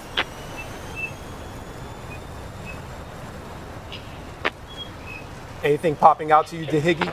How quickly we ended up on the deck. Yikes! Yeah, do not hit the deck. Man, I tell you what, when we're training to a dogfight, we have something called the hard deck and the soft deck. Okay. The hard deck is typically set about 5,000 feet above the ground, and 10,000 feet is where you set the soft deck above the ground. Particularly when you get into a dogfight, you end up in a slow speed fight. Even though we have the afterburner and all that stuff, when you're maneuvering the aircraft, you're going to get into a slow speed fight. So you're trying not to, stall the aircraft, all the while you're trying to survive and maneuver. When the aircraft gets slow, it's not as maneuverable, obviously. So in this scenario, it looks like Dusty, as the defensive aircraft, was probably looking over his shoulder, not paying attention a little bit too to much. Something that will kill you every time, and it's called Mother Earth. And it is going to win. So, it looks like that's just what happened. And in a dogfight, that's victory for Couby. Absolutely, that's a huge victory. And the timing of it, how quickly. Remember, with the UIS, the Unified Impact Scoring, all of this stuff is going to matter. The timing of how quickly that happened is important. And we're going to check out the replay once again of this. So what did you see from Couby, or we should say Dusty, as he was looking over his shoulder and clearly didn't realize how close to the deck he was? Yeah. Maybe at the very last second there, you saw the wings level, trying to maneuver. But even though we have all the thrust, from these afterburning engines, if you're slow and you're pulling back, I mean, you're not instantaneously gonna, get the lift that you would like. So pressure makes diamonds. No, it does. And his sink rate was high, just unrecoverable.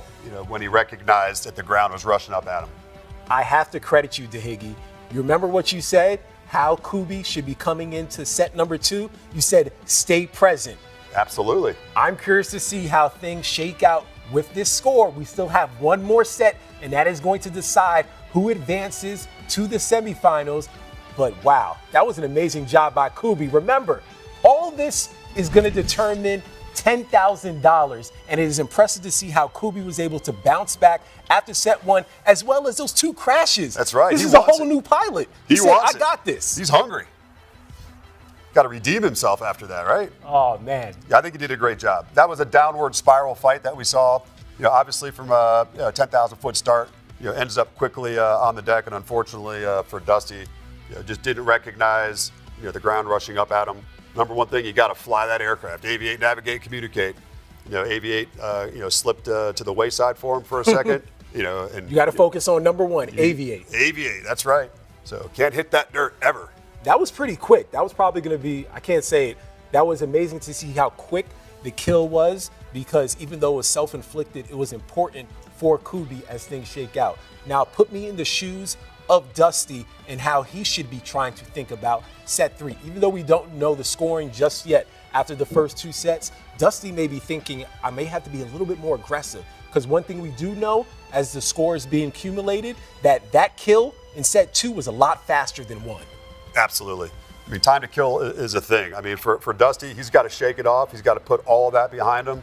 He's got the high aspect a beam set in front of him, and he's got to be all in it. I didn't know you're a fan of Taylor Swift. Just got to shake it off. You listen to Cardi B, Taylor Swift, any other surprises? Hey, let's not go there. Oh, you don't listen to Cardi B, sorry. Apologies, just eggs Benny, you got the rig in the bedroom. All right, Classic is set. Ladies and gents, it is time for our first of beam set, Dusty versus Couby. Let's see how it all shakes out. Let's take a look one more time at the bracket. Dusty Couby is 1 seed versus 8 seed. Followed by that, we'll see Mayo and Pribs. Over to you, Classic. So for your final set, a beam start. Call ready left. Ready left. Call ready right.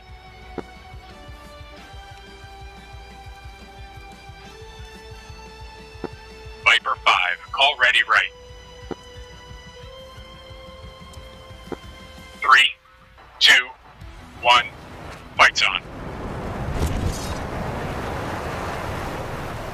It looks like we're first merge complete into a 1-circle fight. Oh, all right. Forward quarter guns. All right, I like it. Oh yeah, they know that this is going to determine who is heading to the next round. A lot more action here when you have the merge set or the beam set. Another beam.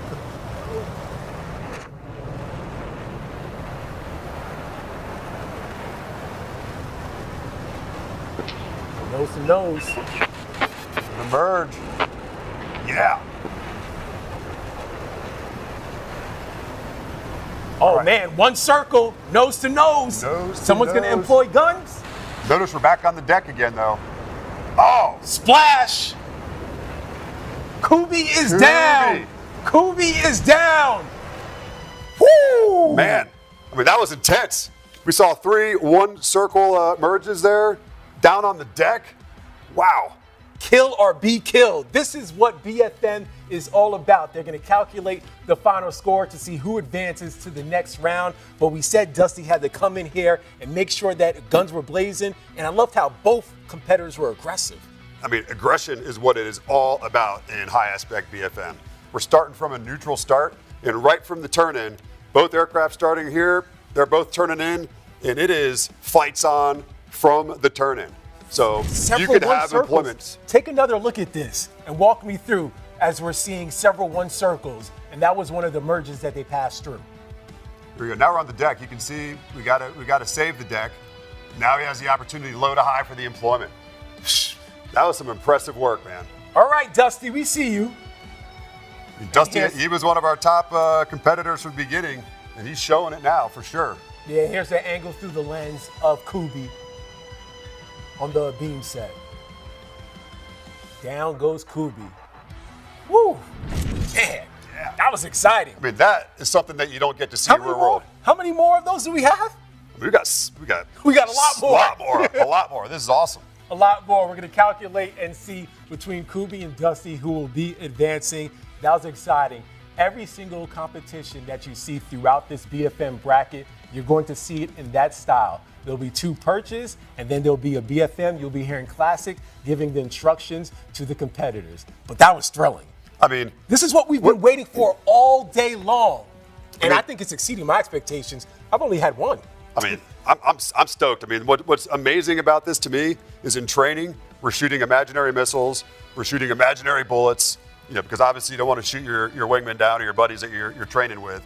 But in this arena, you could actually see the footage of wreckage falling off an aircraft as you're gunning them. I mean, that is awesome. That was great to see. Several 1 circles, and numerous times they kept going back, and neither one of them wanted to be defensive. They knew what was at stake, and they were leaving it all out on the line. And it's safe to say between Dusty as well as Couby, both of them want that 10K. Who wouldn't want 10K? I mean, they were going for it. I mean, scared money don't make money. Man, $10,000. Trying to think all the things you can do with that. I think you literally were just thinking about all the things you can do with some 10K right now. Oh, man. I think you are interested in entering into this competition, but I still need you. You're my wingman. Yeah, I'm here as your wingman, but I tell you what, I'm excited about this. I want a piece of it. All right, let's take a look at next up what we have in the BFM bracket. We have Couby. Congrats. He is advancing thanks to a higher cumulative score. And then we have 2 seed versus 7 seed. It's time for Mayo and Pribs. Over to you, Classic.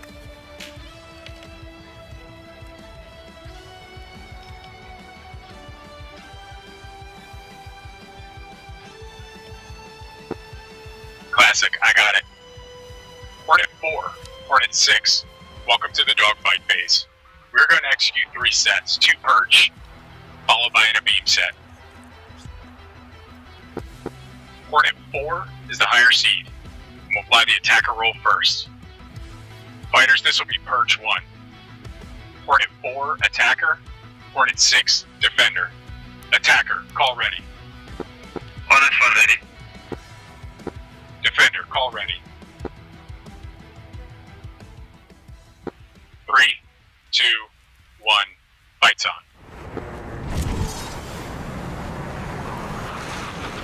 Well, that was quick. That's what happens in a perch. That was Splash. fast. Wow. Mayo, he's not here to play. The youngest competitor in the field. Pardon, I said 2 versus 7 seed, 4 versus 5 seed, an easy kill against Pribs. That was impressive. I tell you what, that happened so fast. That is what you want in real life as well. That you was want the to be aggressive. fastest kill that we've had of the day. Immediately took care of business, and Mayo understands what's on the line, not just in terms of money, but when it comes to the UIS, the timing matters. Take a look again, DeHiggy, on how this took place. Textbook. Steady hand. He's got his gun nose out in front, and the defending aircraft, is flying right through those rounds. That is textbook. Just a reminder on why you saw a little delay. We're working through some things, but that's just normal with the mini delay as we have a little bit of a lag. But congrats to Mayo. That was flawless. An easy kill on Pribs, and that is the 4 seed versus the 5 seed. But just like we saw in the last round, things are still young. And now Pribs is going to have an opportunity to show the young 24-year-old from Italy, hey, I can do that too. It's payback time. Range, angles, and closure. That was a flawless shot. What did you like about how he immediately took an opportunity to kill him on the perch? I mean, we're talking aggression. He was fangs out from the beginning. He went for the kill right up, right from the start. I mean, that was his mindset. I got to take this guy out. And he immediately, sacrificed a few angles, but, he was steady on his hands, and he had a very, very, very textbook gun employment. Shooting big targets. Shoot big targets. He did. Congrats to Mayo, but now Pribs will have an opportunity to have reverse roles. We're going to be sending it over to Classic soon. But Mayo, the youngest competitor in the field leading up to this event, guy from Italy. I saw so many people throwing the Italian flag up there. Remember, we have 5 different countries. This is a global event, 3 different continents. I haven't been to Italy. I know you have, though.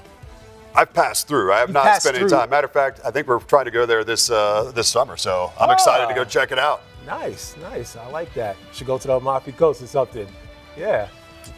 Where are you taking a visit to specifically? I think we're going to go into Rome first and then explore from there. Okay. All right. And you're going to definitely love it there. Amalfi Coast, you should try that as well. Absolutely. Are you a big fan of Italian food? I mean, that's what we're most excited about is just the amazing food. You hear all about it. I want to go check it out for real. Yeah, it makes sense. And you got to see the Vatican as well as the Colosseum. Absolutely. And all of that. Love that for you. All right, shout out to those that are watching, possibly that are from Italy, and to all the viewers that are locked in. We have one person that has advanced so far, and that is Couby. Next up is going to be Pribs and Mayo. Mayo has won the first perch. We're getting both fighters set for perch set 2, and it has been good to see. A few things about Mayo, as we mentioned, it is 24 years old, and he's been doing this since he was a teen. That just speaks about the strength of the DCS world. I mean, he grew up in that environment. You know, his simulator experience, 10 plus years. I mean, this is what he knows. You know, I like to think the younger competitors have a more elastic, brain, more aptitude to hands-on throttle and stick, HOTAS switchology. You know, I think we're going to see a tremendous performance out of Mayo today, as well as in OTSs in the future. Yeah, I'm looking forward to. Ooh, I like what you did there. You just dropped that in there, in the future. Yeah, this is just number one, y'all. OTS number 1, and we're having a lot of fun. There's a 15-year age difference between Pribs and Mayo. Worth noting, Pribs has only been doing DCS for 2 years, but I think it's just a testament to how he's been able to navigate SFL and still get a qualifying score that's high enough to compete in this. Only 2 years, and he's still skilled enough to be here. He got the 5 seed after the precision and speed. That is impressive. Nothing to overlook. I mean, again, I think in dogfighting, experience is huge. I mean, the more experience you have, the more reps you've seen, that just makes you better. So, that's what it's all about, improving from your previous performance.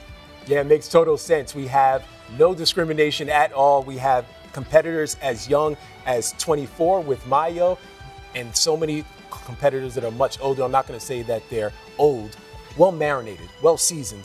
It sounds a little better. Experienced, more wise. More wise. That's a better terminology and a way to frame it. But Mayo and Pribs have both been amazing, and they've both been one of the strongest competitors, seeded at seeds 4 and 5 in the competition so far.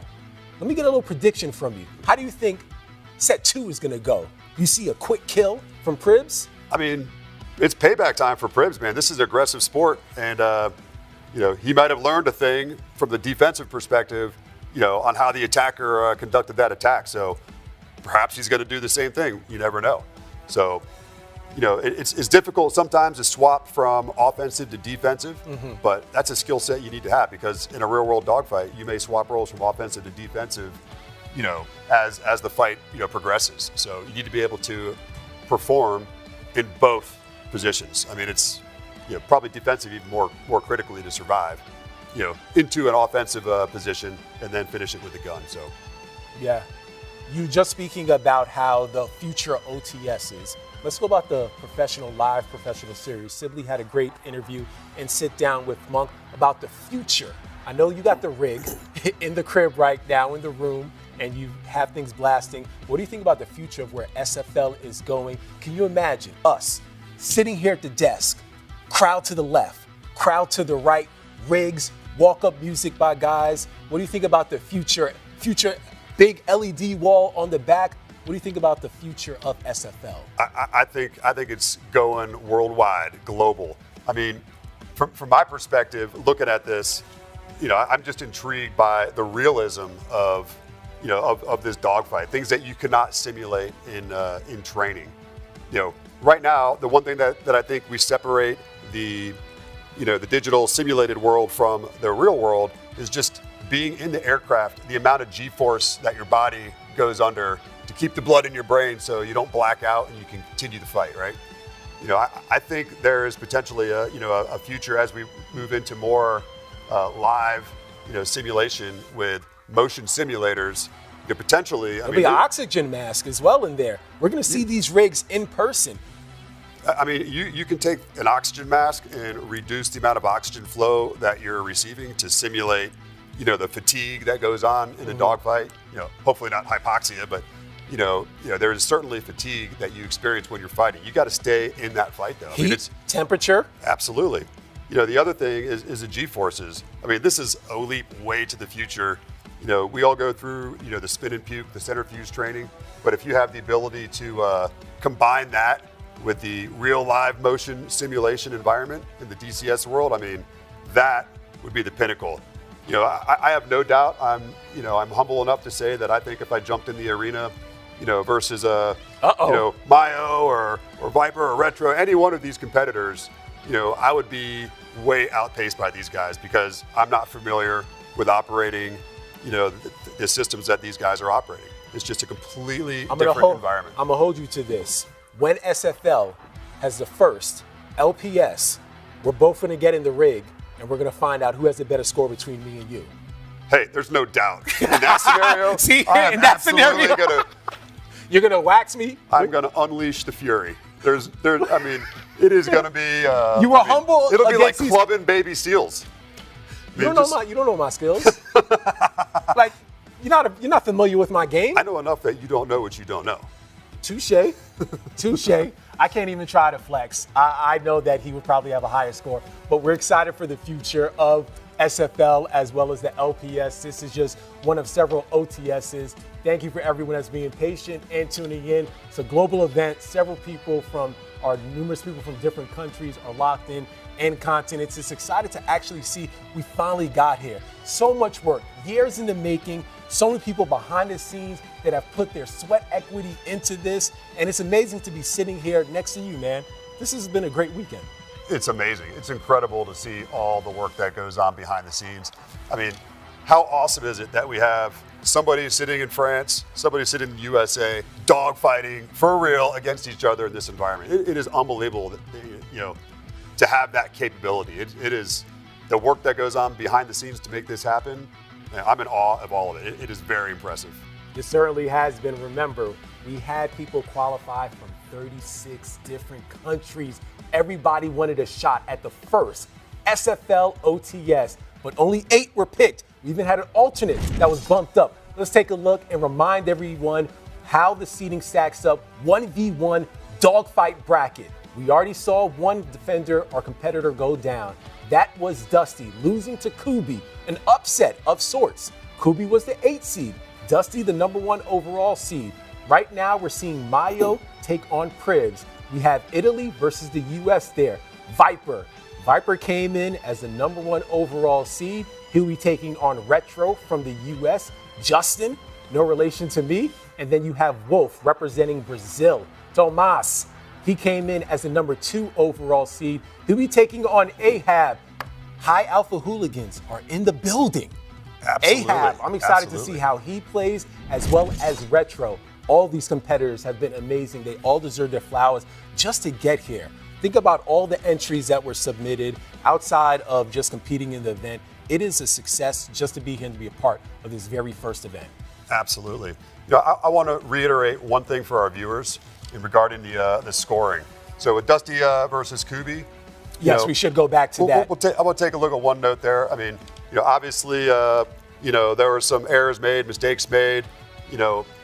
Dusty, had the solid kill in a high aspect BFM, but overall, these 3 events are all scored under the UIS system, and based on the amount of time to kill when Dusty was in set 1. Yep, and Couby was defensive. I think he scored his advantage in the defensive arena is what allowed him to progress to the next bracket. So, it's not necessarily who has more kills. It's who performs better in the offensive and defensive roles. All right, so on to the next. Let's check out seeds 4 versus 5. One set is in the books. Let's go to set number 2.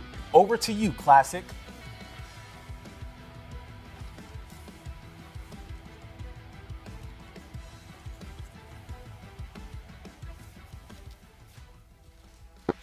Classic, I got it.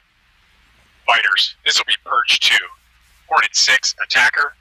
Hornet 4, defender. Attacker, call ready. Hornet 6 ready. Defender, call ready. Hornet 4 ready. 3, 2, 1, Fights on.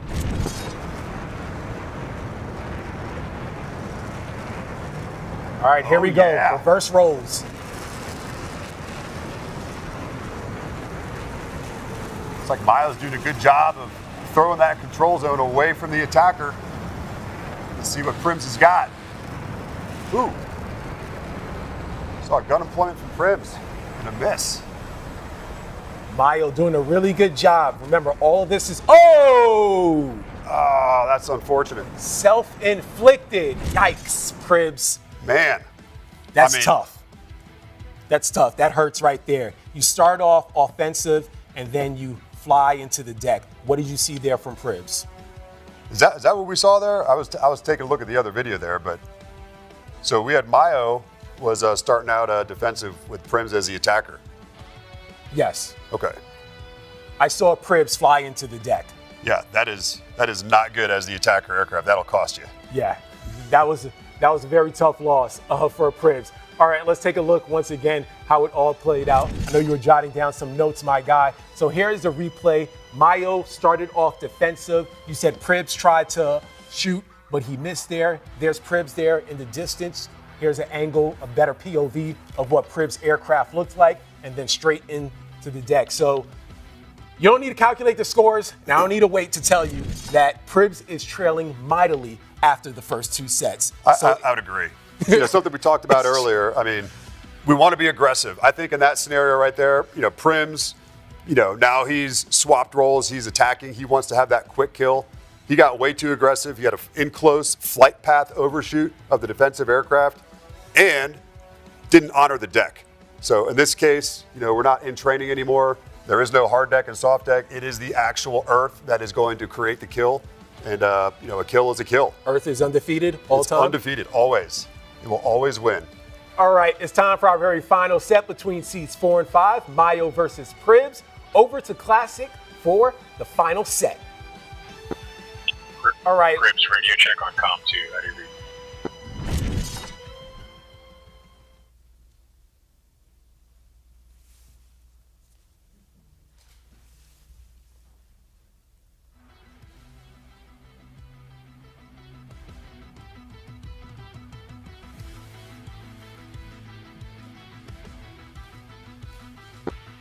Pribs, Classic. How do you read on comm 2? Good comms on comm 2. Okay, hey, listen, guys, we're having a delay in the studio just with the video coming back to us. So I'm going to call, or I'm going to put you guys on run. And then I'm going to say 3, 2, 1, fights on. So just fly straight and level, stay beam each other, and don't fight until I say fights on. Does that make sense for you guys? Yep. Go code is fights on.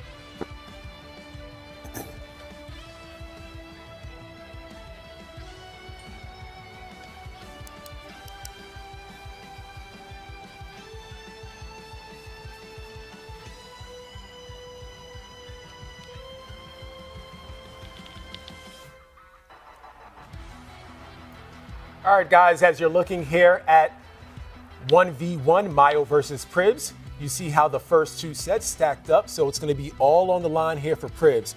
What is the approach that he should be taking, Tahigi, for this final set, which is the Ahab?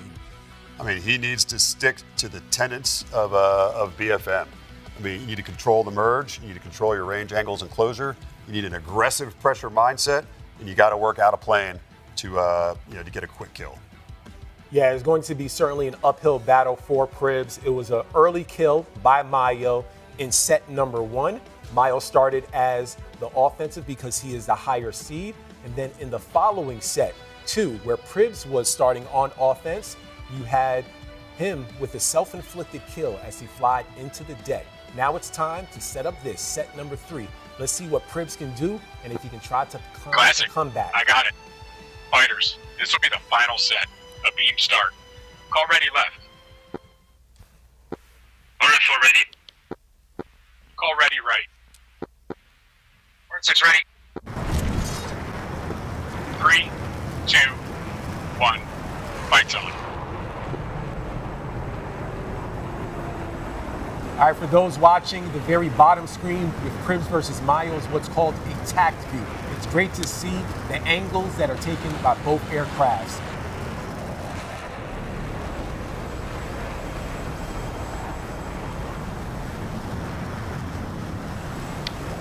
It's all on the line here for Pribs to Higgy. He's got to try to get a kill of Mayo if he wants to advance to the next round. It looks like Mayo just lost a rudder. I think that gun employment that we saw from Pribs, had some effects on target. Oh, nice. Well, that was much needed. Man, I mean, that was not necessarily textbook employment, but a kill is a kill. It looks like Pribs was able to squeeze off a few rounds at that merge that we saw, and it impacted the vertical tail of Mayo's aircraft, which leads to uncontrollability. Yeah, now we'll see how the score shakes out. It was still an uphill battle, but Pribs has to at least feel good that he got at least one kill. Yeah. Let's take a look at the replay because I was looking at the different tactics as things played out. What did you see here from Pribs? I saw, he's going, there's the employment. And you're saying it wasn't textbook. Why is that? It was a forward quarter gunshot, which generally you like to, saddle up in the control zone so you're steady and able to control that gun, hit big targets. It's very difficult, for a forward quarter gunshot. But in this scenario, what we saw from Mayo is he did not honor that gun nose.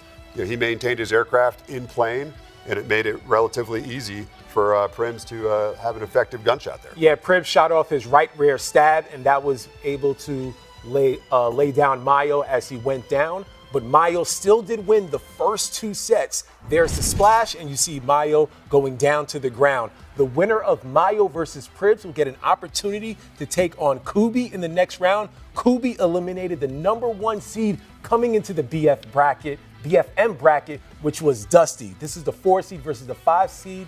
Based off of what we saw so far, I think the hand has to be in Mayo's favor as they calculate the final score.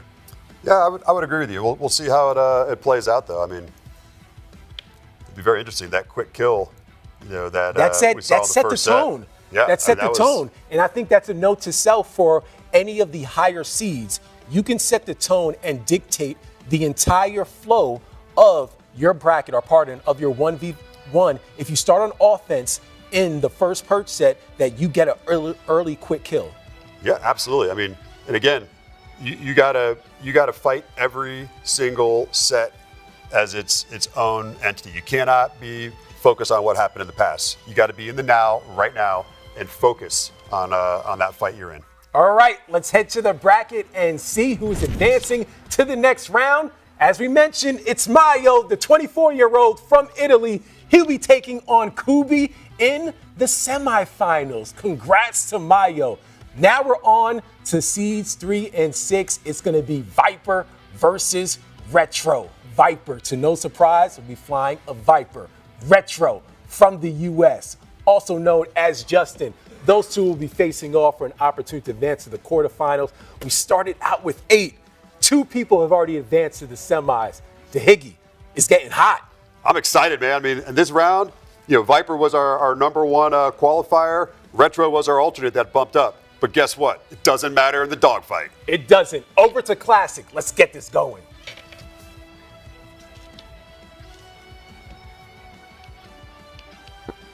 Classic.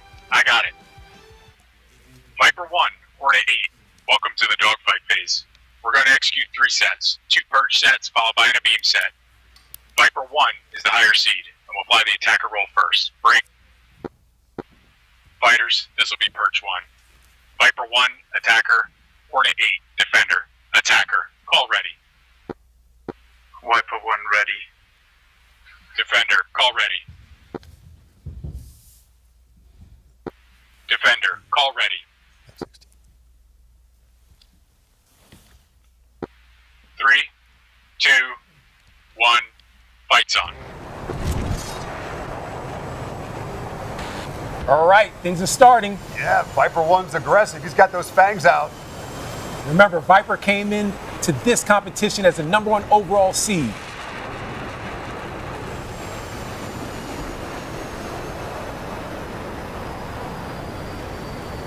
I think we may have seen rounds on target. We got some impacts on on Retro. Oh no. Oh! Down goes Retro, and that is why Viper was the #1 overall seed. Ice cold, man. You said he was Iceman. Yeah, I tell you what, I mean, he did a great job. You saw aggressiveness, you saw fangs out, you saw, discipline with his trigger control, meaning you only have so many rounds in the aircraft to shoot. If you shoot them all because you're undisciplined and you just spray bullets out there and you're not having impact on target, you may run out of rounds, which is a bad thing in a dogfight. You know what the best thing about having replays is that we could do them in slow motion. Oh, yeah. Let's check out a replay of how that all went down between Viper and Retro. Slow motion action. What are you seeing here from Mario Schweiger, a.k.a. Viper? I see, a good job out of the defender redefining the fight, but unfortunately his plane of motion was in line. It looks like he may have clipped the elevator of Retro's F-18. And what did you tell me? A kill is a kill, right? Kill is a kill. That's kill right, is a kill. baby. Doesn't matter how you stack it all up. Strong start there by Viper, and now Retro has to return the favor. Absolutely. I mean, again, leave what happened in the past, get back in the moment, and let's swap roles and see how they do in the opposite positions. This is going to be awesome. As we mentioned all throughout this competition, while you weren't able to see the submission video by all of these great competitors, Retro probably had the most personality, and it was top notch, and he was beaming with confidence. So I say all that to say that he's probably sitting back in his chair like, all right, I got you, Viper. Let's do this. He's going to bring it. Absolutely. I mean, this guy has the character or the persona of what you'd expect from your stereotypical fighter pilot. I mean, he's got his Ray-Ban shades on. He's got the confidence, the attitude, but he also brings incredible experience in the DCS arena. Over 4,000 hours flying multiple different aircraft. Something to be said about that. No, it certainly does. That experience does matter, and it will stack up. Walk me through a hypothetical as we're getting ready for both pilots to get ready for set 2. If Justin, who is also known as Retro, does not get an early kill on Viper, walk me through what his approach should be. Should he still be trying to be composed because the timing of these kills matter? I think in a dogfight, time to kill is probably the most critical. You don't want to be in a protracted, fight where you're low on gas, away from any runways to land on, undisciplined, gun employment equals no rounds left. That's not a position you want to end up in. So I think, the name of this game is a quick kill. You got to be disciplined. You need to have a steady hand, and you need to get those rounds with your gun nose in front of your adversary, and you need to have, a proper gun employment to make sure you have effects on target. All right, let's take a look at where things stand after the first set between Viper and Retro. 1 set down, 2 more to go. To no surprise, Viper the victor after the first. Let's send it over to Classic for set 2. Classic, I got it. Fighters, this will be Perch 2. Hornet 8, attacker. Viper 1, defender. Attacker, call ready. Hornet 8, ready. Call ready. 3, 2, 1, fights on. All right, Dahiggy, here we go. Viper versus Hornet. Yeah. Retro versus Viper. Retro's got his fangs out. He's not playing any games, looking for that early splash. Yep.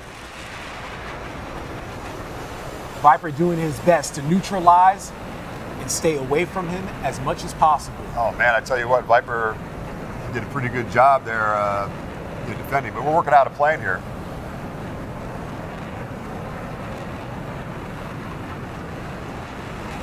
Watch. Be careful. Don't get too close to that deck, Viper. Oh! Viper's doing a good job staying alive. Yeah, he is. Don't give up. Maneuver that control zone. We saw 100 feet. That looked like 10 feet close to the ground. That's where you want to be. If you're on the deck, it is hard to shoot the gun because you actually have to unload the nose of the aircraft to shoot the gun. That is a great point, Dahiggy, and that's why it looked like Justin wasn't able to execute the kill on that. This is great. This is great defense by Viper. Remember, offense and defense factor all into this. You have to be encouraged by this set if you're Viper. I tell you what, Viper's doing an amazing job. Do not hit the deck, brother. Hey, at this point, he's maneuvering. He's denying that Wes. Absolutely. Retro has to try to get a kill. Viper once again close to the.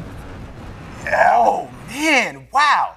Viper says, "I live for this. That was this intense. is what I do." That was intense. There's a 90-second time limit on the perch sets. Congrats, 90-second clock. Congrats to Viper. He was able to escape without getting killed. Let's walk me through the defense. We're going to get a replay, but what did you say about when Viper was so close? Why is it a lot harder to kill someone when they're closer to the ground? Well, on the F-18, in most, fighter aircraft designed to shoot other aircraft, there's typically super fast track crossing rates.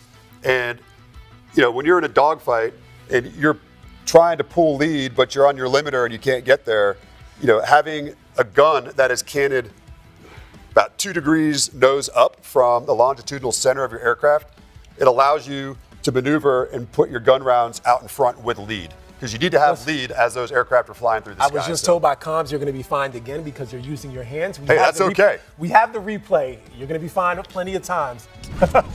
All right, once again, Viper staying close to the ground. We saw a few of these courses that we had in trials where they were just 100 feet, 31 meters above ground level. It felt like Viper lived for that. He was like, I'm cool with this. I'm comfortable here.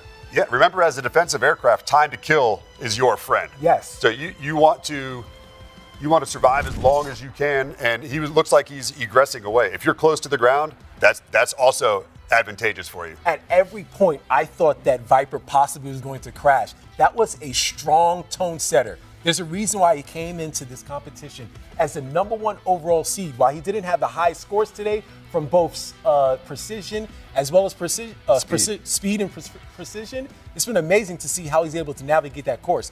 Both of those done well by Viper. All right, one more set between Viper and Retro. Who's going to advance to the next round?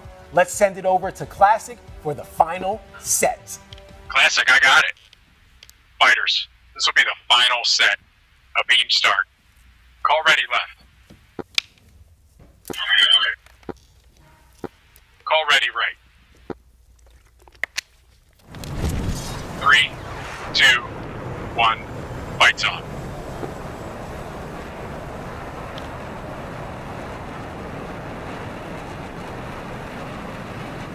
All right, DeHiggy, if you're Retro, it's got to be aggression. You're way behind. That's it.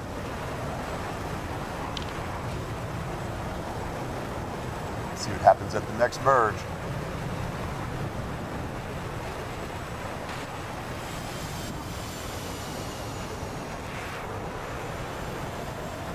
All right, so we're in a vertical fight. Got a Viper over the top coming from high to low, Retro down low, low to high. Once again, great defense by Viper. I think Viper should just be trying to play escape. He knows how the first 2 sets went, and it feels like this game is well into his hands. He's in control. I would always be going for the kill, though, Justin. Of course you'd always be going for the kill, but Viper knows 10K is on the line. He's just being strategic.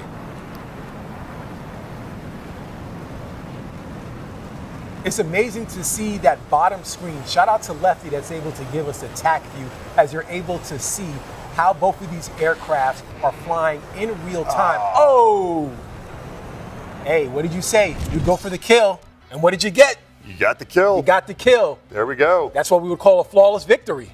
I mean, outstanding performance from Viper today. I mean, that was impressive. Obviously you understand why he came into this in the #1 position.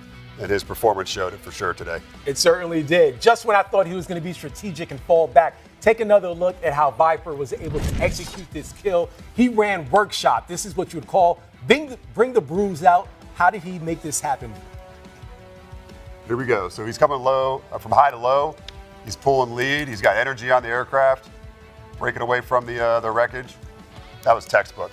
It certainly was. A reminder to those watching, we saw in the second set how things ended early because Viper was able to escape a kill. Perch sets are 90 seconds.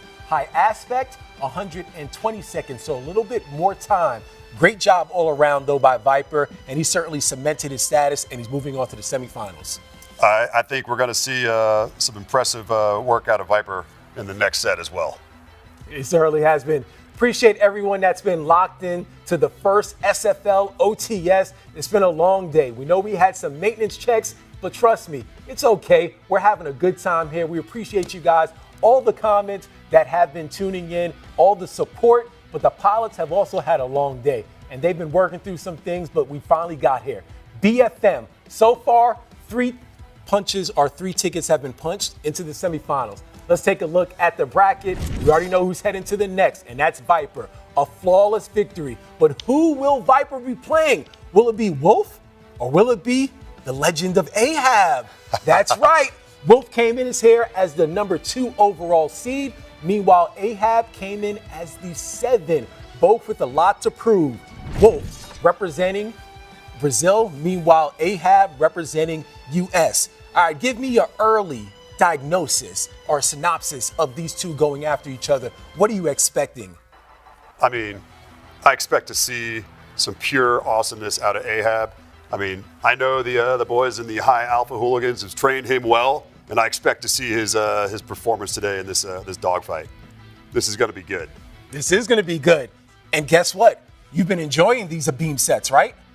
Oh, I mean, these are awesome. I just got some news. Listen up, ladies and gentlemen. No more perch. In the semifinals, it's going to be all a beam. Oh yeah. Nice. That is going to change everything. Bring the intensity. It is going to. We're going to see some early kills. Yeah. It's going to be intense. But once again, we still have one more ticket to be punched into the semifinals.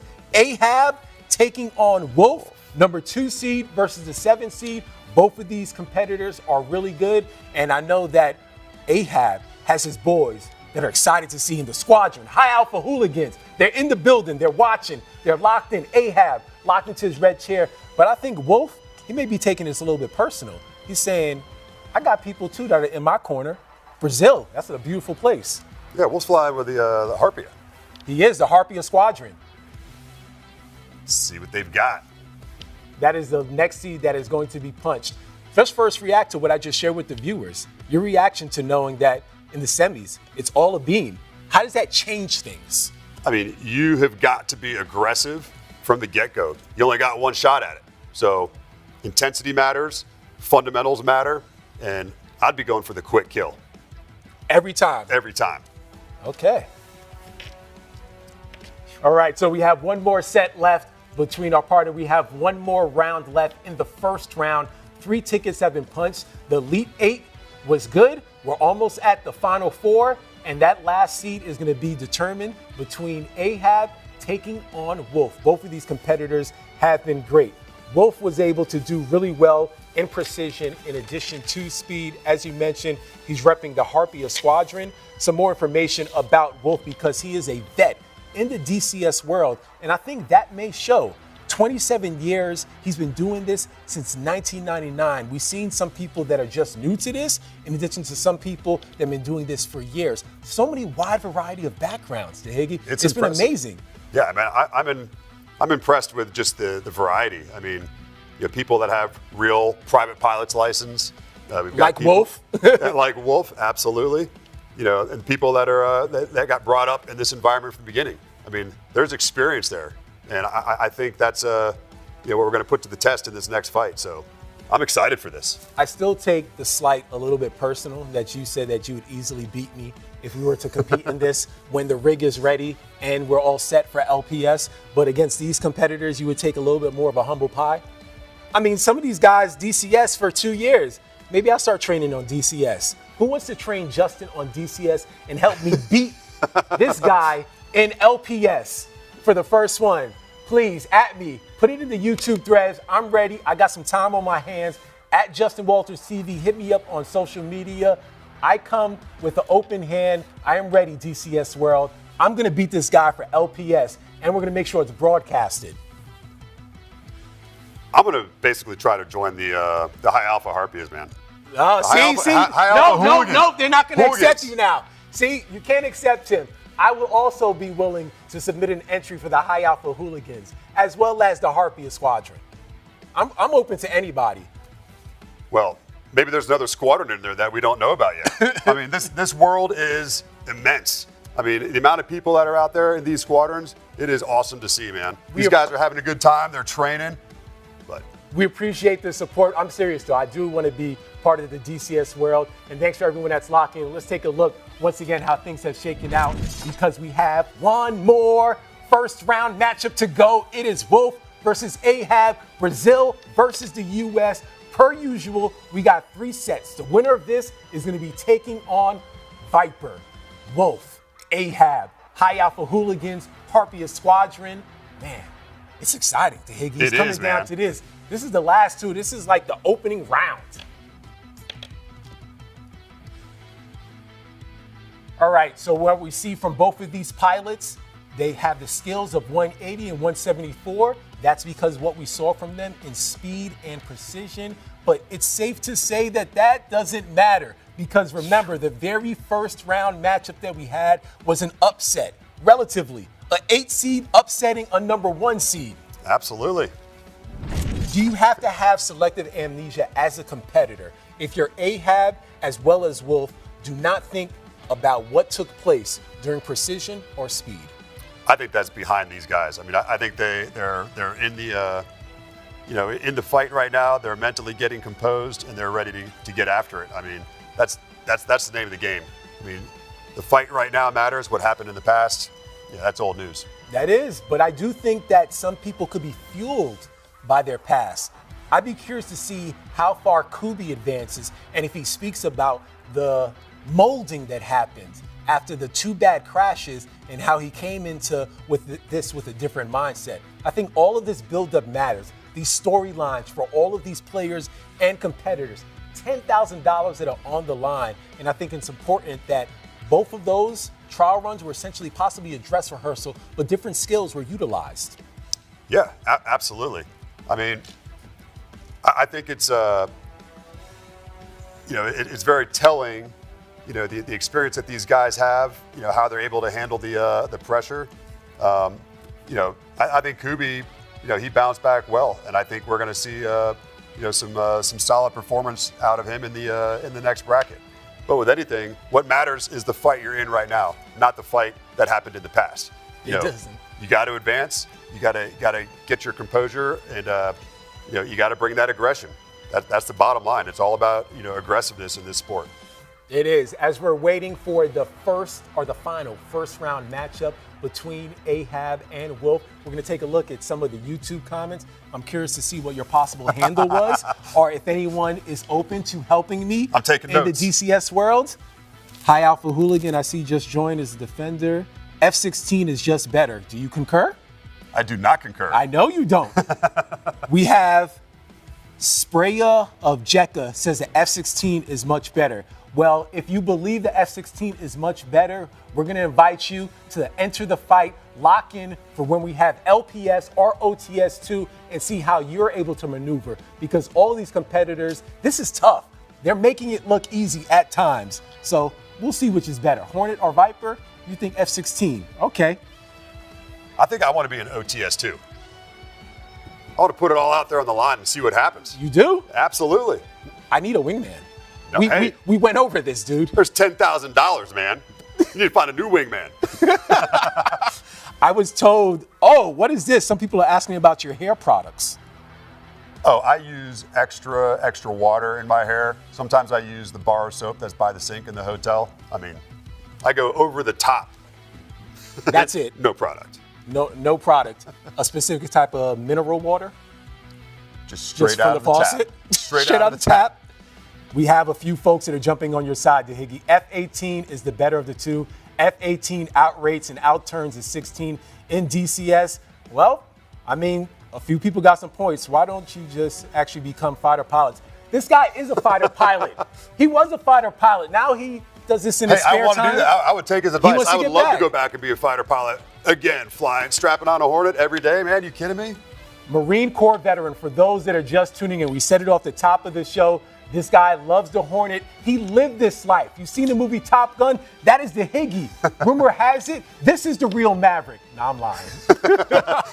But no, all jokes aside, he lived this life. DCS has been an amazing opportunity to actually simulate what he's been going through. But dogfighting, you've actually had people chase you. Oh yeah, we dogfight in training all the time. Real world, we do merge with other aircraft from different countries, and everybody would dream of the opportunity to to go to the merge and and have a gun kill for real. But that doesn't happen too often. That's few and far between.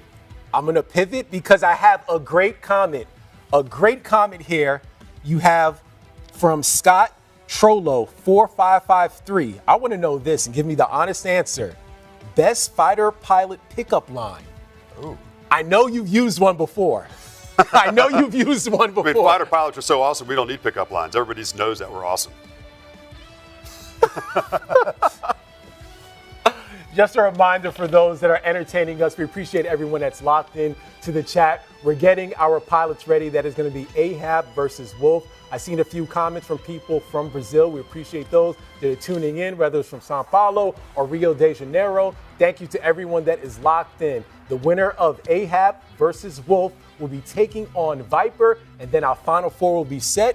And if you missed it, as we mentioned, even though in the first round we've had 2 perch sets and the Abeam, in the final four, things get dicey. It's only a beam. So things are going to change drastically in terms of the approach by both pilots and competitors. $10,000 that are on the line. I mean, these guys are entertaining me, though. I'm truly the best fighter pilot pickup line. That was really good. 14 pilots over 18. Okay. Yeah, a lot of people saying go Wolf. DeHiggy is too scared to fight. All right. Who said that? All right, listen up. Who said that? Give us the 2-shot. Give us the 2-shot. We love Ahab, but High Alpha Hooligans or whoever just commented that DeHiggy's too scared to fight Ahab. Bring it. Tone it down. Tone it down. What he's done in real life is amazing, and we appreciate the legend of Ahab. Keep the comments going, but just dial it back a little bit. Not that much hyperbole. Don't be that hyperbolic. I think we should set it up. Whoever that was, I want to fight. You want to fight? I want to fight. Okay, so Ahab versus DeHiggy, and then, Ahab is already a member of the High Alpha Hooligans, but if you win, then you can become a member of them. Is that the deal? They would have to respond in the chat. All right. So there you can respond in the chat. We're going to try to set up you versus Ahab, regardless of what happens in this matchup between Ahab and Wolf. All right? I'm game. Let's do it. Let's do it. I like to see that happen. And once again, Justin Walters TV, I want someone to help me learn how to fly in the DCS world. We'll go through some training. We can talk shop, but I want to be ready to whoop him in LPS and future OTSs because I'm ready. I'm about that life, and I have the sweat equity to do it. I don't believe he's better than me. Hey, you better watch what you're thinking there because you are so far outside the box of reality right now. Hey, all I know is that anything can happen in the virtual world. It's like you have to have a fighter's chance, just like in boxing. We've seen that. We've seen upsets. I told you I'm dangerous. I'm dangerous. Upsets happen every day. You know who also thought they were dangerous? Dusty, probably. And where's Dusty? Dusty is gone. Couby eliminated him. We saw a lot of people take the big dirt nap as well. I mean, like we said, Mother Earth always wins, man. It certainly does. I'm looking forward to seeing how things shake out between Ahab and Wolf. Both great competitors. We're getting both competitors set, and that player will be taking on Viper. Of the competitors that we've seen so far in BFM, who's impressed you the most? I think I know your answer already. I mean, I think, that's textbook maneuvering, offensive and defensive by Viper. I mean, that guy was solid. I mean, there's no doubt that, that he's been the best performer so far. But it all changes in the next dogfight, right? Next event does, because now it's going to be all a beam. Followed by Viper, what other performance has stood out to you? I think Mayo did a pretty solid job as well. Nice. I think that what we've seen from the defensive standpoint, Viper did a phenomenal job in his second perch set. But Couby, I know we were speaking a little bit about why Couby advanced. For those that are watching, Couby did a great job defensively, and he got points, and that's why he eliminated Dusty. Let's take a look at the graphic to see how things shake out as you guys have been patient with us. Right? This is the final first round matchup. The winner of Wolf versus Ahab will have an opportunity to take on Viper. It all comes down to this. Over to you, Classic. Classic, I got it. Hornet 2, Viper 7. Welcome to the dogfight phase. We're going to execute 3 sets. 2 perch sets, followed by a beam set. Hornet 2 is a higher seed. We'll fly the attacker roll first. Break. Fighters, this will be perch 1. Hornet 2 attacker. Viper 7 defender. Attacker, call ready. Ready? Defender, call ready. Ready. 3, 2, 1. Fights on. All right, Hornet versus Viper. Who's going to be moving on to the next round? Woo! Yeah. Got some early gun action. Man, that's not looking good right now for Ahab. I think Ahab was shot. He must have had some damage to the aircraft. Yeah, he's not able to get it back at level.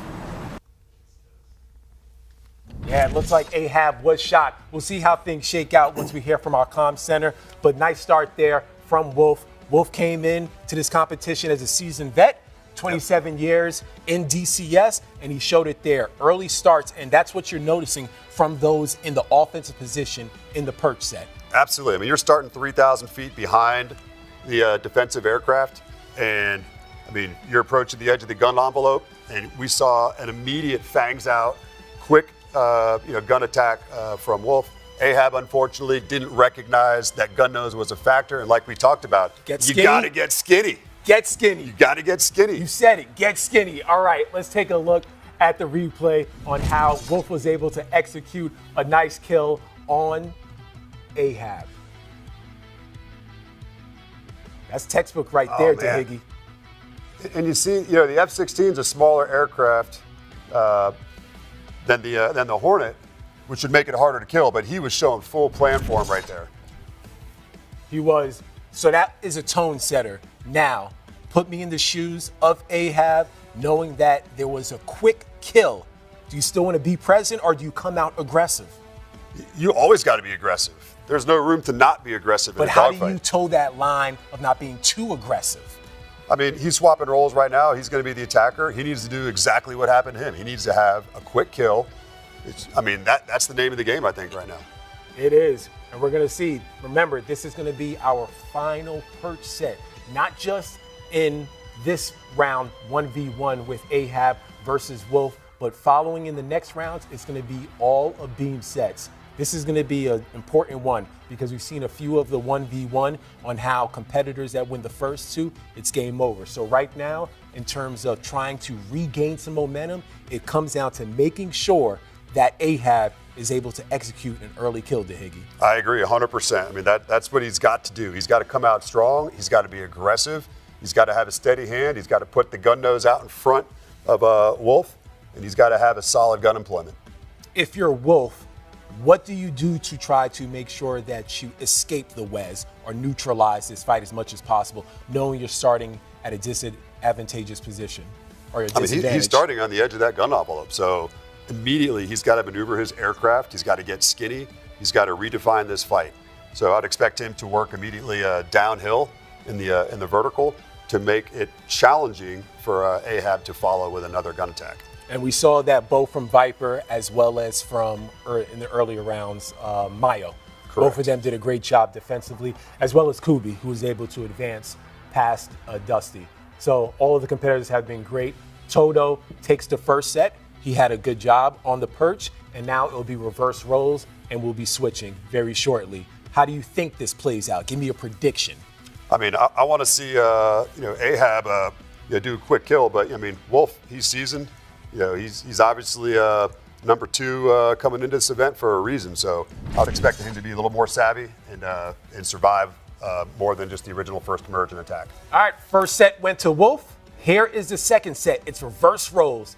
Ahab, Wolf, the winner advances to play Viper. Over to you, Classic.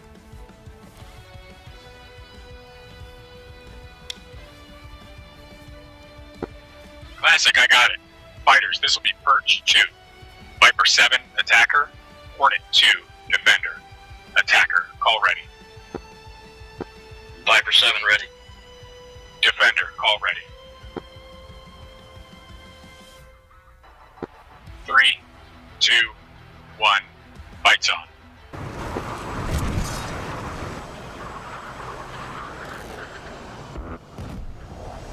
All right, let's see how Toto is able to maneuver this fight. There we go. Looked like Wolf got immediately down to the deck. You know, as a defensive aircraft, the deck is your friend. That's exactly what you called. You said if he wants to be defense and avoid Ahab as much as possible, go low. Yeah, we're looking at a neutral fight here. You know, as the attacker, that's not what you want. As the defender, that is absolutely what you want. I think just off of this start alone, DeHiggy, you have to be encouraged if you're Wolf. Oh, absolutely. I mean, he's still alive. You know, he hasn't given up. He's still in the fight. We haven't seen a defensive aircraft swap roles to be an attacker. So no, we haven't. Let's see how Wolf handles this. Ahab trying to go for the Shooting kill. a gun. He's shooting, but does he have the angle? Ooh. Is that a stack merge? Ooh, we have a neutral position right now.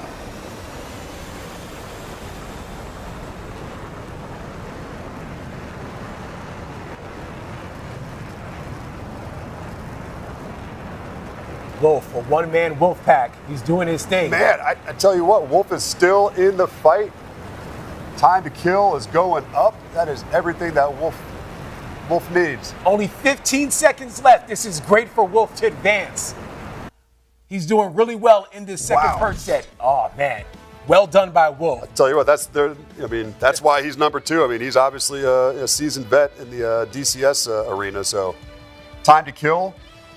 That was a huge win for Wolf on that event. That was massive. That is the second time we've seen now the time run out in a perch. We saw it from Viper, and now we see it from Wolf. Ironic that the top 2 seeds at least coming into SFL for the overall day for OTS are the 2 that are able to execute that. Veterans. Man, that's going to be a great fight. Number 1 and number 2 from the original qualification round going at it head-to-head in the next bracket. I can't wait to see that fight.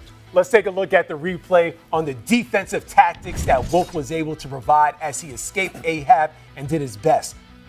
And that's what we're talking about. Maneuver that aircraft, throwing your control zone away from the attacker, you know, getting skinny when you see the tracer rounds coming down range. I mean, you've got to get out of that line of fire. You know, the deck is your friend because you can visualize right here if you're trying to, you know, Ahab trying to point his nose at the deck to employ. Now he's flying at the deck himself. And when you're slow, you know, you have to be able to recover from hitting the ground. So there's a buffer there. When you're low defensive, that's good. It's hard as the attacker to attack an aircraft from high to low on the deck. All right, so this is back-to-back rounds where we essentially have someone who has a long uphill battle. We just saw it with Viper, and he had a flawless sweep, and now we see it possibly with Wolf. So if you're Ahab, what is your approach as you're going down into a beam set, knowing that you just have to kill, get an early one at that? I mean, he's got to have a textbook, you know, performance on this last high aspect set. I mean, time to kill. He's got to be aggressive. I mean, I'm not sure he can recover from the previous 2. I don't know either. 2 sets, but hey. But there still is pride. Stranger things have happened in this event. I mean, yes. I mean, he's just got to be aggressive. He's got to fight this fight. He's got to forget about the past, and he's got to get after it. Do you do anything possibly that's uncharacteristic, knowing that you just have to throw it all in the middle of the table? I mean, there's the fundamentals of BFM. Those don't ever change. Laws of physics don't ever change. You've got to fight your fight the best you can. So there is no magic move, and if there is, I'd like to know about it. No, you would know better than me. Trust me on that. We've tried to find it, and if you violate the fundamental principles, it generally doesn't work out in your favor. All right, I'm hearing from the comm center that both fighter pilots are ready. All right, so you have Ahab and Wolf going down to the very final set. Classic is ready. Over to you.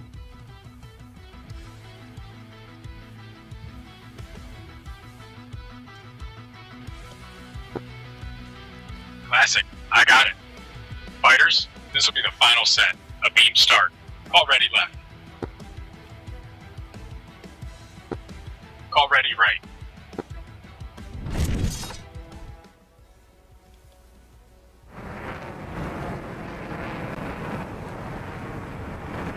All right, DeHiggy, the beam set.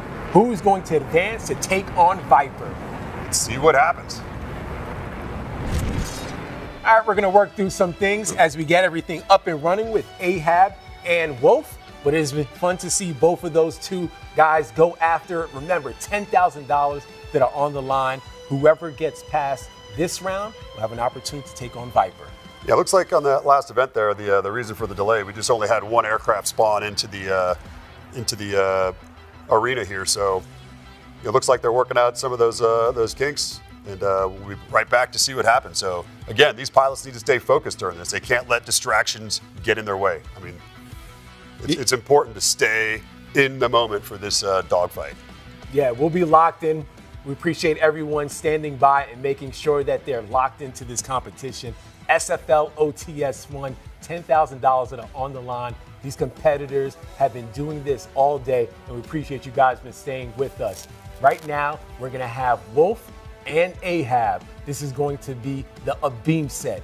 This is going to decide who is going to be taking on Viper in the semifinals, and then one step closer to that $10,000 that is on the line. So let's work through things as we get both of those pilots set up. But it looks like we could have this set, meaning a little bit more, because did you see that score graphic that came up? I was surprised to see it, actually. Yeah, it looks like things are a bit closer than we expected. Once again, with the UIS, the Unified Impact Score, we're going to have offense and defense. The team is doing a deep dive with the formula. Everything is factoring into this. It's not just the time of the kill, it's also how you're able to maneuver on defense, how you're able to, on the beam set on offense, make sure that you attack immediately. All those things factor into, Higgy. Absolutely. I mean, it is a complicated formula for how they're programming, the scoring in this event. So, again, I mean, it is very calculated. It's proof based on the metrics that are put into the system to score the fight. So, it's difficult to know everything that goes into it and to see how it unfolds. But, it's there's surprises that happen. I mean, we didn't expect to see Couby advance, but obviously he did very well defensively. It's different when you're fighting against another human. It is, man. It's a whole different ball game. Oh, this is good stuff. Couby's strength is not flying courses; it is flying against other people.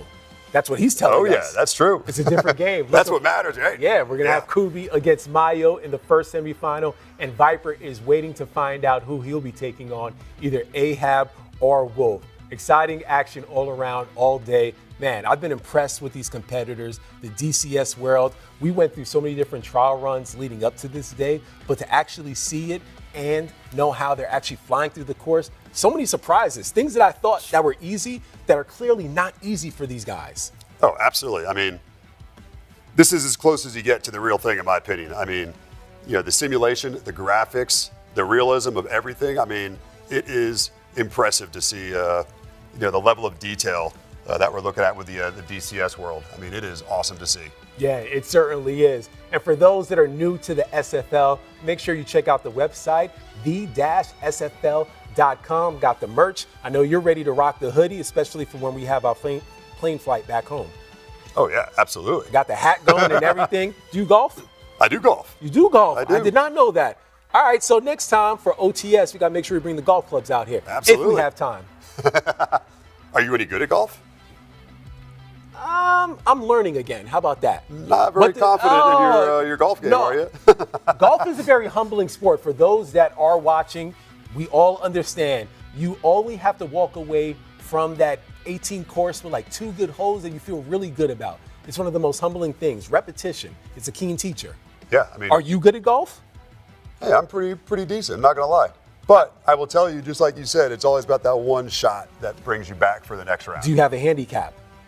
I bet you I'm probably around a 10 to 15 handicap right now. Okay. Nothing too impressive. Okay, that's solid. You play more than me, the fact that you have a handicap. No, I don't play very much at all. The fact that you know you play enough to know that you have a handicap.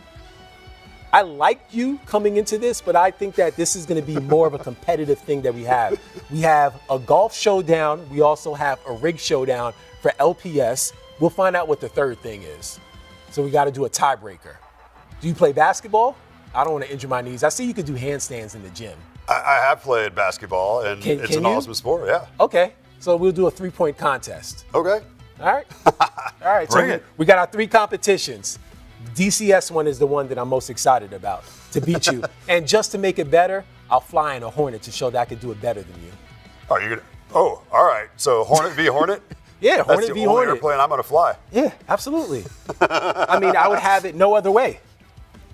Wait, I mean, everybody in the DCS arena seems to think that the F-16 is better. So you want to No, be in you the, had a bunch of people. I don't need to go back to the comments. Thank you for those people that jumped on his side. It's all about preference. Viper, we've seen how he's been able to maneuver this course, and he is flying a Viper. We have a few other Vipers that are left. What's Mayo flying? Mayo is flying a. Mayo's in the F-18. He's in a Hornet. Okay, say less. Say less. We have a Hornet, but yeah, Viper is still a great aircraft. But I do think that I can fly a Hornet better than you.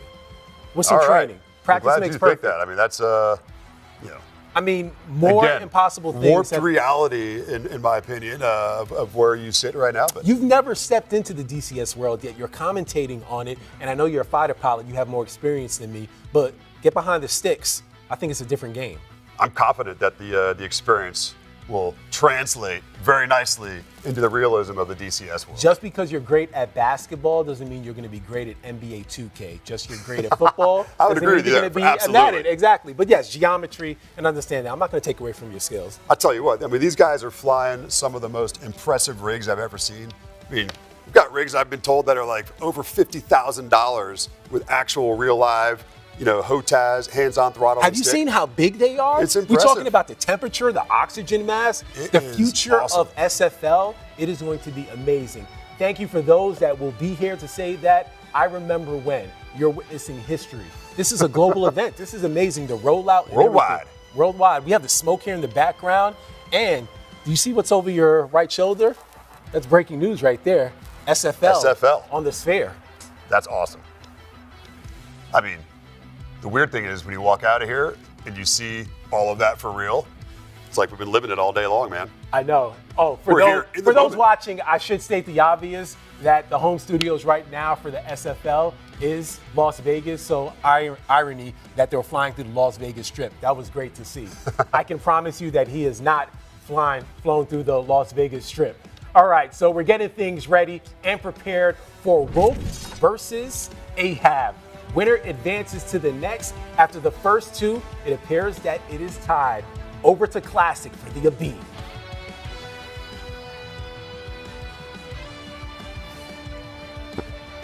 Classic. I got it. Fighters, this will be your final set. A beam start. Call ready left. Ready. Call ready right. 3, 2, 1. Lights on. All right, DeHiggy, it's all coming down to this. Ahab, Wolf. Who's going to advance to play Viper? Final event. All right, you see Ahab. Looks like we got lost sight here. I mean, the maneuvering is not making sense. And that's indicative of Ahab can't real see here close to fighting. the You're deck. not gonna work out well for you. Pushing over. Man, that tack view is wicked. The bottom screen to see the flight patterns by both. Even if you lose both aircraft, just look to that bottom middle screen. Thank you, Lefty.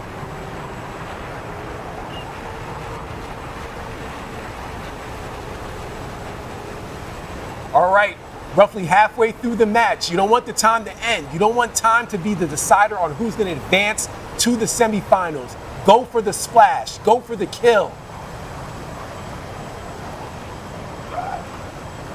We are on the deck. They're flying real close to the mountains. It's like they're possibly using it as a decoy. I tell you what, if you've lost sight, you want to go ahead and disappear down into the dirt so the attacking aircraft can't find you. So you see Ahab possibly trying to get zero aspect right off the tail. If he could only get the range.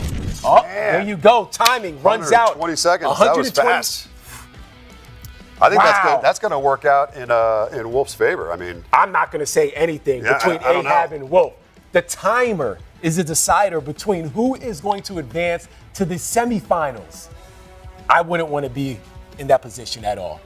We're waiting just like you. We don't know who is going to advance between Ahab and Wolf. We're going to take a look at the replay and see if there was an opportunity for either Ahab or Wolf to employ their guns. We're going to be showing it shortly, but I can't believe that ended. We haven't seen that at all. Yeah, I mean, all the way through, 120 seconds. Looks like one aircraft lost sight in the fight, but it exploited the Earth as a force multiplier. So I would expect to see that work out better for Wolf. Let's take a look at the replay. We've seen time expire when it comes to the perch, but not for the beam. This is the first time. Here's a POV of what it looks like from Ahab.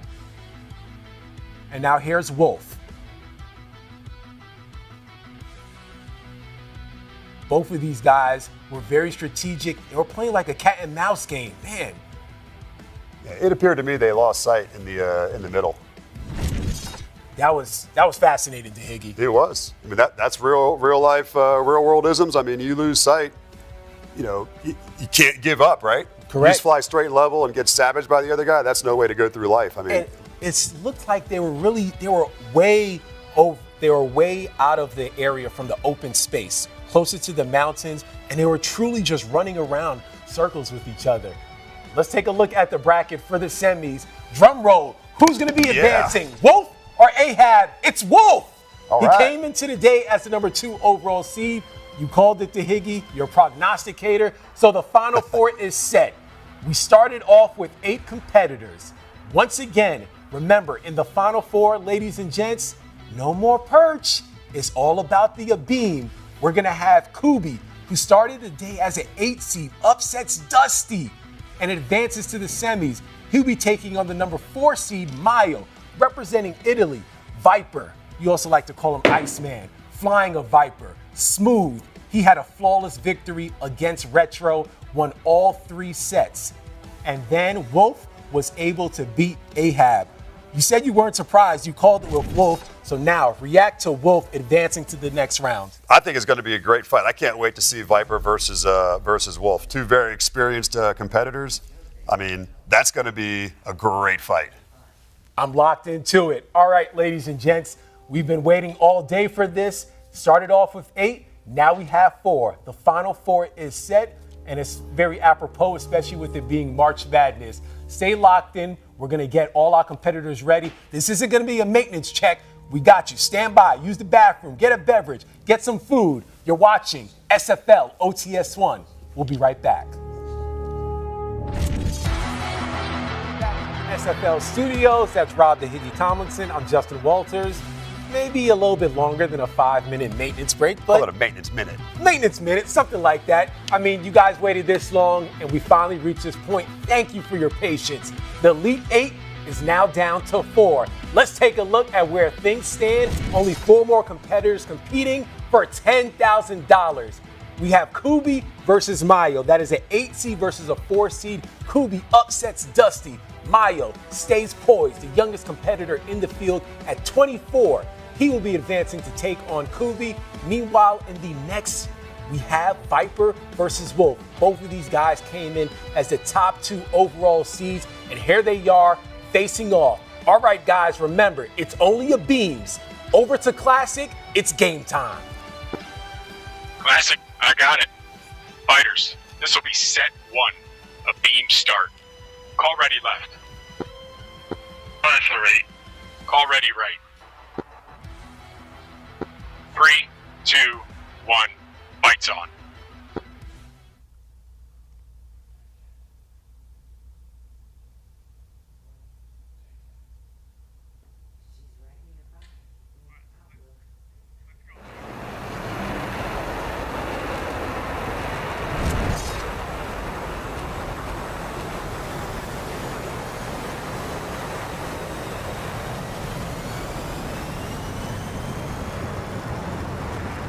All right, DeHiggy. Ooh, gun employment at the first merge. This is the first of 2 semifinals, guys. Mayo, real young.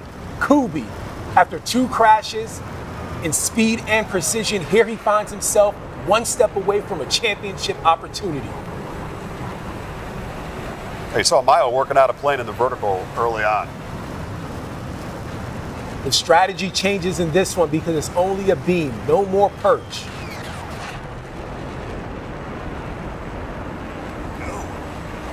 Mayo being real aggressive.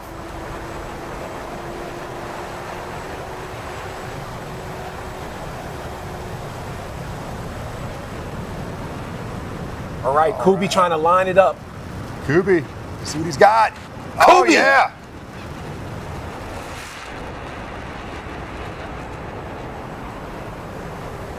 Looks like Mayo was able to avoid that He one. was. But Did a nice good job. job. Time limit is coming up. You do not want the time to decide anything in this. We just saw time run out of a perch. Are we going to see it again? 120 seconds.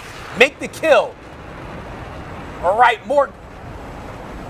Man, no splash there. Time is ticking, Couby and Mayo. Time runs out of that. Both of them tried. Yeah, great job by both competitors. I mean, that was a good fight. Looks like maybe a little better, stability on the gun there. Could have had better, effects on target. Both had close misses on each one of those merges right there. Mayo initially worked pretty well in the vertical, and then Couby ended up at the end with a little bit of a positional advantage, it seemed like to me. All right, let's go to the replay center and take a look at how it all unfolded as time expired. No one was able to kill. All right, so walk us through what you're seeing here, DeHiggy, from Couby. Couby in the F-16. Looks like he's putting those gun rounds out in front of the other aircraft. What you see, though, was that was a long-range shot. That's really hard to make the gun attack effective from that distance. As we mentioned, range, angles, and closure of the rack. You want to make sure that you're in the zone to make sure that you execute that splash. We want to shoot big targets. That means we got to get close, up close and personal. Looks like that was a little bit of a small target for both competitors. 3 of beam sets. That is the first one that's in the books, but with the unified scoring, we're going to have to find out if either one had the advantage after that, because both offense and defense is going to be factoring into that. So we still have 2 more. It's been exciting. Yeah. We've reached this point, DeHiggy. We're here. We're in the semifinals. We've had back-to-back of beam sets end with time expiring. You know what this also tells me? All the competitors that have reached this point, they're legit. They know what they're doing, and they know what is at stake and on the line. That's it, man. They're in it to play. I also like to bring up something else is, all the naysayers out there about the F-18 saying the F-16 is better. Well, we got an even match. We got F-18 versus F-16 in every one of these fights. That is a great point. Both of these semifinals, we're going to have a Viper versus the Hornet, and we're going to find out. All right, let's take a look at how things shook out after the first. All right, so both fighters were unable to execute a kill, so it was time expiring. Over to Classic.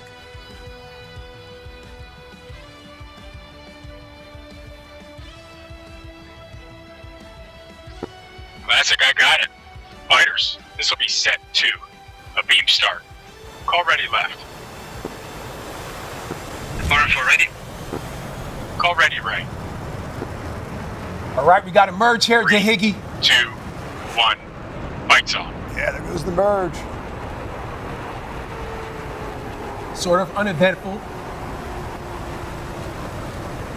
Two circle right here. Couby's coming from low to high. See what he's got. Couby's got go. Oh, I thought we were going to have a gun deployment. It looks like there. you had an opportunity there by Couby. Don't tell me this is going to be back-to-back time expiring. Come on, guys. Let's go. These guys are good, though. Yeah. Close it in. All right, it looks like Mayo has an opportunity here. I'd say Mayo's got the offensive advantage at this point. They're on the deck. They got to be patient, though. They can't exploit nose low. You saw how this one ended last time. Time expired, and that was in the first round. You got to make sure that you leave it all out on the line. I think right now, when we're in this position, this is where the F-16 might have a little bit of an advantage. If he can get back to his rate numbers, he's going to rate around faster. DeHiggy, is it bad? That's what we're seeing. DeHiggy, is it bad to be 2 circles so close to the deck? I mean, you don't have a whole lot of options. You just got to rely on the performance of your aircraft. And right now, the F-16 is advantageous. Time is winding down. That's Time is what we're Couby. Oh! Let's see it. He fires. Oh. Time expired. We'll find out how that one ended. You talk about that is what you see. That's a buzzer beater right there, possibly by Couby.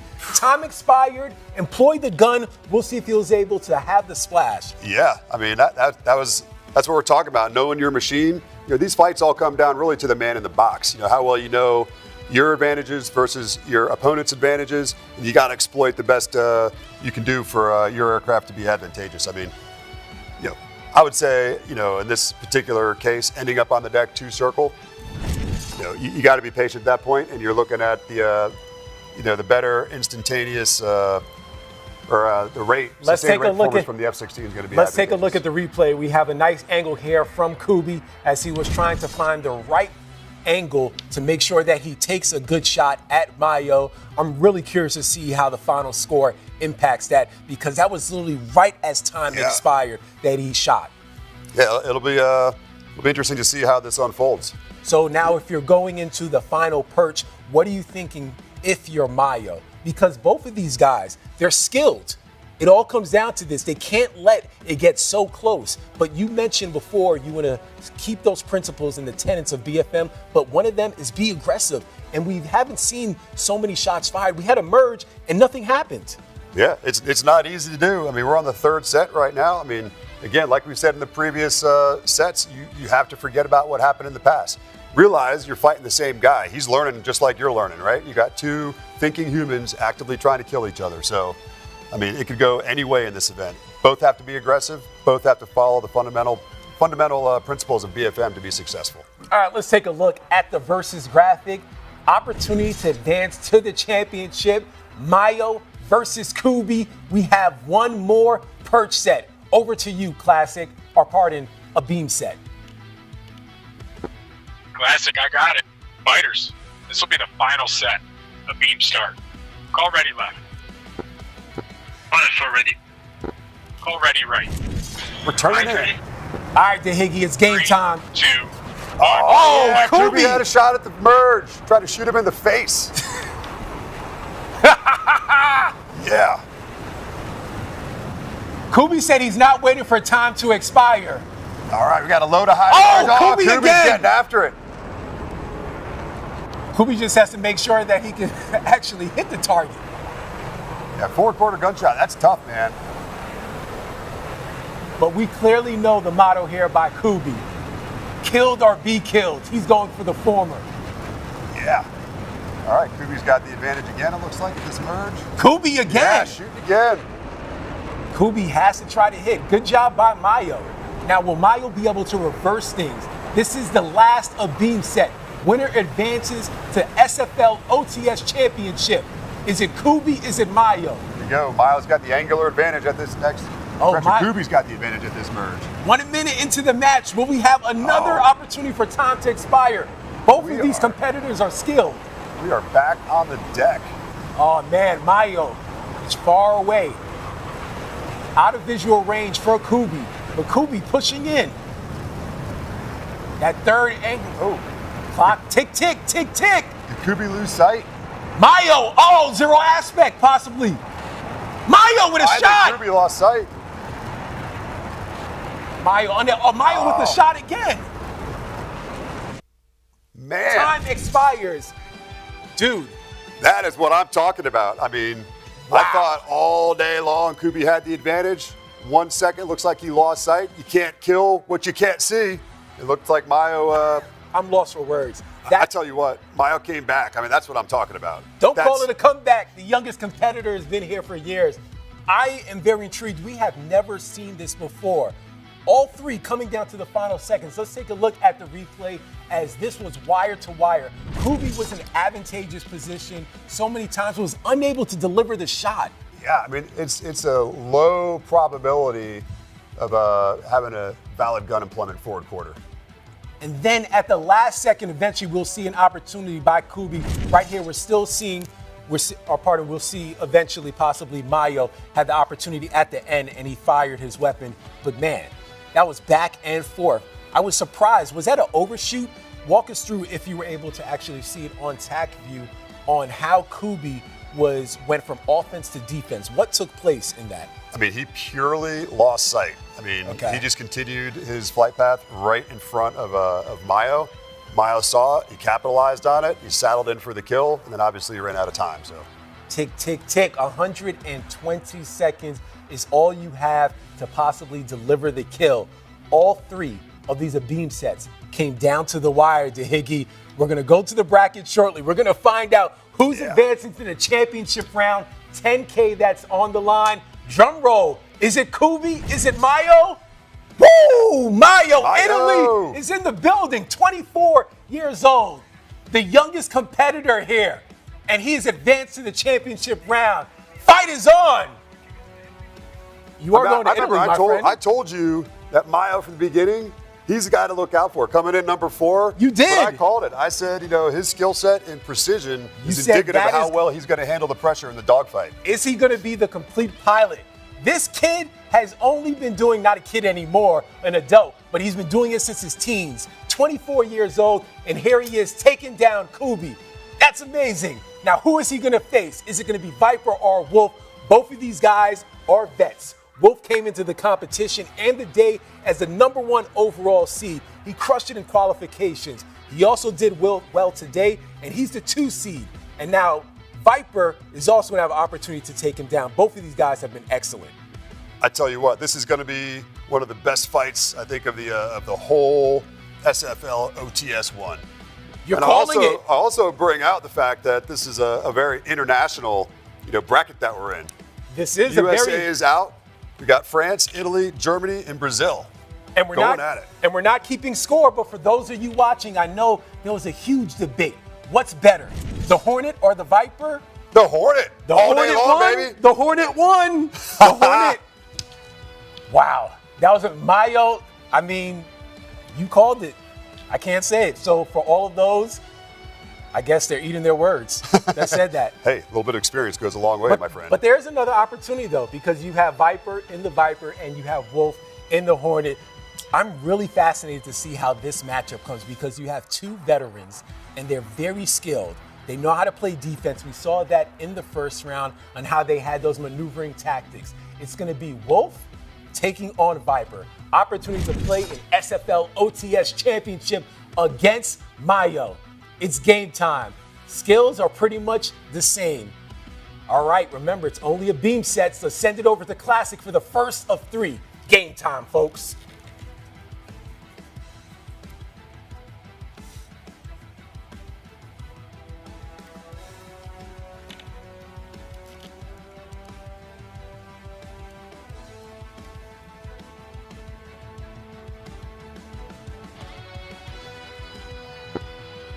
Classic, I got it. Fighters, this will be the first set. A beam start. Call ready left. Wiper 1 ready left. Call ready right. 3, 2, 1. Fights on.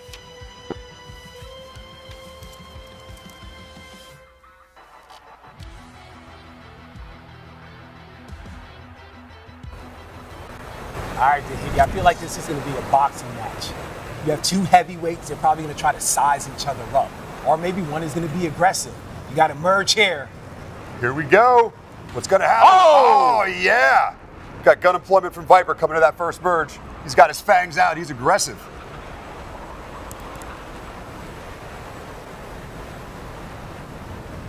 All right. We're going to have a possible another merge showing up. Wolf and Viper. Yeah. All right.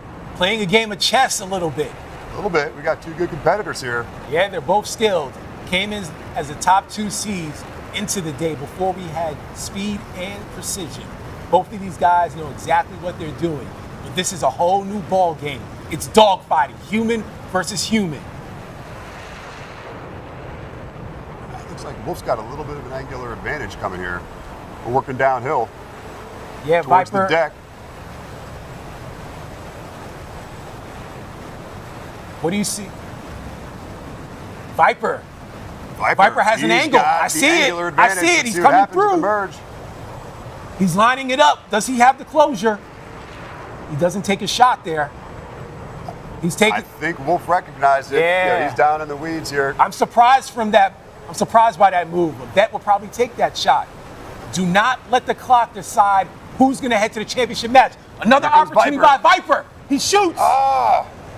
Splash. The splash. It Right happened at the last second. At the last Right second. at the buzzer. Another buzzer beater. Yeah. A buzzer beater in the SFL OTS world. I love it.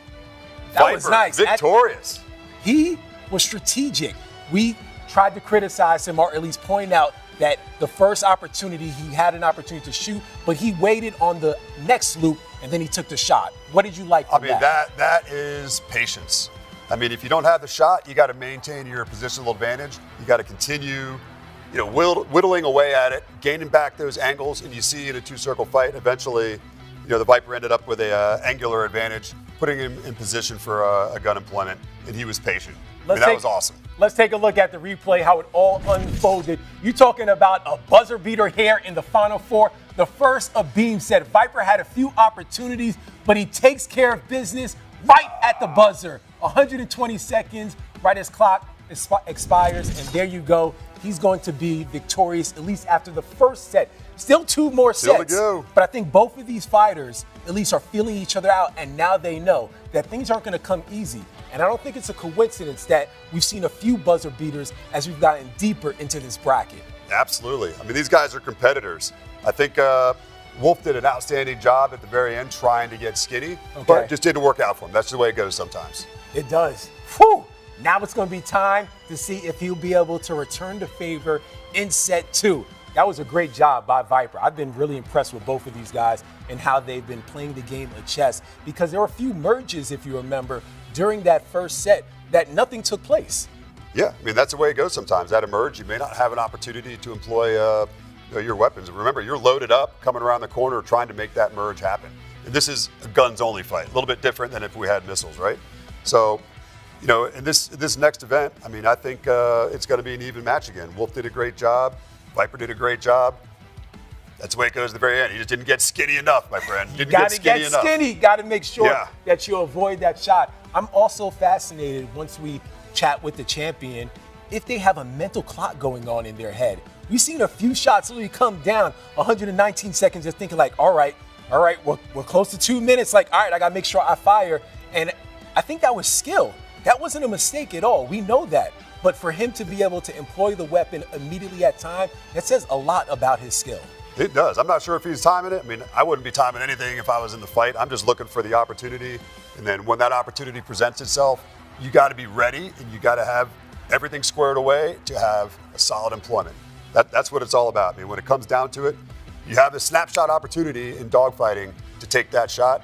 You need to make sure you got a valid employment. So that's what the name of the game is. I mean, you got to be awesome in every aspect of all the fundamentals all the way through, from maintaining your positional advantage to defending if you're defensive. And then when you're employing those weapons, you got to be on your A game. You can't be sloppy. You got to have a steady hand, and you got to put those gun rounds right in front of the path of the other aircraft. And make sure you're disciplined with that trigger finger. Shout out to those of you that are still locked in for SFL OTS-1, everyone on YouTube that's chiming in, no matter what country, as we have 4 different countries that are represented just in the SFL semifinals. But it's been great to see. Please share whatever feedback you have, especially those from the DCS world. We're building this thing. We're having fun here at SFL. This has been years in the making, but so far I've seen a lot of positive comments from folks to know that, wow, this exists. It's finally here. I think that there's a space for this, and it's been enjoyable to ride this alongside with you, my wingman. Yeah, I tell you what, man, the banter, online has been awesome. I know all of us, here representing, the SFL today, we've all got thick skin. Everybody wants to sharpen their blade. Everybody wants to get better. So send your comments, send your critiques. We're all about hearing it. I mean, you've heard critiques. That's the only way that you get better. It's all about constructive criticism, but the SFL is here. Make sure you check out the website, the-sfl.com. You'll see the spins there. You'll see the whole breakdown. But trust me, we're here. SFL is here, and we're coming. And trust me, there's going to be a lot more on the horizon. But first things first, the Higgy, we're still finishing up OTS-1. We're not done yet. More. We're not done yet? We are not done. We're not? Not done yet. So you're saying there's a chance, and there still is a chance for both of these competitors in our final semifinal. Wolf versus Viper. Oh, yeah. Another Hornet versus Viper matchup. For those of you in the Viper community, comment and say that you think the Viper is going to win, or if you're a big fan of Wolf and you prefer the Hornet, like this guy, comment. right. Show your love of which aircraft you think is superior, because in the first semifinal, the Hornet showed that they're superior. This guy's been doing this since he was a teen. Mayo advances, if you missed it, from Italy, 24 years old. He takes down the 8-seed Couby, who was taking down the number 1 seed Dusty. This day has been filled with surprises. We saw Couby have 2 crashes alone in precision and speed. And here he advances to the semis despite being knocked out. And you have guys that are super young and so many people that are senior to them. But here Mayo says, I'm good. I got this. Don't let the smile fool you. Cool, calm, collected. I like it. All of these competitors have been amazing. And I'm still fascinated to see how this one is going to shake out, because these are 2 vets. This isn't going to be some type of one-trick pony matchup. So many skills are going to be on display between Wolf and Viper. Both of these guys, I think, are very familiar with each other's game. I think they are. I mean, they are both fierce competitors, and I think it's anybody's game on this next set. This one is going to define a lot. The fact that it came down to the final seconds, possibly 119 seconds. Think of this as if it was 0.1 on the clock, and then Viper says, boom, and he got Wolf, and Wolf is done. Now, Wolf has to be thinking, I can't believe I let that happen. I was this close to letting the clock expire. So you know he's going to be coming out possibly with a different strategy. I'm going to predict this. I don't think it's going to come down to the wire for the set 2. For a little more aggressive from these guys. I think there's going to be some more aggression, and that's not to say that things will slowly develop after a minute, but once again, 120 seconds will be decided. That is when the clock expires. But we've had a handful come down to the final seconds. It's crazy to think that, but that's because all of these competitors are skilled. This is what BFM is all about. These guys have been doing this for a long time, and it shows. I mean, the experience is obviously there, especially with Viper and Wolf. I mean, Viper's been the Iceman all day long. He's had the steady hand. But I tell you what, Wolf is a competitor, man. I mean, I was impressed with some of his airmanship on that last set. It just didn't work out for him, unfortunately, at the very end. But he was doing all the right things, trying to get skinny. Viper was taking a relatively long-range shot at the very end there, but he was disciplined and he put the gun cross where it needs to be to make sure the rounds intercepted Wolf's aircraft. So that's just the way it goes sometimes. But I think these guys are coming back into the next set, ready to fight again. I think they've learned a little bit about each other's strategy, and if they're smart, they're going to capitalize and learn from that and maybe adjust their strategy a little bit to throw a little extra curveball at their adversary. I think what is amazing also to see is not just how they're able to maneuver the course as well as BFM, but you touched on this, and we have to show love.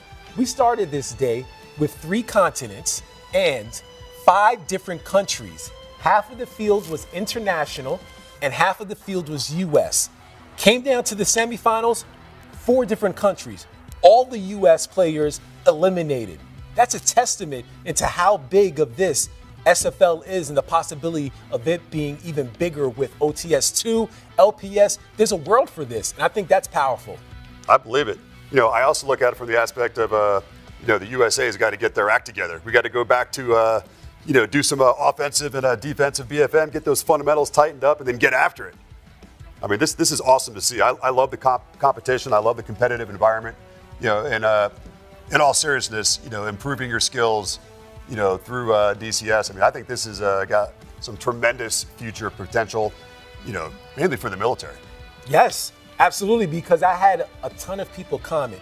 Have you ever seen the meme where it says, I'm not familiar with your game, or wasn't familiar with your game? I haven't seen that. Okay, well, I'm sharing that with you because DCS world, apologies. I wasn't familiar with your game.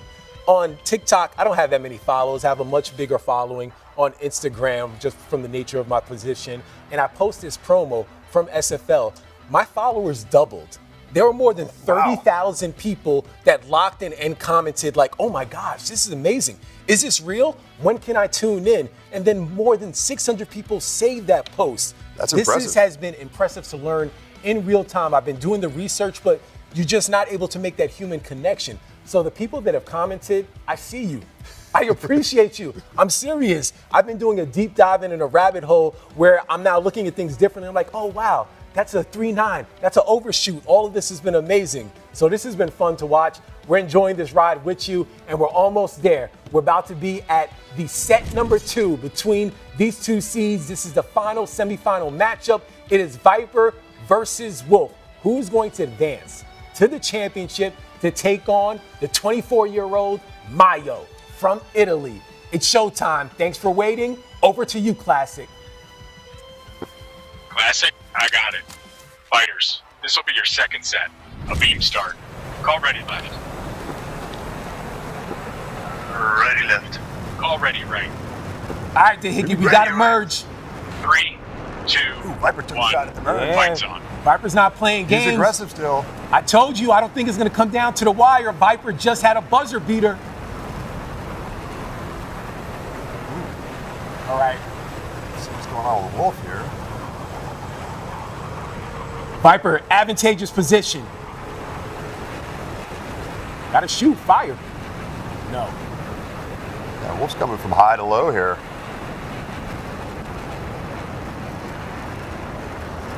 All right.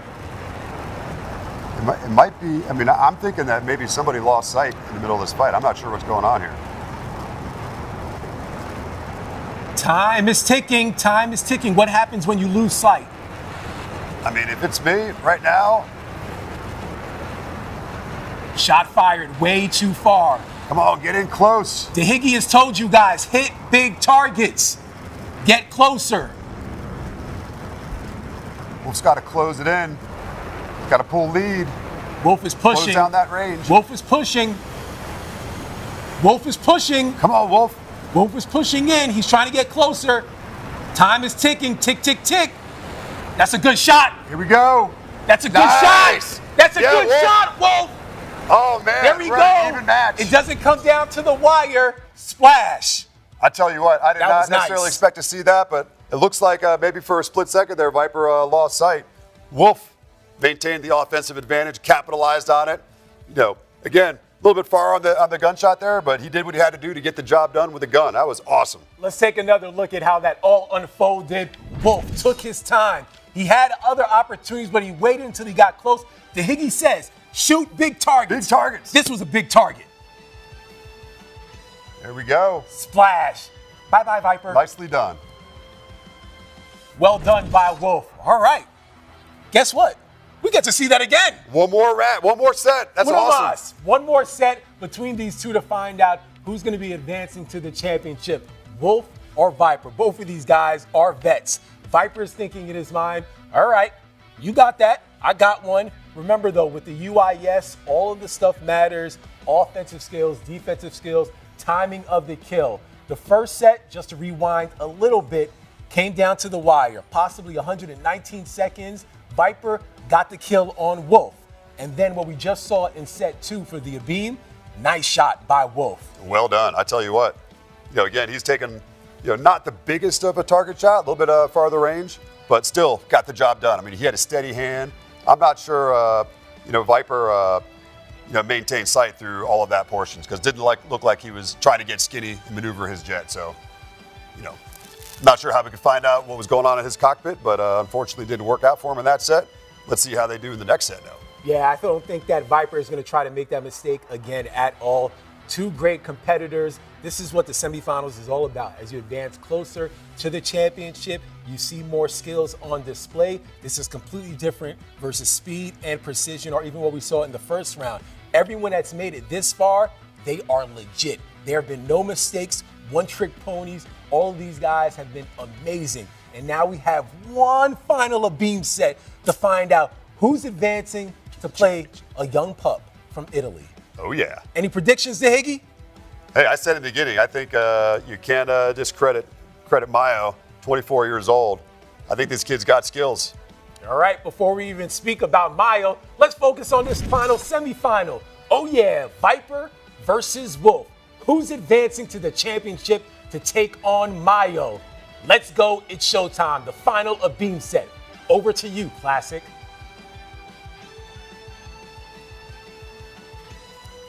Classic, I got it. Fighters, this will be your final set. Abeam set. Call ready left. Ready left. Call ready, right. Turn it in. First merge. What's happening? 2. Oh, shoot. Oh! Shots. Is Wolf down? What happened? I think Wolf's down. Aircraft are both flying. I think he took some battle damage, though. He's still in the fight. Oh, man. Let's see how this unfolds. Game ain't over. Here we go. Another opportunity. Third merge. There we go. Oh, man. Wow. This is the final set. I tell you what. Who is heading to the championship? Looks like Viper possibly has a good line. Oh, man. How is that going to affect the aircraft after that first merge? I tell you what, it's hard to tell how this is going to unfold, man. Viper! Shots fired! Yeah. Wolf doing a great job trying to get skinny and defensive, defeating those shots. Wow. I tell you what, this all depends Defense. on the Whoa, you getting close?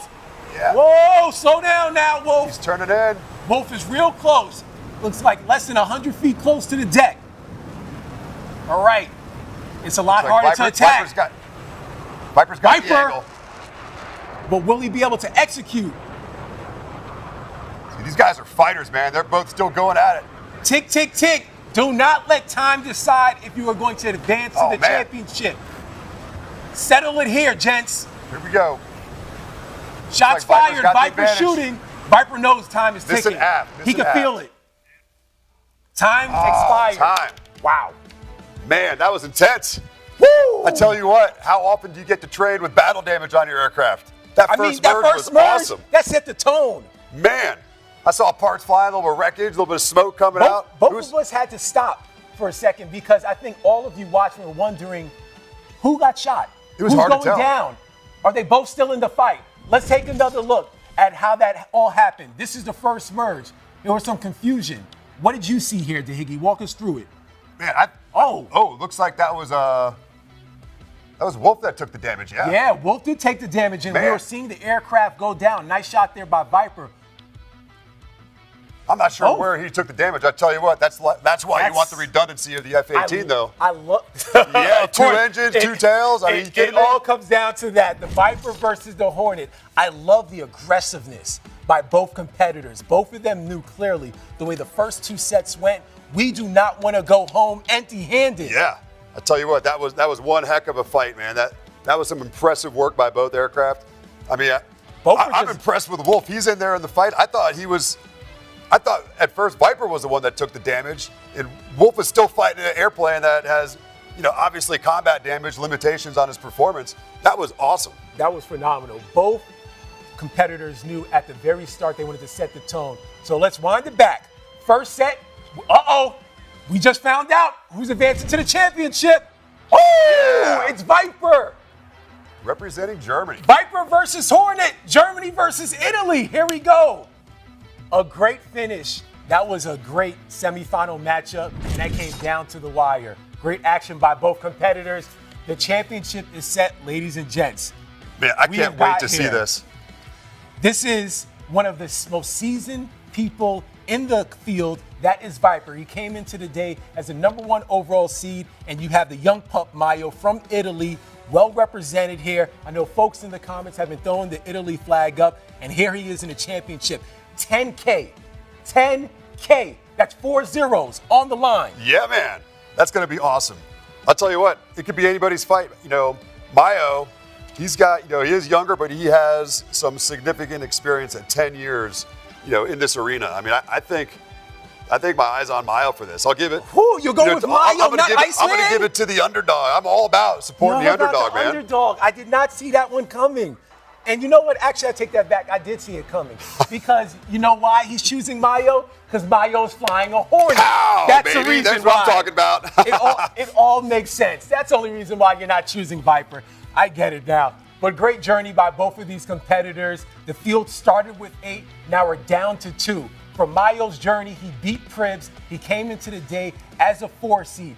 Then he was able to defeat Couby, who came into the day as an 8 seed after defeating Dusty And then Mayo took care of business in the semifinals, and here he is in the championship, taking on Viper, who just had a down-to-the-wire matchup against Wolf. Both of those competitors were deserving, but Viper able to advance. That was great. And you know what that tells me?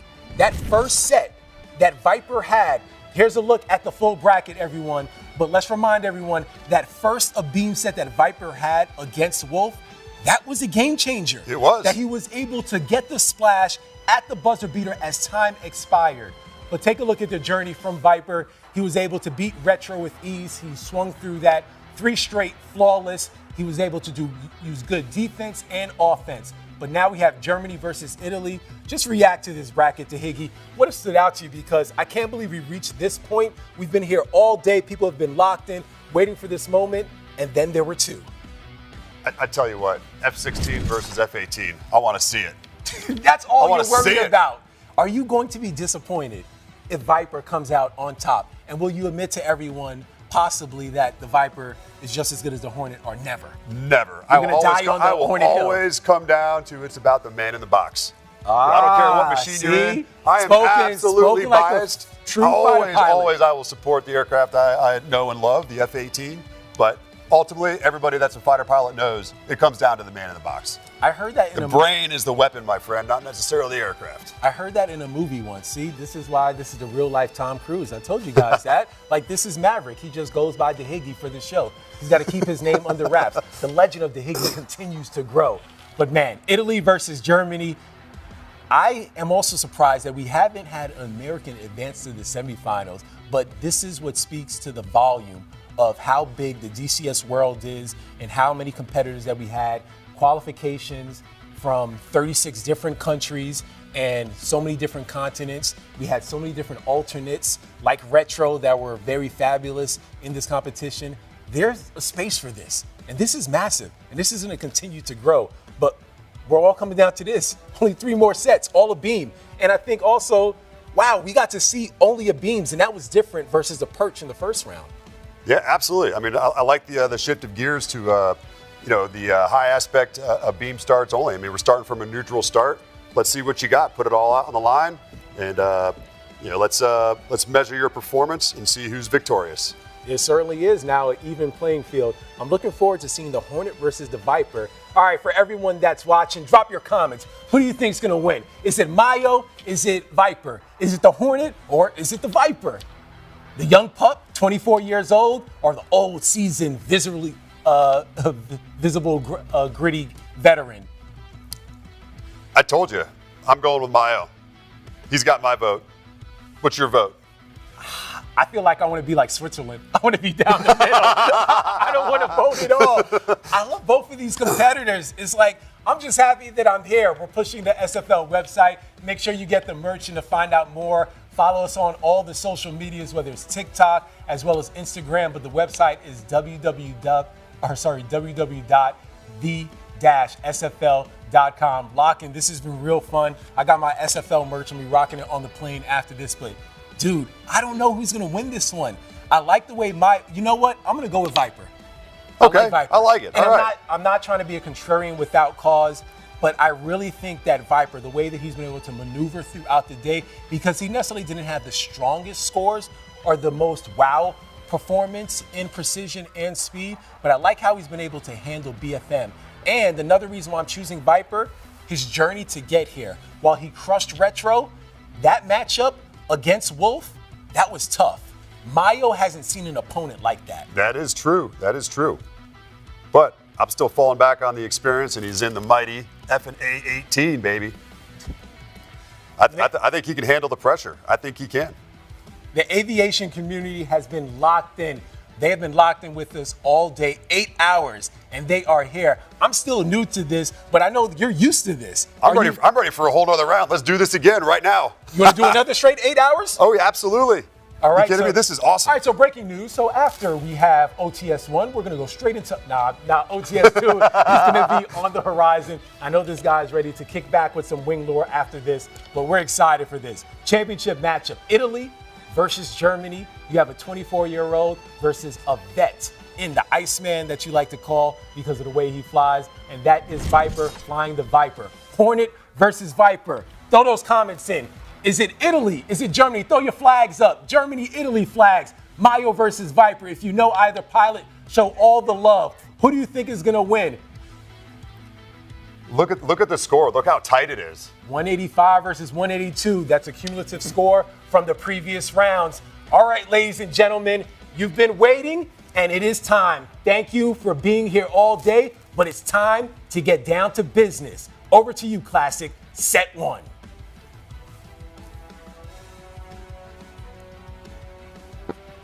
Viper 1, Hornet 4, welcome to the finals. We are going to execute 3 sets. All 3 will be a beam. Fighters, this will be set 1, a beam start. Call ready left. Call ready right. 3, 2, 1, fights on. All right, here we go. The Hagee Championship is game time. Leave it all out on the line. Viper approaching. That TAC view angle is really helpful for those watching. That is the bottom screen to find out where both aircrafts are. Just like a championship match, both fighter pilots trying to size each other up. All right. Looks like Viper looks like he's going to be closing in. Is going to have a possible shot. Shot fired. Yeah. Splash. That's a hit. Viper Man. Victorious after set 1. Well done on Mayo. Man. That was well done. That was quick. That was well done. I tell you what. I told you to vet. Hey now. I told you. We're not done. We're not done. We're not done. I'll slow back. I'll slow back, my guy.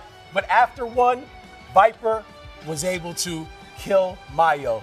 The first of 3 sets is in the books. We're not done. We've seen a lot of spins, twists, and turns throughout the day, but walk us through what you saw from Viper. I'll tell you what, I mean, he was aggressive.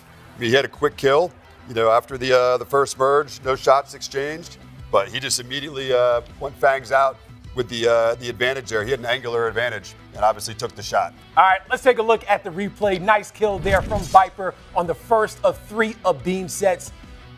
We know both of these competitors know what's at stake, $10,000. What are you seeing here from knots and altitude, DeHiggy? Well, right now we're looking at 350 knots from Mayo, and obviously that was clean too. It was. I mean, that was a clean shot.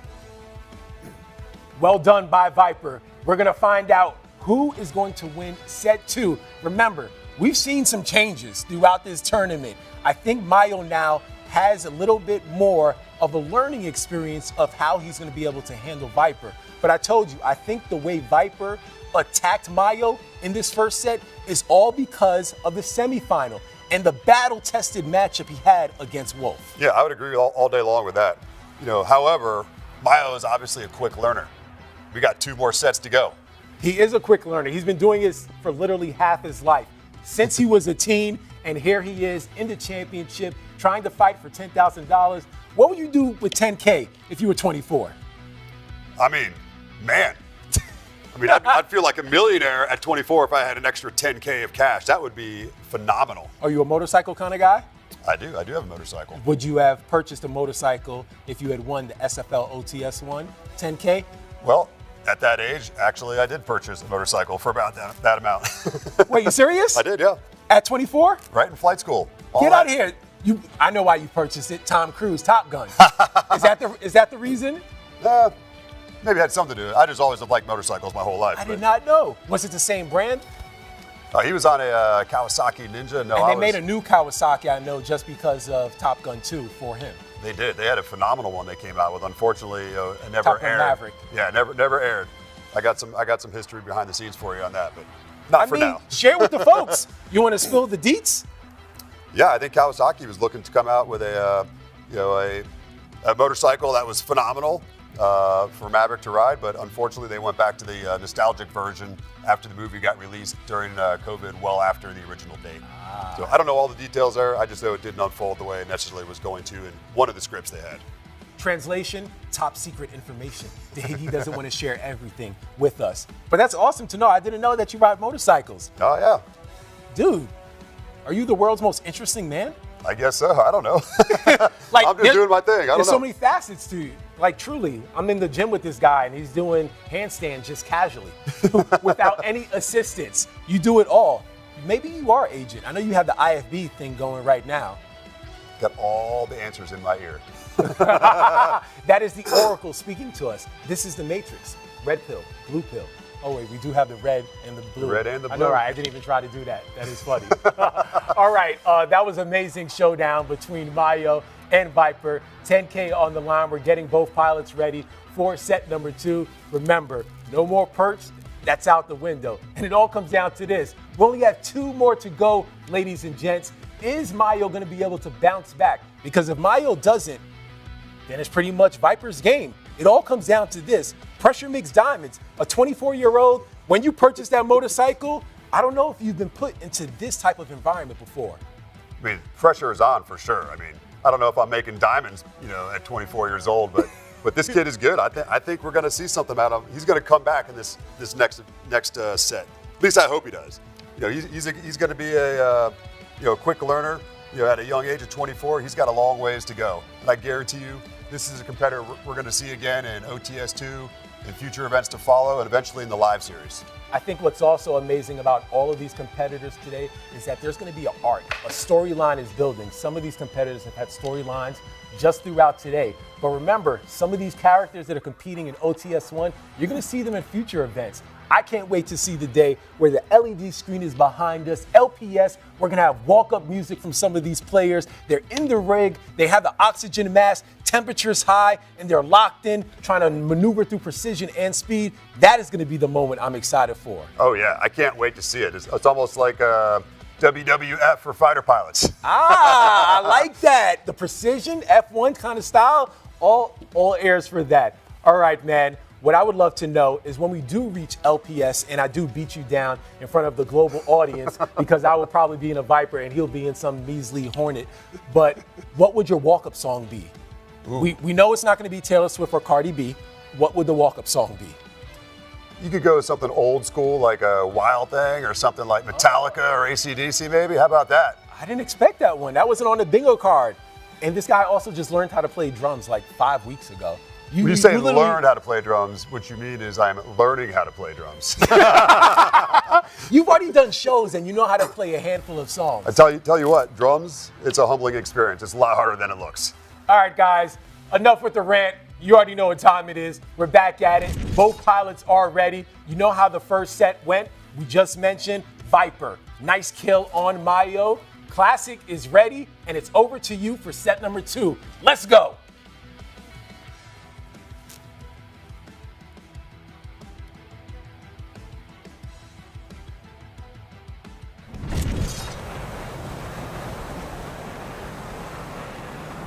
All right, DeHiggy, here's the first merge. All right, Viper Shots already fired by employed at the Viper. merge. Viper's not playing games. He's trying to end this easily. Let's go, Mayo. Get back in the fight. Sound like you're feeling a little nervous about your Hornet.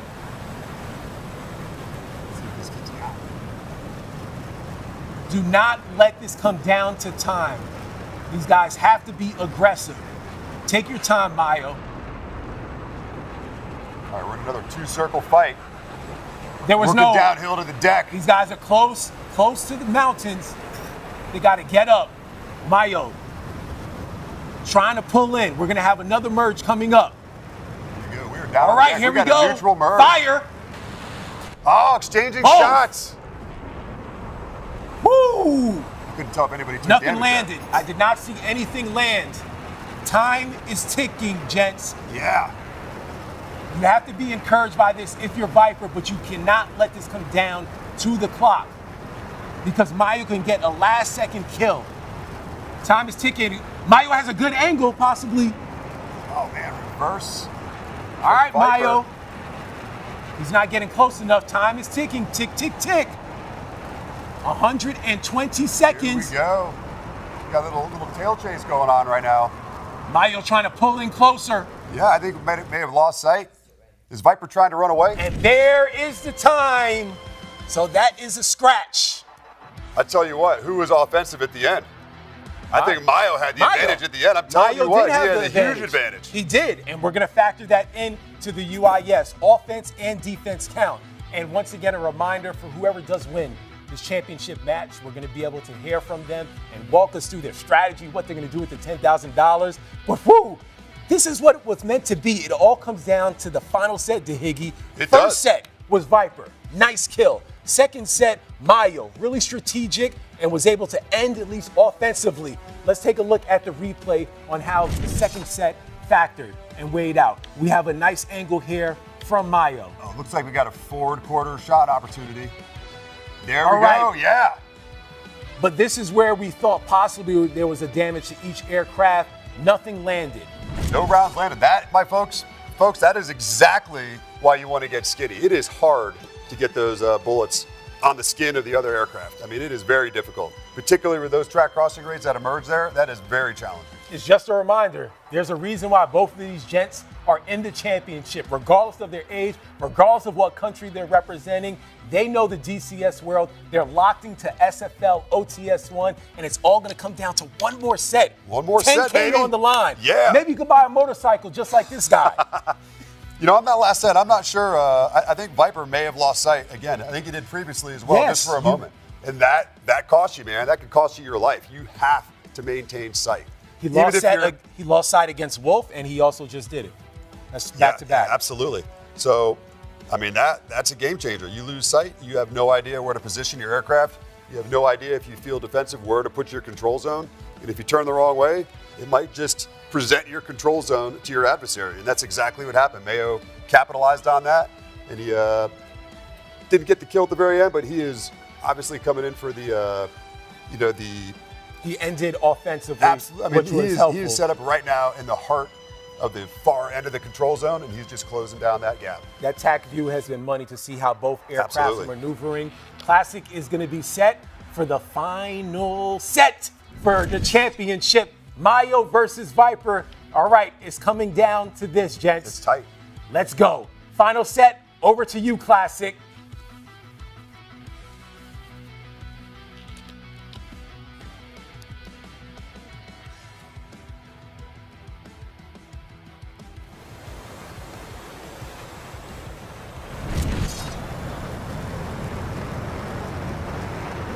Here comes the Here's merge. the first to beam.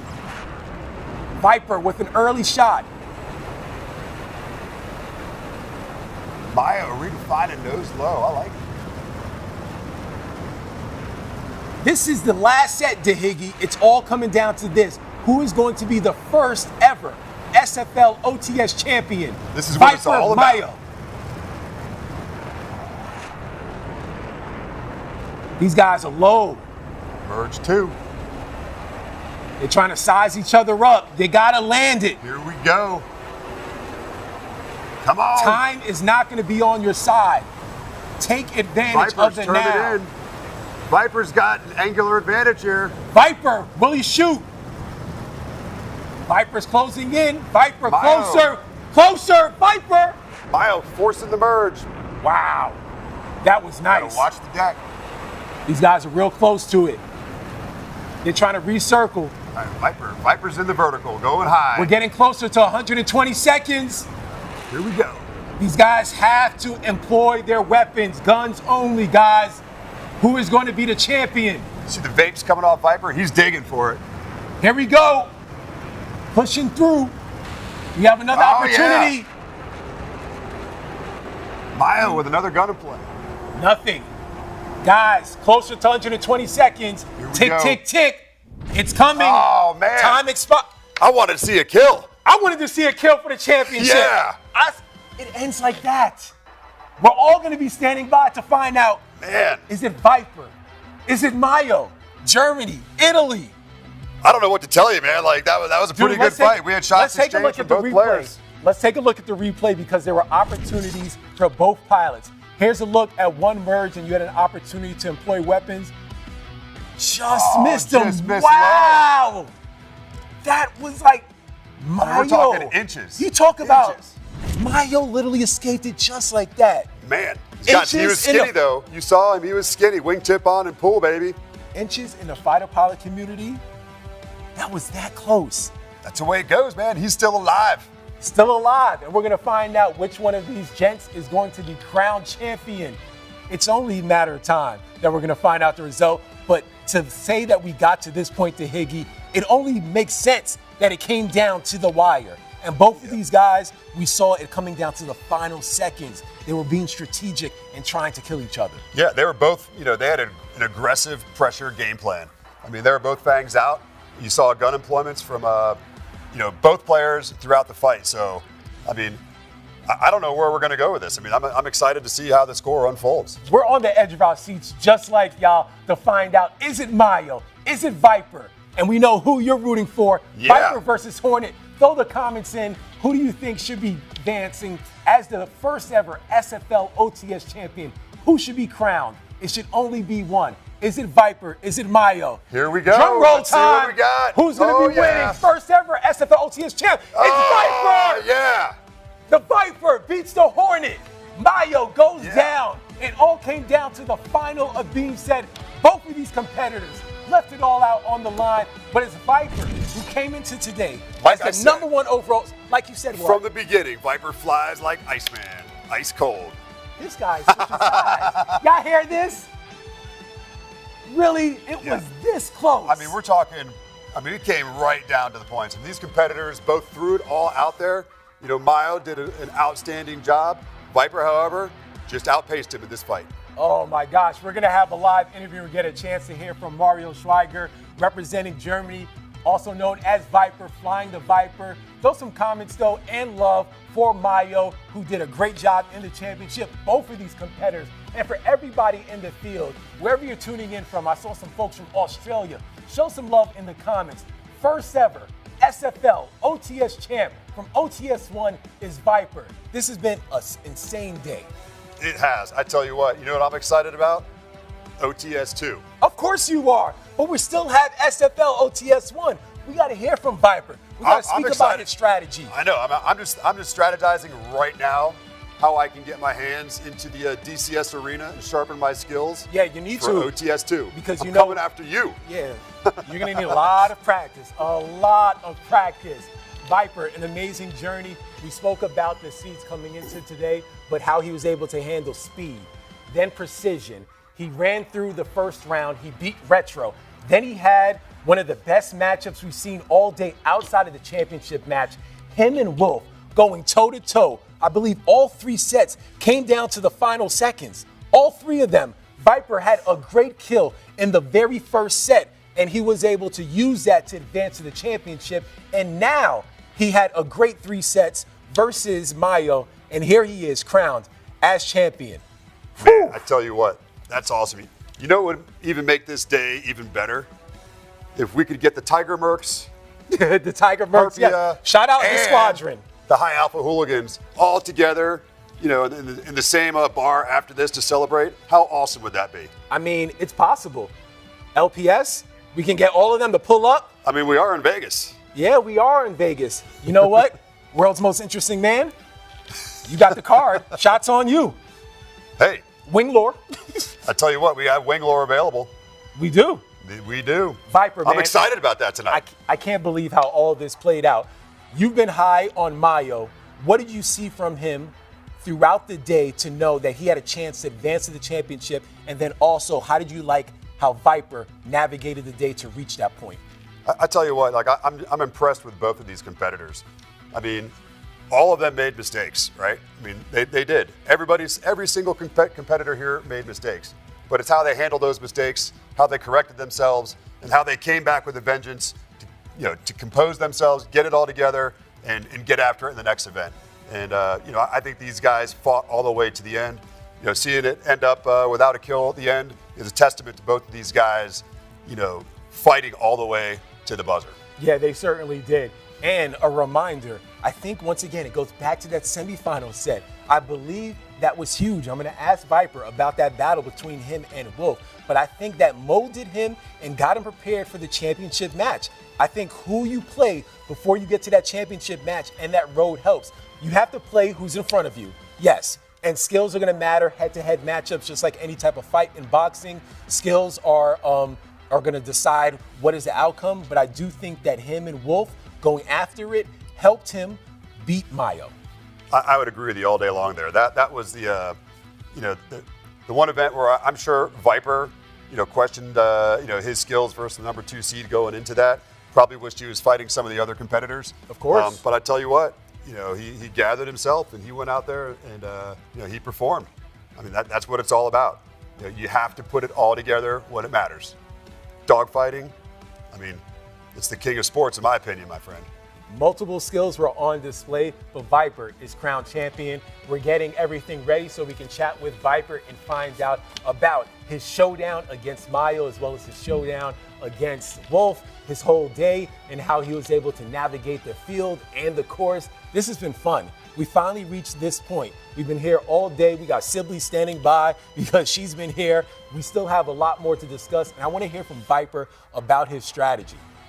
Same here. I mean, Viper, in my opinion, he came into this strictly business. I saw the interview that he submitted, and when you know. I mean, he was in this purely, professional, sharp, and you could tell, he's a competitor. He came into it number 1. That speaks volumes of the the skill set that he had to get there, and obviously he came out on top. In my opinion, it's hard to stay on top, right? It's easy to be on top for a little bit, but it's hard to stay there. So we'll see how this unfolds in future OTSs, because I'm sure we're going to see all of these competitors come back again. It would be nice, and it would be nice especially if Viper is able to lock in for OTS2 because he has a championship to defend. All right, without further ado, let's bring in the first ever SFL OTS champ. Congratulations, Viper. We appreciate you making the time. First takeaway, man, how does it feel to be crowned champion? It's unreal. It's so unreal. I can't believe that. I can't believe that. Thank you very much. What are you going to do with $10,000? I get married in 2 months. Woo! Oh, congratulations. Yeah, thank you very much. And so I guess that's where the money goes to. It's safe to say because weddings are very expensive. We can speak as two married men, so I understand that, Viper. Hold on a second. I thought with $10,000 you might buy a new rig. New virtual headset. Got the rings. Thank you very much. I already got a real good virtual headset. You see the cord hanging here. It's still a little messed up behind me because I didn't think I will make it to the finals here, but so otherwise I would tidy up my room. I'm sorry for that. No worries, man. It's okay, man. You owe us no apologies at all. Viper, just speak about your experience overall, your expectations coming into this competition, and what did you think about the first ever OTS? This is so huge, man. This is the biggest event in aviation sports I've ever seen, with a great orga behind the scenes, a lot of work what the guys have done there. It's so amazing. It's so amazing, and I talked to the other competitors, so we will be the veterans of the SFL because we were the first ones that they have been in there, and this is unbelievable. This is unbelievable, and I see that the series will be big in the future. Oh, that is spot on. I do have one question for you, Viper. Who was your competitor that you were worried about the most in this event? Wolf. There you go. Oh, how did you feel in that bracket against Wolf? Walk us through. That was a tough matchup. That was a tough matchup, that's true, but we were seeded like with a small delay of points, first and second place, and so I've always knew, and also in the brief for the pilots, the first brief ever, his questions were so spot on that I thought about, okay, this guy thinks about what he is doing, and it's not so easy to smart him out. Maybe I can, maybe I can't. We'll see, but in the end, it worked out. It did. It came down to the wire. We're going to ask you about your showdown with Mayo, but one more question about Wolf, because I think that first beam set really decided everything. Did you know that the time was winding down? What did you feel like, or how did it feel when you were able to get the splash literally at the very end? That was, it was cinematic, I guess. It was cinematic. And, but yeah, I don't have a timer in the cockpit, so I was just trying to get behind him. And when I got the chance for this shot, I just did it. And then it kicked me out. It was so cool. You nailed it, man. And you know, in VR, and you know, in VR, you only got it on the top right. You're seeing like 10 seconds is remaining or so, and but in VR, if you are focused in the front, like if you are spot on the other jet, you will not recognize the timer. All right, Mario. So we got a few more questions for you. We got to start off with the future of SFL. Do you think you have what it takes to be at the LPS in a full motion rig cockpit and trying to compete against more competitors? I really would love to join it. I really would love to join it, to be in there. Yeah, I want to see how virtual pilots are able to handle the G-forces and the physical pressures of a real dogfight. That'll be the day. That's awesome. I can't wait to see it. It's coming. All right, Viper, one last question for you. What is your advice to anyone that wants to compete in the SFL OTS? Just do it. Everybody can do it. Everyone that is out there and is playing DCS, it's your chance to get into this esport. And it is an esport right now. It became an esport with this evening, and it is gorgeous. Do it. Just do it. Go on the SFL site, type your name in, run all the qualification stuff, and you are in it. I love it. Viper, Make it history. We appreciate you so much. We have a few congratulations for you. First, congrats on being the first ever SFL OTS champ, and congrats on your upcoming wedding. Checks in the mail. Thank you very much. Absolutely. Thank you. That was amazing from Viper. And guess what? I just heard some breaking news from the Comm Center here at SFL. Guess what? What's up? Because of today's finish, congrats are also in order for Viper again, as well as Mayo, because both of them get automatic bids into SFL OTS 2. As it should be. That is amazing. Oh, we're going to have 2 fierce competitors coming to OTS 2. I can't wait to see who else shows up to the fight. Oh, man. Amazing finish. Congrats to Viper. Congrats to Mayo. Congrats to everyone that competed today. And thank you for watching. We're not done yet. We'll be right back. Sibley's going to join us. But first, a few words from our friends at Winglore. Come on. Come on.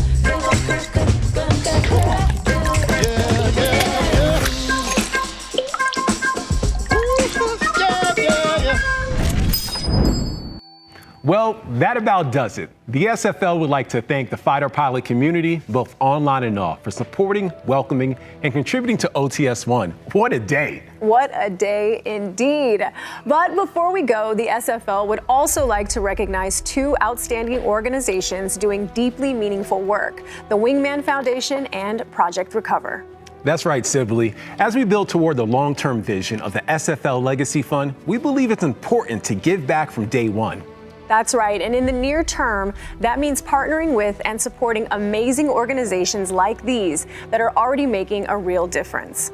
The Wingman Foundation provides immediate post-mishap support and helps ensure our fallen air warriors are never forgotten while supporting the families who are left behind. And Project Recover is committed to bringing America's MIAs home and honoring that promise to families and service members. Right now, one of the most important things that we can do is help shine a brighter light on the noble missions of both organizations. Please take a moment to visit their websites, wingmanfoundation.org and projectrecover.org, to learn these stories and track their events, like the Wingman Foundation's upcoming Memorial Walk on May 16th. Please support them in any way you can. Both are amazing causes. They really are. Well, folks, we hope you enjoyed the show and learned a thing or two along the way. I know I sure did. Bingo. As my color man says, we are out of gas. I hope you come back and see us again soon. OTS-2 on the horizon. And much more from the SFL. From all of us at the Strike Fighter League, good day, good night. Hope you enjoyed the fight. Over and out.